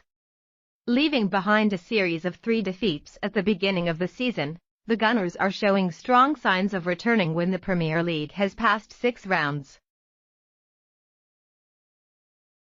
Crushing rival Tottenham in the London Derby, Arsenal surpassed this opponent in the rankings. Mikel Arteta is probably used to criticism from fans. The strategy of trusting the players, not spending too much on the stars, has made Arsenal play erratically since last season. But the North London Derby is always another game, where bloodshed and hostility sometimes have little to do with form. Nearly 60,000 fans dyed the Emirates stands red. Tottenham enter this match after 2 defeats, and of course, they must aim for victory if they do not want to fall into a crisis. Mr. Nuno Santo theoretically used Spurs' best cards in a 4-3-3 formation. However, Arsenal surprised everyone with their youthfulness, reasonable distance, and razor-sharp ball movements. In the 12th minute, the Emirates bridge shook when Emile Smith-Rowe hit the net of Hugo Lloris. After a series of tricky dribbling on the right wing, Bukayo Saka hit an accurate pass for Arsenal's No. 10 to score. The Gunners' 20s really played very impressively from the start. Their movements caused Tottenham's defense to mess up every time they needed to defend the area. Though one rushed up, in the 27th minute, it was Aubameyang's turn to score. From beautiful smashes on the vertical axis, the Gunners' captain was cleverly created by Smith-Rowe when he entered the penalty area. Arsenal really did exceed expectations. Against a more experienced, even classier opponent, Arteta's young team still showed the potential of a cohesive and ready-to-play team. By the 34th minute, the score was 3-0. Starting from a phase that lost the ball of Harry Kane, Saka accelerated straight into the penalty area. Kane's tackle accidentally made the star Saka on the red-white side move closer to the goal before finishing diagonally. Lloris really couldn't do anything more when the goal was open and the white centre defenders did not hold their positions. The rest of the time saw a completely different Arsenal, an impressively deep defensive team. Son Heung-min, as usual, still plays aggressively with speed side attacks. But on the other side of the front line, rookie Tomiyasu had a great day. The Japanese defender many times caught Son dead, and at the same time paralyzed the left wing of Tottenham with precise cuts. In the middle of the field, the duo Thomas and Granit Xhaka swept almost completely in the midfield. In front of goal, Aaron Ramsdale made the strikers in the city frustrated by his excellence and certainty. In the 79th minute, Spurs regained 1-3 thanks to Son's attack. It was a situation where Xhaka was injured on the field, but the away team still got on the ball when the referee did not cut the whistle. Arsenal lacked a stop, and the Korean striker immediately moved into the center to finish Ramsdale down. More than 10 minutes left, Arsenal still played well when reducing the excitement of the opponent. Without hesitating to foul from the middle of the pitch and close every space, the Gunners won 3-1 to get 9 points from 6 games, climbing to 10th place in the standings. With the same 9 points, but Tottenham are temporarily behind because they are worse in difference. From the empty-handed in the first 3 matches, the Gunners are now only 5 points behind the leader Liverpool.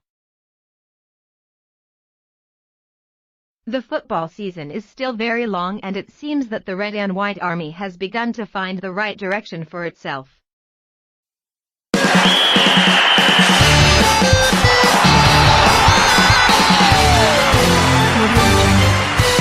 Man United is difficult to replace Solskjaer now. Antonio Conte and Zinedine Zidane became the leading candidates to replace Solskjaer.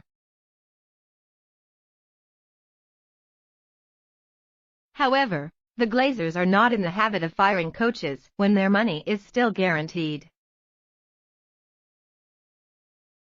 Manchester United is in crisis. In the season Red Devils aim to win the title, it is really difficult for them to lose 3 of the last 4 matches in all competitions. Many Man United fans are losing patience with coach Ole Gunnar Solskjaer. However, if you look at the management strategy of the Glazer family, owner of Man United, in the past, the possibility of Solskjaer being fired in the near future is not high. Familiar scenario. Manchester United are playing poorly, but the season has only just begun, and a win over Villarreal in the Champions League midweek could change things. Red Devils have just been eliminated in the Carabao Cup after losing to West Ham. However, it is a less prestigious playground than the FA Cup. The main goal of the Old Trafford team this season is still to compete in the Premier League, Champions League, and maybe more FA Cup. On the Premier League table, Manchester United is in 4th place. With 13 points after 6 rounds, Man United is only 1 point behind the leader Liverpool. The red half of Manchester also has the same number of points as Man City or Chelsea. In terms of results, it's not a bad start for a title contender. The 2021/22 season has only just begun, and it doesn't make sense to dismiss Manchester United's ability to win the title after just 2 months of starting. In the Champions League, Man United fell into a light group, and the away loss to Young Boys was not a disastrous result. The problem with Man United fans is that they are fed up with Solskjaer's unstable and problematic football philosophy. The Norwegian has been criticized for his conservative approach to problem-solving in midfield, creating a style of play that relies heavily on individual brilliance. It is the lack of stability and rigidity in the game that makes Man United empty-handed under Ole. However, the problem here is whether the views of Man United fans about Solskjaer affect the Glazer family, the owner of the club. The answer is probably that, like the Kroenke family holding Arsenal, the American owners of Man United will continue to be patient with Solskjaer, at least for the next few weeks. Arsenal owners have been quite adamant about their decision to keep Arteta's seat since the start of the season, despite the London team's disastrous start. Man United have even had a better start to the season than Arsenal, and there's no reason the Glazers should fire Solskjaer right now. In the past, the Glazers have never fired a coach in the early stages of the season. David Moyes' 10-month reign at Old Trafford ended in just 48 hours, since the team's management learned they were no longer able to compete for a Champions League spot next season. Louis van Gaal was in place in the first season, for bringing the Red Devils to the top 4. The Dutch coach was fired the next season when MU finished in 5th place in the Premier League, even though it was then. He won the FA Cup. Mourinho was even more impressive, helping the team to 2 consecutive years in the Champions League. The special one was fired after a bad start to the season, leading the Glazers to believe that only a miracle could help the team qualify for the Champions League at the end of the season.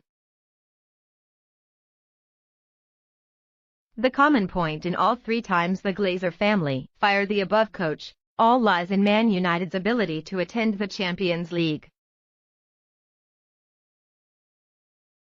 In June 2021, Solskjaer put pen to paper on a contract with a term of up to 2024, with a 1-year extension clause. It was Hull's third contract signing with the management of Man United since the Norwegian coach returned to his old club. The Glazers put their faith in Solskjaer because he led Man United to 2 consecutive seasons in the Champions League.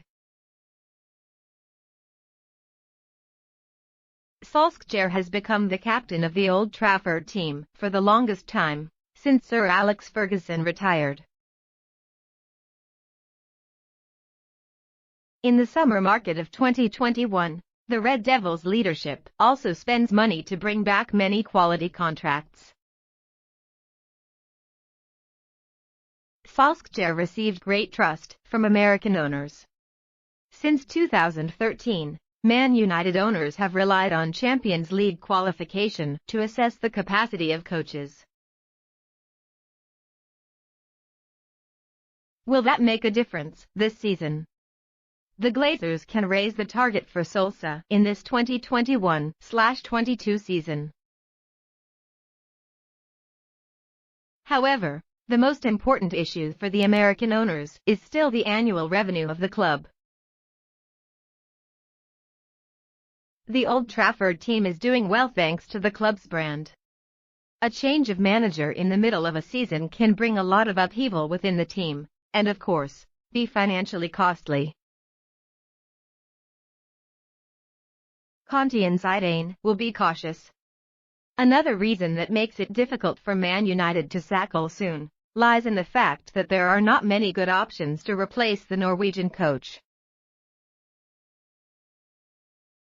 Only Antonio Conte and Zinedine Zidane are the 2 most famous military leaders who are free. If parting with Solskjaer, the Glazer family is unlikely to continue to give trust to average coaches. However, Conte or Zidane are both difficult captains in choosing the team to lead. Zizou once admitted he was not interested in accepting the invitation to lead a team when the season was going on. The French coach once accepted to rescue Real Madrid in the second half of the 2018/19 season and could not help the team get out of the situation after 2 months. When leaving the Bernabeu, Zidane is said to be waiting for the opportunity to leave the French national team or Juventus, the teams familiar with this coach. Manchester United will be a completely different challenge, with a unique environment. It should be remembered that Sir Alex Ferguson still has an important voice at the club in important decisions. The influence of Ferguson and many former Man United players can be a barrier that makes Conte or Zidane afraid if they sit in the hot seat at Old Trafford. In a speech in 2018, when Zidane was also unemployed, Alain Migliaccio, Zidane's agent, once confirmed that the French coach had little interest in the English football environment. "I don't think one day Zidane will work in England," Migliaccio revealed. "The style of football there is not suitable for Zidane. I have discussed the possibility of going to England to work with Zidane. He is not really interested." Of course, in football, anything is possible. Many current stars of Man United such as Varane, Cristiano Ronaldo, Paul Pogba have worked or have a good relationship with Zidane. Man United is the best option at the moment, if Zidane wants to return to work at the top of European football. Conte is another rather risky option. The Italian coach has a tradition of conflict with club owners about shopping in the market. Conte is almost at odds with all the leaders of the big clubs he has led such as Juventus, Chelsea, or Inter Milan. The 52-year-old strategist wants to have full control of the team or interfere deeply in the purchase of players. Conte is ready to attack the team's leadership in the media if they do not recruit the targets he wants. That's what the Glazers used to be unhappy about in Mourinho. Conte will also fear having to rush into a fire while the season is underway. If accepted to lead Man United, the former Inter Milan coach can wait until the end of the season to have the best preparation. Besides Conte and Zidane, there are almost no famous coaches who can lead Man United at the moment. The dismissal of Solskjaer at the beginning of the season is too risky for the Glazer family. Except for the case that Man United plays badly and is left too far on the Premier League rankings, it is highly likely that the Norwegian coach will still be in place in the near future.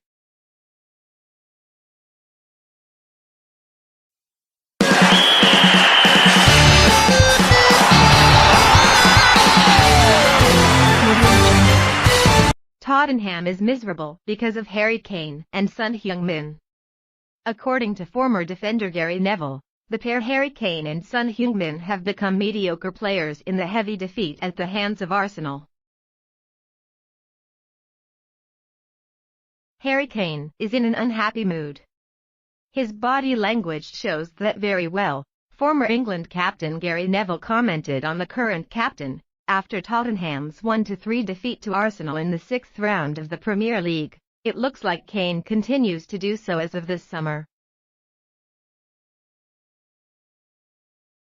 Kane still contributes to the team's overall play, but is no longer himself.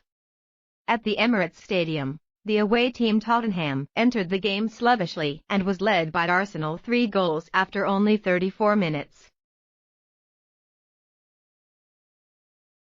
At the end of the second half, Son Heung-min shortened the score to 1-3, but Tottenham still received the 3rd consecutive defeat in the Premier League. Harry Kane is yet to score in 5 Premier League games, his worst start to the 2012-2013 season. In the defeat against Arsenal, the number of shots on goal of the England captain was only 4 times, less than that of Manchester United's Harry Maguire. Both Son and Kane don't look happy, continued Neville. I see the problem not only with Kane, but also with Son. They are like kids whose balloons burst at a party. Their partnership is unlike last season. Both are in trouble. Kane and Son were the top 2 goal scorers for Tottenham last season, with 33 and 22 goals respectively in all competitions. In the Premier League alone, Kane scored 23 goals, while Son scored 17 times. While Kane tried unsuccessfully to leave this summer, Son signed a contract extension with Tottenham until 2025. Kane has scored 17 or more Premier League goals in the last 7 seasons. In the 2020-2021 season, he seems to be going through a rejuvenation process. The English striker got 23 goals and won the tournament's top scorer. This is the 3rd time he has done this after the 2015-2016 and 2016-2017 seasons. In terms of position, Kane continuously dropped deeper as an assist midfielder and registered 14 assists in the Premier League last season, the highest in the league. Thus, he contributed to 37 goals for Spurs in the Premier League season. Kane's expected goal percentage has dropped dramatically last season. The reason he had to move wider and deeper was not due to but partly because of the team's lack of creativity. They are two stars of Tottenham and have to make a difference when things are getting worse, former coach Graham Souness told Neville. If not them, who will Tottenham rely on? But both, like the players, are regretting themselves. It's time for Kane, and any player who dreams of being a big Tottenham player, to stand up. Ledley King, a former Tottenham midfielder, thinks Kane's problem is simply a technical one, not a psychological one from the summer scandal. I'm not worried about Harry's mood, because I know he's in the right place. Getting better every day with the ambition to be the best player possible. But Ledley King did not dismiss Neville's opinion. Harry has always been interested in scoring, but he is clearly losing his form. Harry is not like last season, and Tottenham are miserable because of that.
Solskjaer, wait, I will bring the title to MU.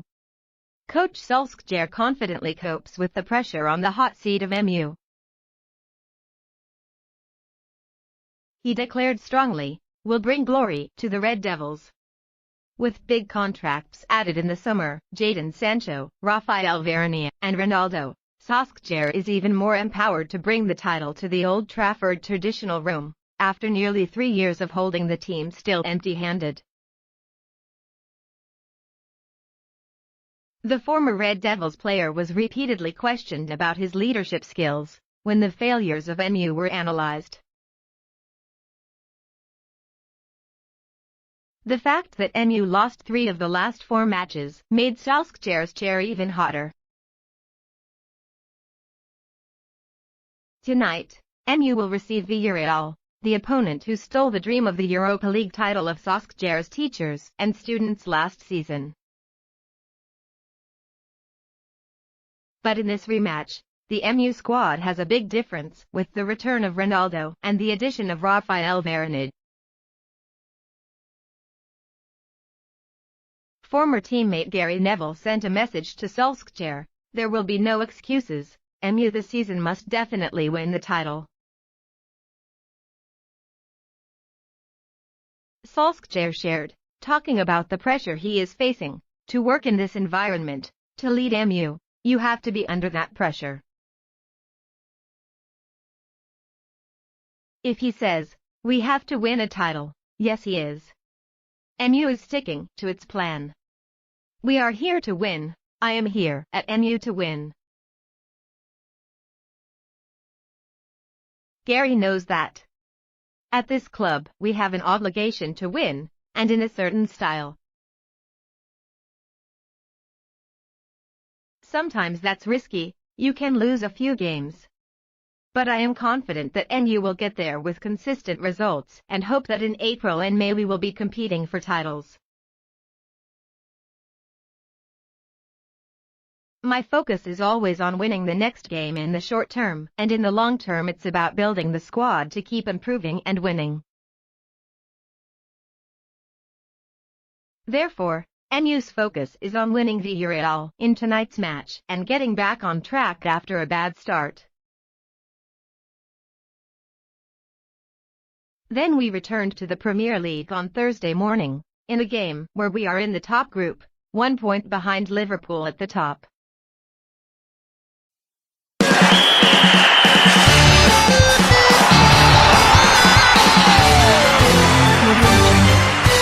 Ronaldo ends his honeymoon in MU.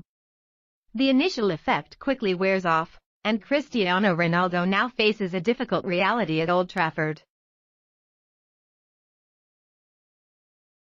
Man United received their first defeat in the Premier League this season against Aston Villa. As soon as the final whistle sounded, Ronaldo seemed angry, throwing a punch towards the flagpole, before becoming the first player to go into the tunnel. Behind him, his teammates trudged off the field. They all had disappointed expressions. Red Devils received the 3rd loss in the last 4 matches in all competitions. Difficulties appear. The Portuguese superstar returns to Old Trafford in the hope of ending his top-flight career with the joy of winning and winning titles. CR7's ambition paid off in the early days. The effect Ronaldo brings is huge.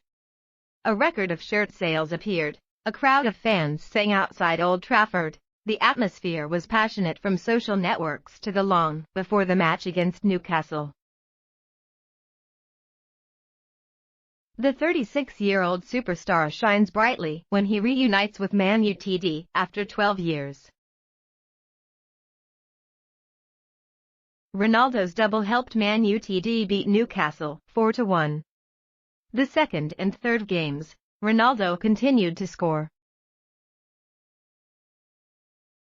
4 goals in 3 matches helped CR7 have a dream start. However, Ronaldo may soon realize that success in the country at this time is not as simple as what he initially expected.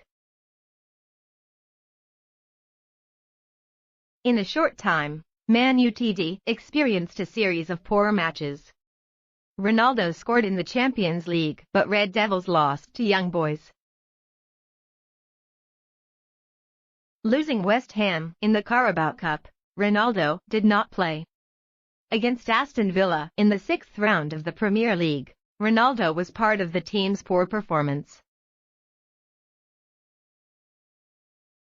Man United let opponents win at Old Trafford for the first time since 2009. 14 matches against Aston Villa in his career, Ronaldo won 13 and drew 1. He has a total of 9 goals and 4 assists in these 14 matches. Obviously Ronaldo is the god of Aston Villa, but that did not appear in the last meeting. Ronaldo's struggle is the epitome of Man United. The Red Devils may boast the best attacking players of the past decade, possibly since Sir Alex Ferguson's retirement in 2013, but their play is rather sporadic. The blade is no longer sharp and anxiety begins to arise. Man United had 28 shots towards the goal of Aston Villa but failed to score a goal. Only 4 times they hit the ball on target. 4 days earlier, Man United had launched 27 shots against West Ham but was still knocked out of the Carabao Cup by the opponent. In the last 2 matches, Man United had a total of 55 shots but failed to score. With Ronaldo, he began to feel the difficulty in the Premier League. In fact, when taken care of by the defender, CR7 can't make a difference. Teammates also did not provide enough ball for Ronaldo, even though he tried to run to stretch the defense. On the other hand, Ronaldo has not shown harmony with Mason Greenwood. At least 3 times, Greenwood refused to pass the ball to the senior in a more favorable position. Certainly, Ronaldo has reason to be disappointed. The unresolved Red Devils problem contributed to Ronaldo's excitement soon disappearing. Man United's midfield is poor quality, often launching the wrong pass. Fred continues to be the biggest fault in slowing down Man United's attack momentum. The Brazilian midfielder is fortunate to still be present at Old Trafford, and this continues to be a burden for Man United. With such a midfield, Man United is difficult to do. As for Ronaldo personally, he often has to go deeper to find the ball, no longer comfortable waiting for the opportunity to score. Great pressure. Man United has a favourable early Premier League schedule. They did not have to meet a direct opponent until they met Liverpool at the end of October.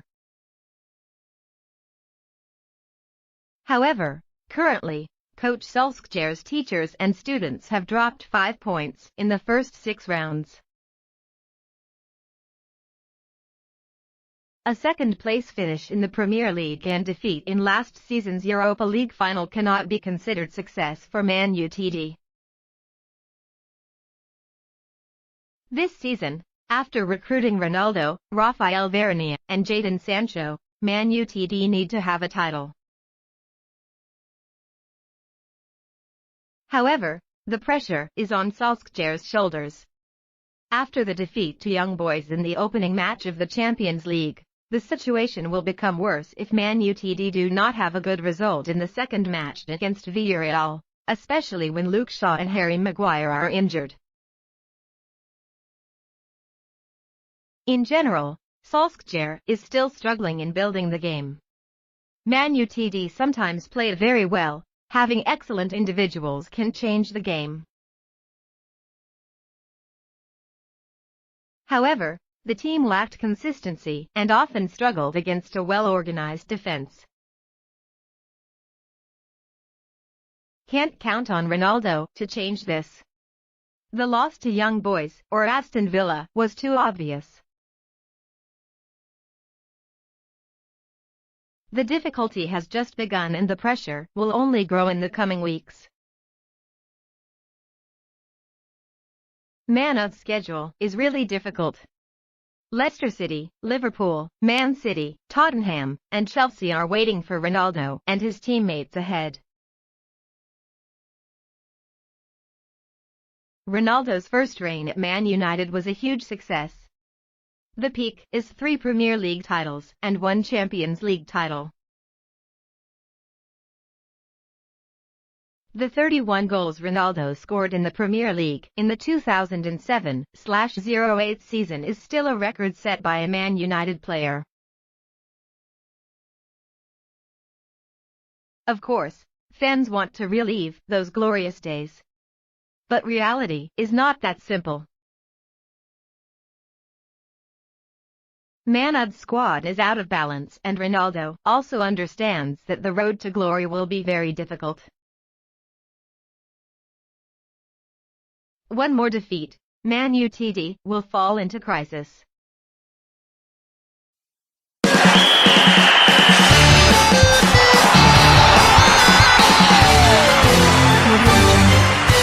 Man United 1-0 Everton. Martial opened the scoring. Martial missed the opportunity. Do not enter. Wan-Bissaka made a good cross from the right after 6 minutes. Anthony Martial came in but headed wide from less than 5 yards out. The French striker is desperate to find himself after a long period of decline. Greenwood is uncomfortably stretched. Greenwood picked up Bruno's long pass and then stretched it wide after 9 minutes. The ball went across the goal, but no red-shirt player crossed to make the cut. On the steering wheel, Coach Solskjaer expressed his dissatisfaction with the missed situations of his students. Vernig covered in time. Salomon Rondon had a chance to break into the penalty area after a challenge from Lindelof in the 11th minute. Vernig had time to step back to save the home team's goal. In this phase, the striker of the away team was offside. However, Lindelof still shows a weakness that cannot be overcome in aerial combat situations.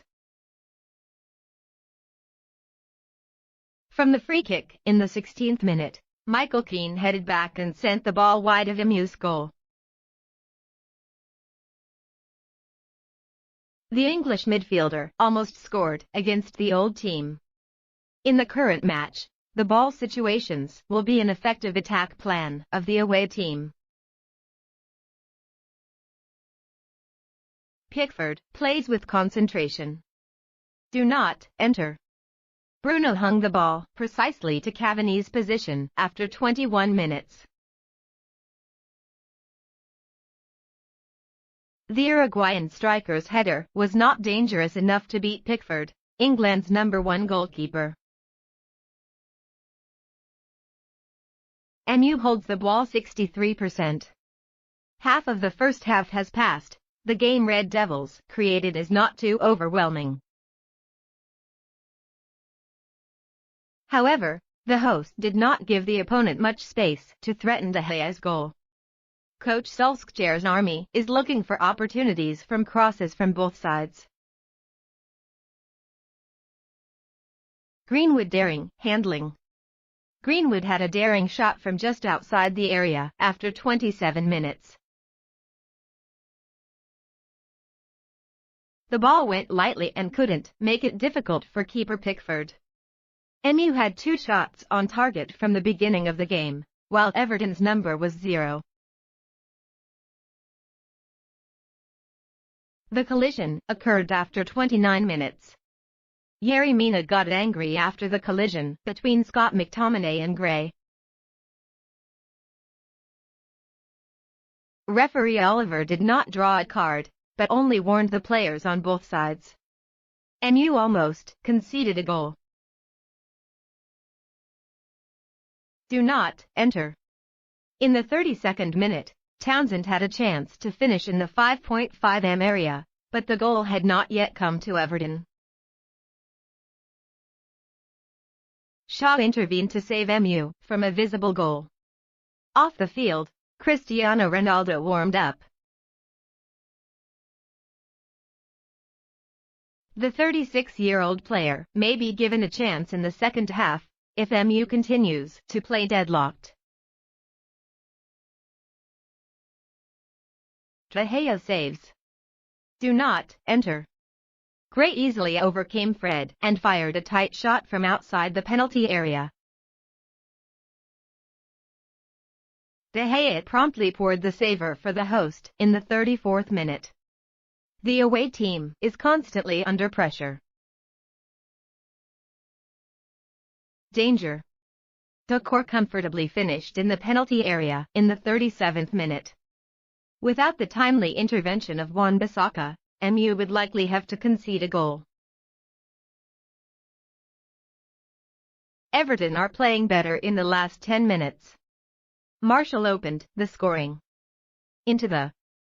From the opening of the ball to the left wing of Bruno Fernandes in the 43rd minute, Anthony Martial put up a decisive shot to defeat goalkeeper Pickford.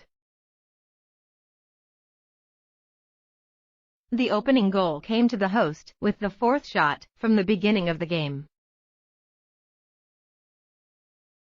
With Martial, he also got his first goal for MU this season. On the bench, Ronaldo stood up to give his juniors born in 1995 a round of applause. Martial has a charm with the Everton net. Everton and Southampton are Martial's two favourite opponents in the Premier League. The French striker has both scored 5 goals against these two clubs. End of time 1. MU experienced difficult moments but still got the opener thanks to Martial's shining moment. A rather interesting round. Wan-Bissaka played well. Fred also impressed, although he still had a lot of awkward handling, commented journalist Samuel Luck-Hertz.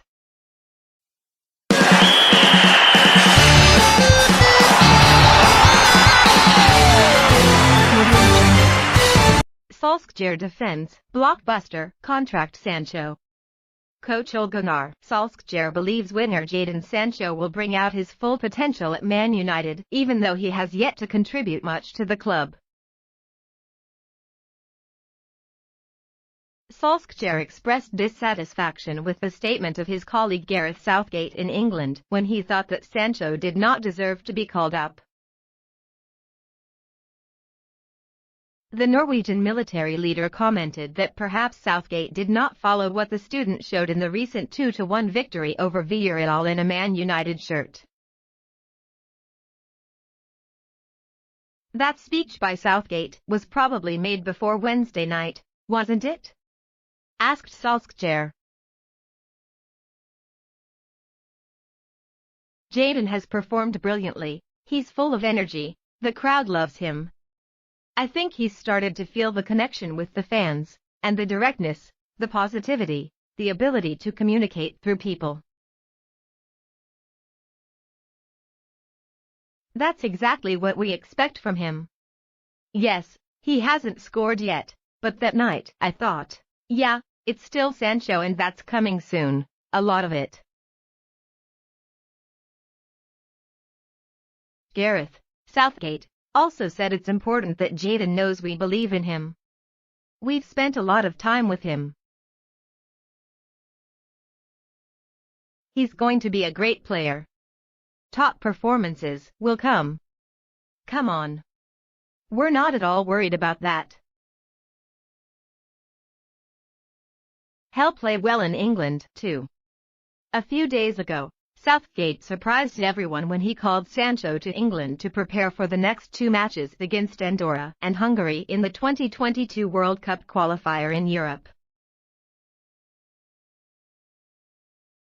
According to coach of the Three Lions, Sancho was fortunate to be selected by him. Does Sancho deserve to be called up after what he has shown in the past few weeks? I think probably not. However, we invest in Sancho over a long period of time rather than a short term. We believe Sancho can regain top form. I want to take the time to talk and help Sancho solve the problems he is having at MU.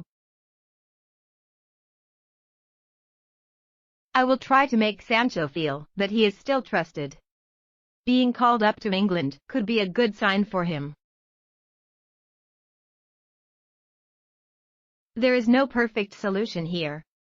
Looking at the England squad, you can give a name and ask why he was in the same situation as Sancho before but was not called. In general, we just try to handle each case in a way that makes the most sense. Sometimes my message is to keep the players at home. That approach can help the player react in a better way. In the case of Sancho, we simply feel it is important to still call him into the England squad and it will be of great help to him.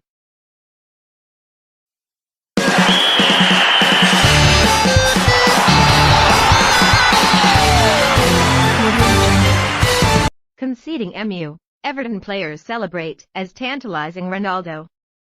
Conceding MU to equalize 1-1, Andres Townsend had a celebration that copied the original celebration of Cristiano Ronaldo's trademark, who came on in the second half but could not score.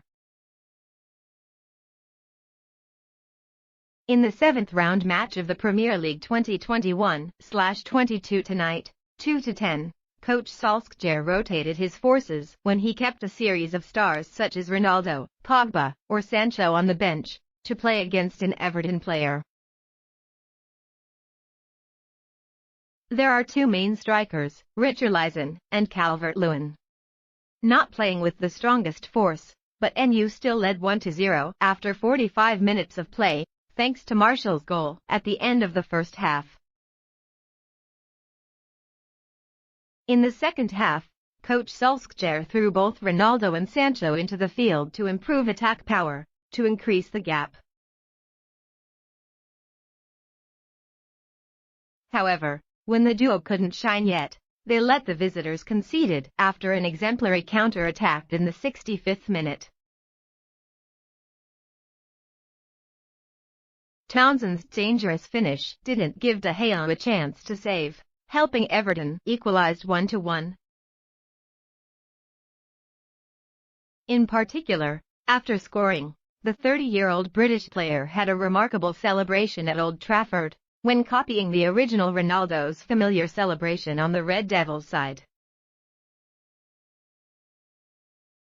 Townsend's action tantalized CR7 in the context of the Portuguese superstars team playing deadlocked in the second half. For the rest of the time, despite their best efforts, Ronaldo and his teammates could not concede Everton, and accepted to divide the score with a score of 1-1.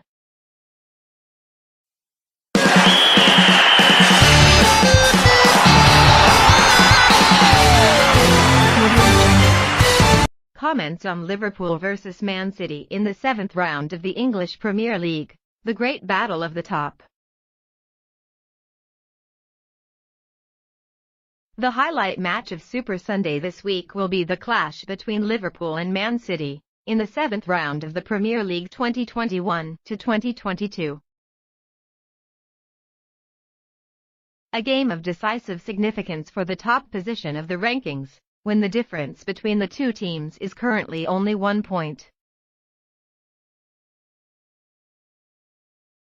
The great battle between the two boggarts this weekend can be seen as the early final of the first leg. A week ago, the Blue Half of Manchester won a 6-point match against Chelsea to overcome their own opponents, rising to second place in the rankings with 13 points, trailing just behind Liverpool with 11 points. In the middle of last week, the Cop and Citizens both fought in the Champions League arena and experienced opposite emotions. While the Red Brigade had a jubilant 5-1 victory over Porto, the Blue Half of Manchester fell on the Park of the Princes of PSG with a score of 0-2. Marching to Anfield to attend the third great battle within a week, Man City had the advantage of having the strongest squad. Meanwhile, Liverpool entered the match with certain worries with the injury of defender Alexander-Arnold as well as the midfield duo of Elliott and Thiago Alcantara. The battle between two genius minds. Tomorrow night's match is the 21st time coach Pep Guardiola and coach Jurgen Klopp have faced each other directly. During his time in the Bundesliga, Pep had a better head-to-head record, when he and Bayern defeated Klopp's Dortmund 4 times, lost 3 and got 1 draw. After leaving Germany, Klopp arrived at Anfield in October 2015.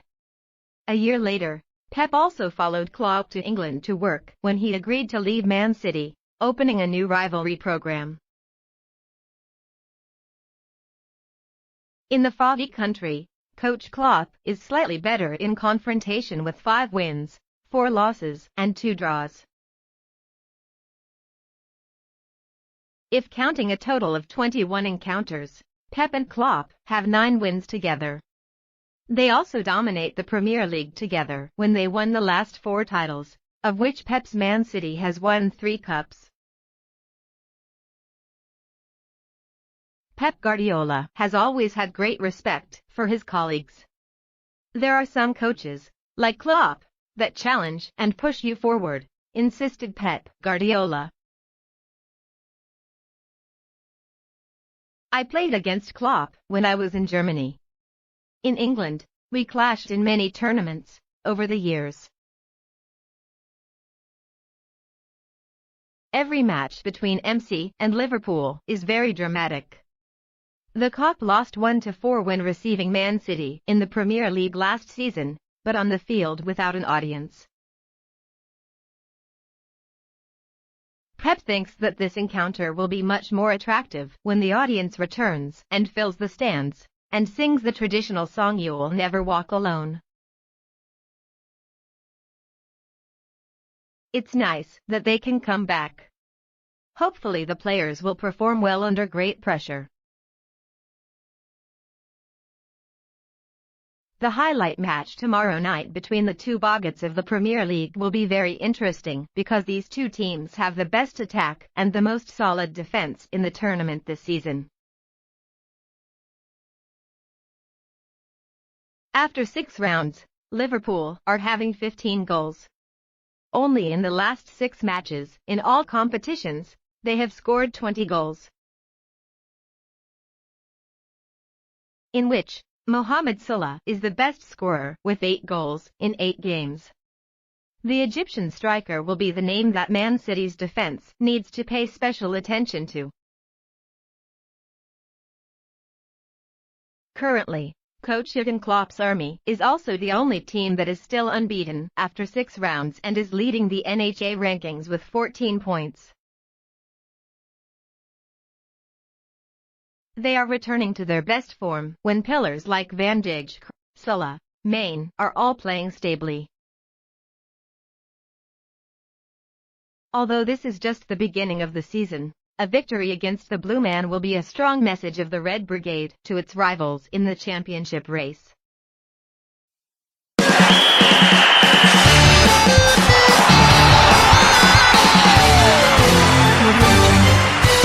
Has Ole Gunnar Solskjaer's moment reached? Perhaps it is time for the leadership of Man Utd to consider changing in the position of head coach of the team after the match against Everton on the evening of October 2nd. Returning to the English Premier League after a successful revenge against Villarreal, the Red Devils suddenly had another disappointing match. Once again the unstable of Man Utd under Ole Gunnar Solskjaer, or, more broadly, in the post-Sir Alex era continues. The Old Trafford team is appreciated more than the opponent, but they are stuck in front of a disciplined and resilient away team.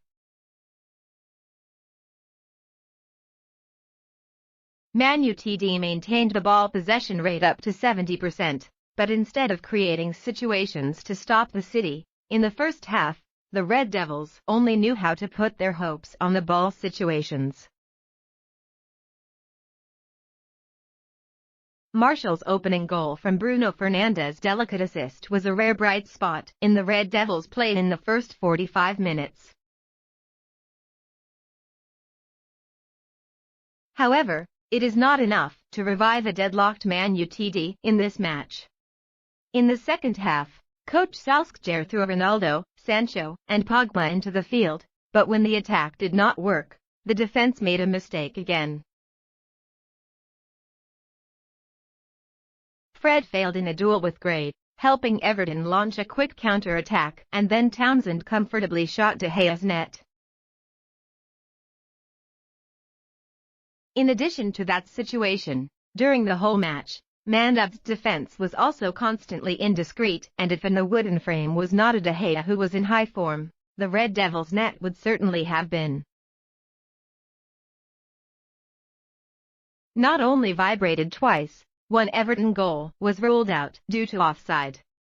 In terms of force, Man Utd is not inferior to the rest of the Premier League, or more precisely, they deserve to be a championship candidate if they play properly.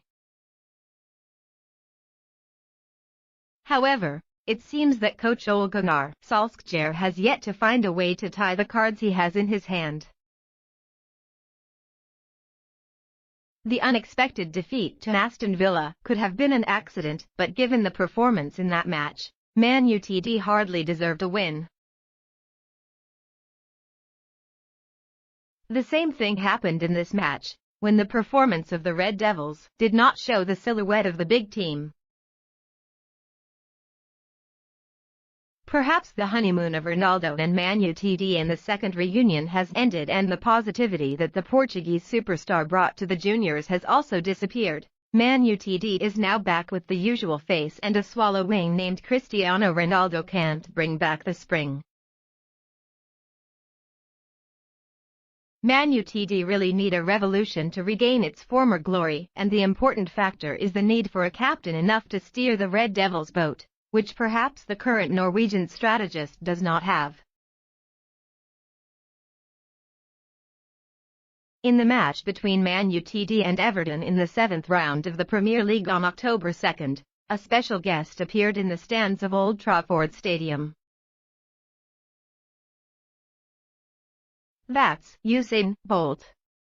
The former Jamaican track and field athlete was dubbed the fastest man in the world with a terrible record on the track, while holding the Olympic and world records in the 100 meters with 9.58 seconds, 200 meters with 19.19 seconds, and with teammates shared the record in the 4x 100 meters relay with 37.04 seconds. Bolt became the first male athlete to win a gold medal in all three events at an Olympics since Carl Lewis in Los Angeles in 1984. In addition to athletics, Bolt is also a lightning bolt. Follower of soccer, and especially love Man Utd club. Lightning Jamaica also once raised hopes of one day wearing the Old Trafford team shirt.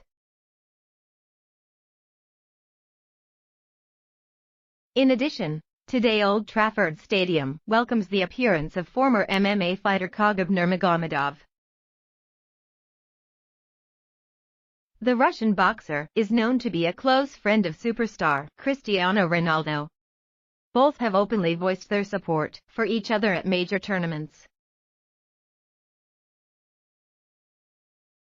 According to the media, this famous pair of athletes also often talk to each other almost every day via social networking applications or phones.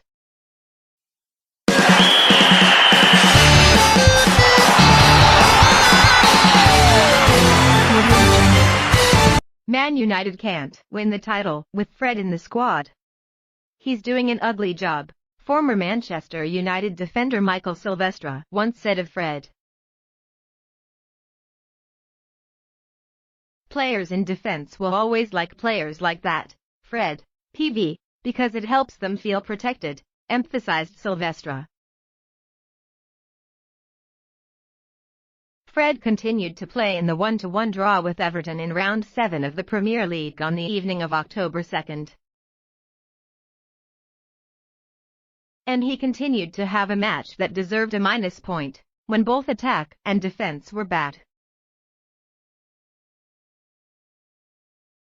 MU lost points due to Fred, who was at fault for Man United's goal against Everton.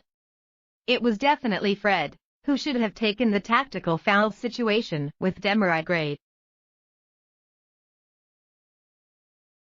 If you make a setup phase and commit a foul enough to make the referee blow the whistle, the Red Devils can prevent the visitors from counter-attacking. They also have more time to adjust the squad, and above all create an inhibitory mentality for the opponent. Aaron Wan-Bissaka also lacked the timely impact to block the ball of the number 11 on Everton's side. Perhaps he is still haunted by the red card he received in the match against BSC Young Boys in the UEFA Champions League. Fred's poor hand-to-hand dispute, lack of tactical foul thinking, and Wan-Bissaka's non-aggressive interception contributed to Everton's equalizer. But before Man United conceded, how did Fred play? The answer is in the normal range.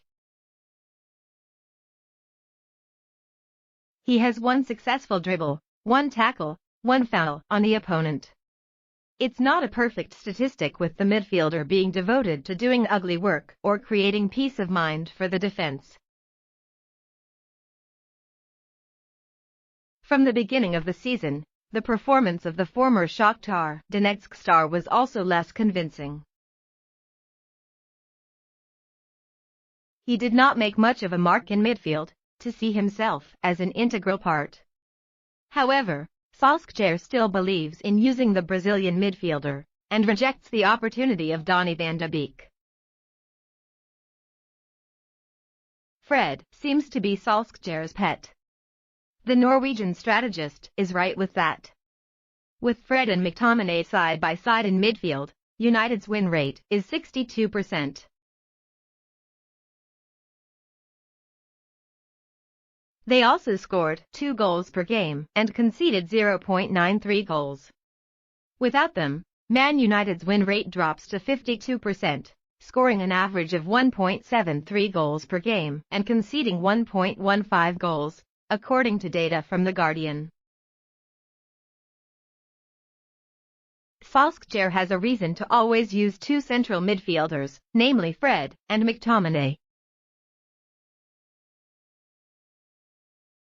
In the Europa League final against Villarreal in the 2020/21 season, the Man United captain used McTominay in the central midfield position. As a result, the Red Devils' midfield becomes more fragile. Solskjaer trusts Fred because he thinks he can defend better than the rest of the cards, especially Donny van de Beek.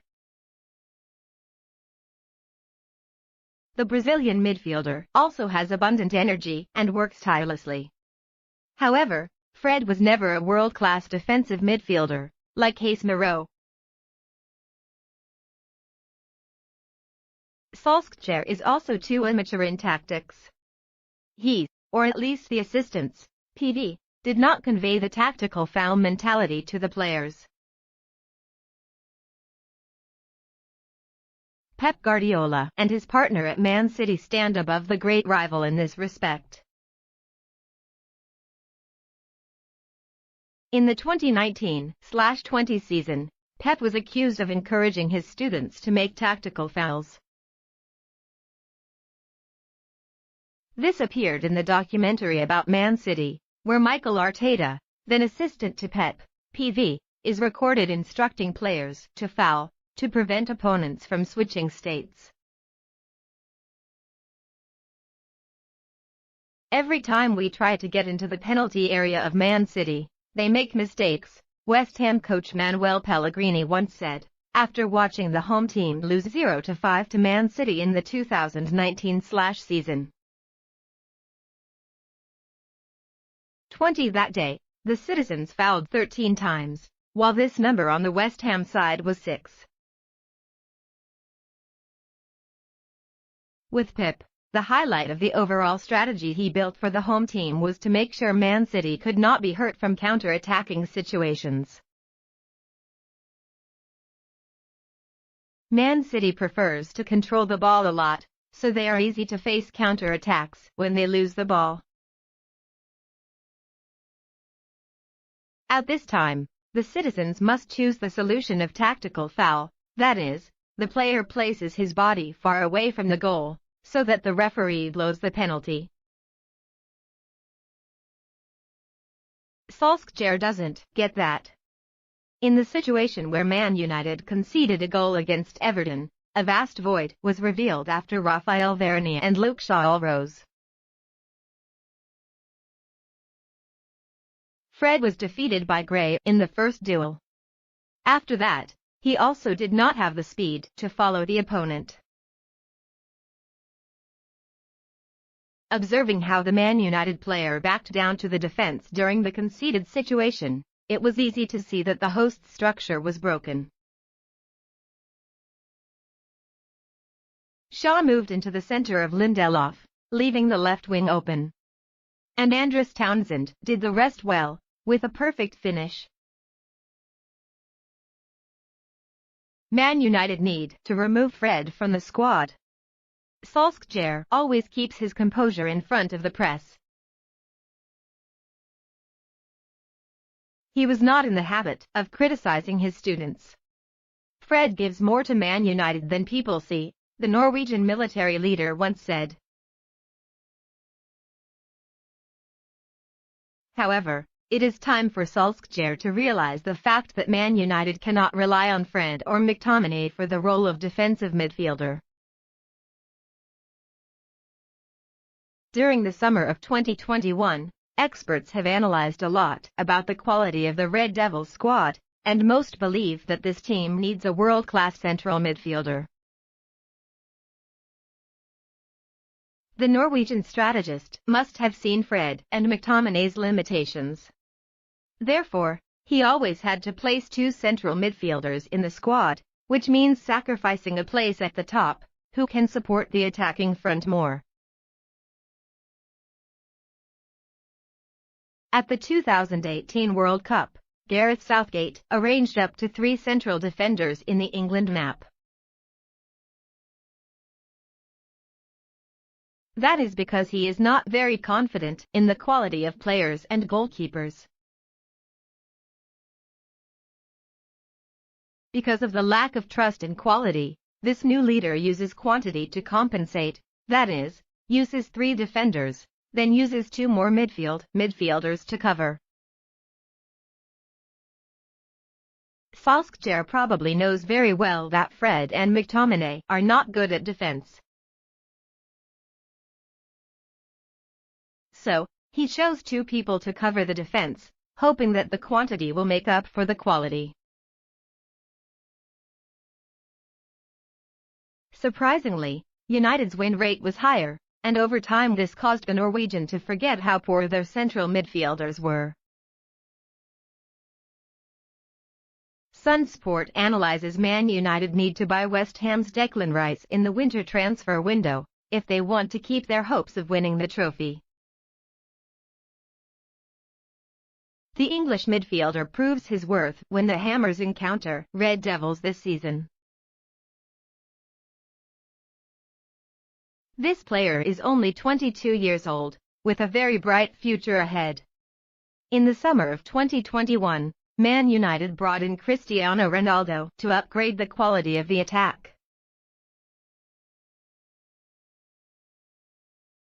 They own more innovative Jadon Sancho.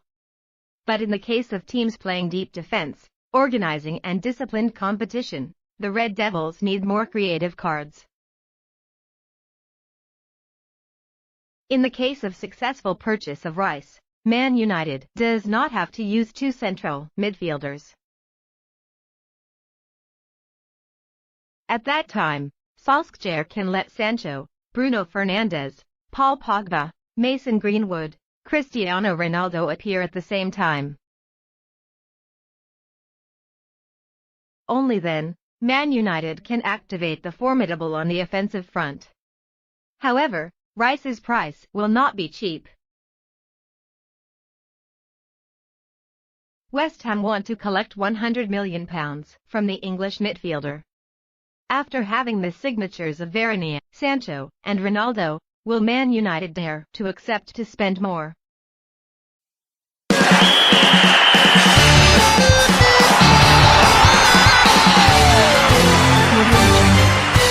Why did the hero Everton imitate Ronaldo's celebration after tearing the net at M.U? Everton winger Andros Townsend imitated Ronaldo's famous shoe celebration after scoring against MU at Old Trafford. Andros Townsend ended Everton's sharp counter-attack with a shot that completely beat goalkeeper De Gea, helping the Merseyside team to a 1-1 draw at Old Trafford. After scoring, Andros Townsend jumped to celebrate, just like Ronaldo, making many people think that this player is trying to tease M.U fans. The Portuguese superstar at that time had just entered the field and expressed his dissatisfaction. After the game, Andros Townsend explained why he imitated Ronaldo's way of celebrating. "It's not imitation, it's just a tribute to the player who influenced my career.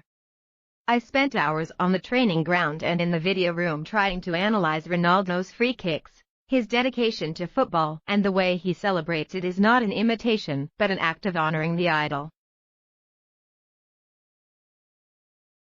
I love football and am delighted to have the opportunity to play for Everton. I've never scored consistently, but this season has been different. It's a good start, but I can do more," Townsend told BT Sport. Andros Townsend is in very good form with 5 goals in 9 matches, a better scoring record than this player's previous 79 matches. With 3 goals of this player after 3 matches in the Premier League, Everton are having their best start in 15 years, despite a storm of injuries.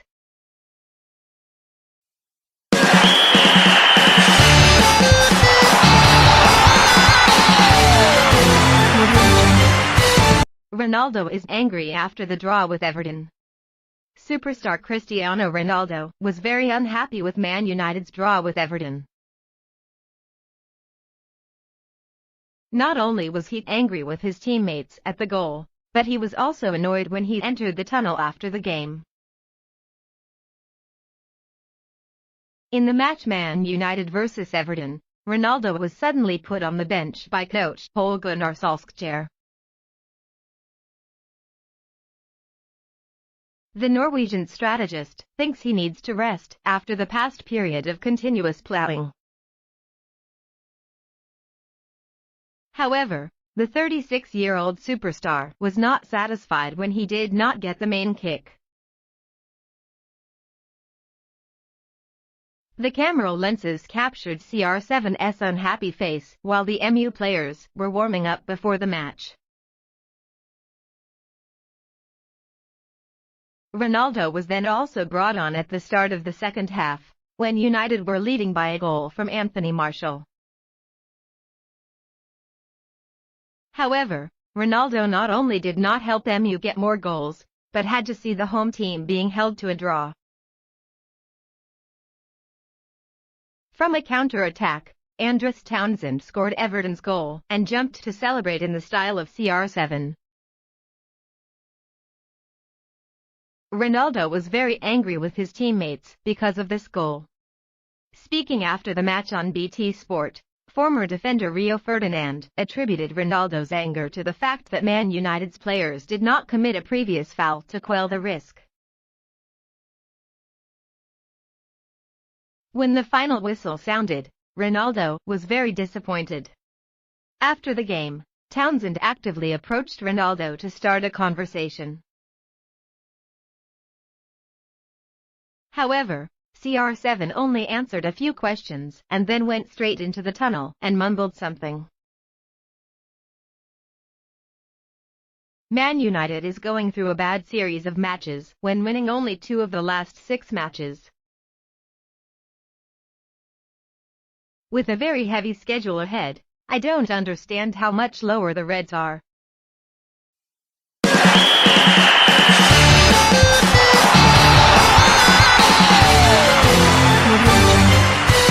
Liverpool vs Man City, heroic war.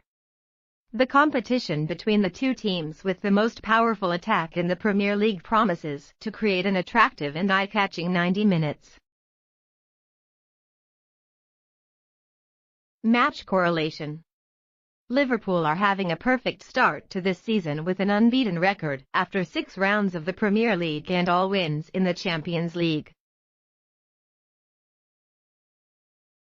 Notably, in the last 6 matches, in all competitions, the Kop strikers scored 20 goals into the opponent's net. Only Mohamed Salah 8 times fired in 8 matches. The return of Van Dijk, along with the brilliant performance in Salah or Sadio Mane, helped the Red Brigade lead the rankings after 6 rounds.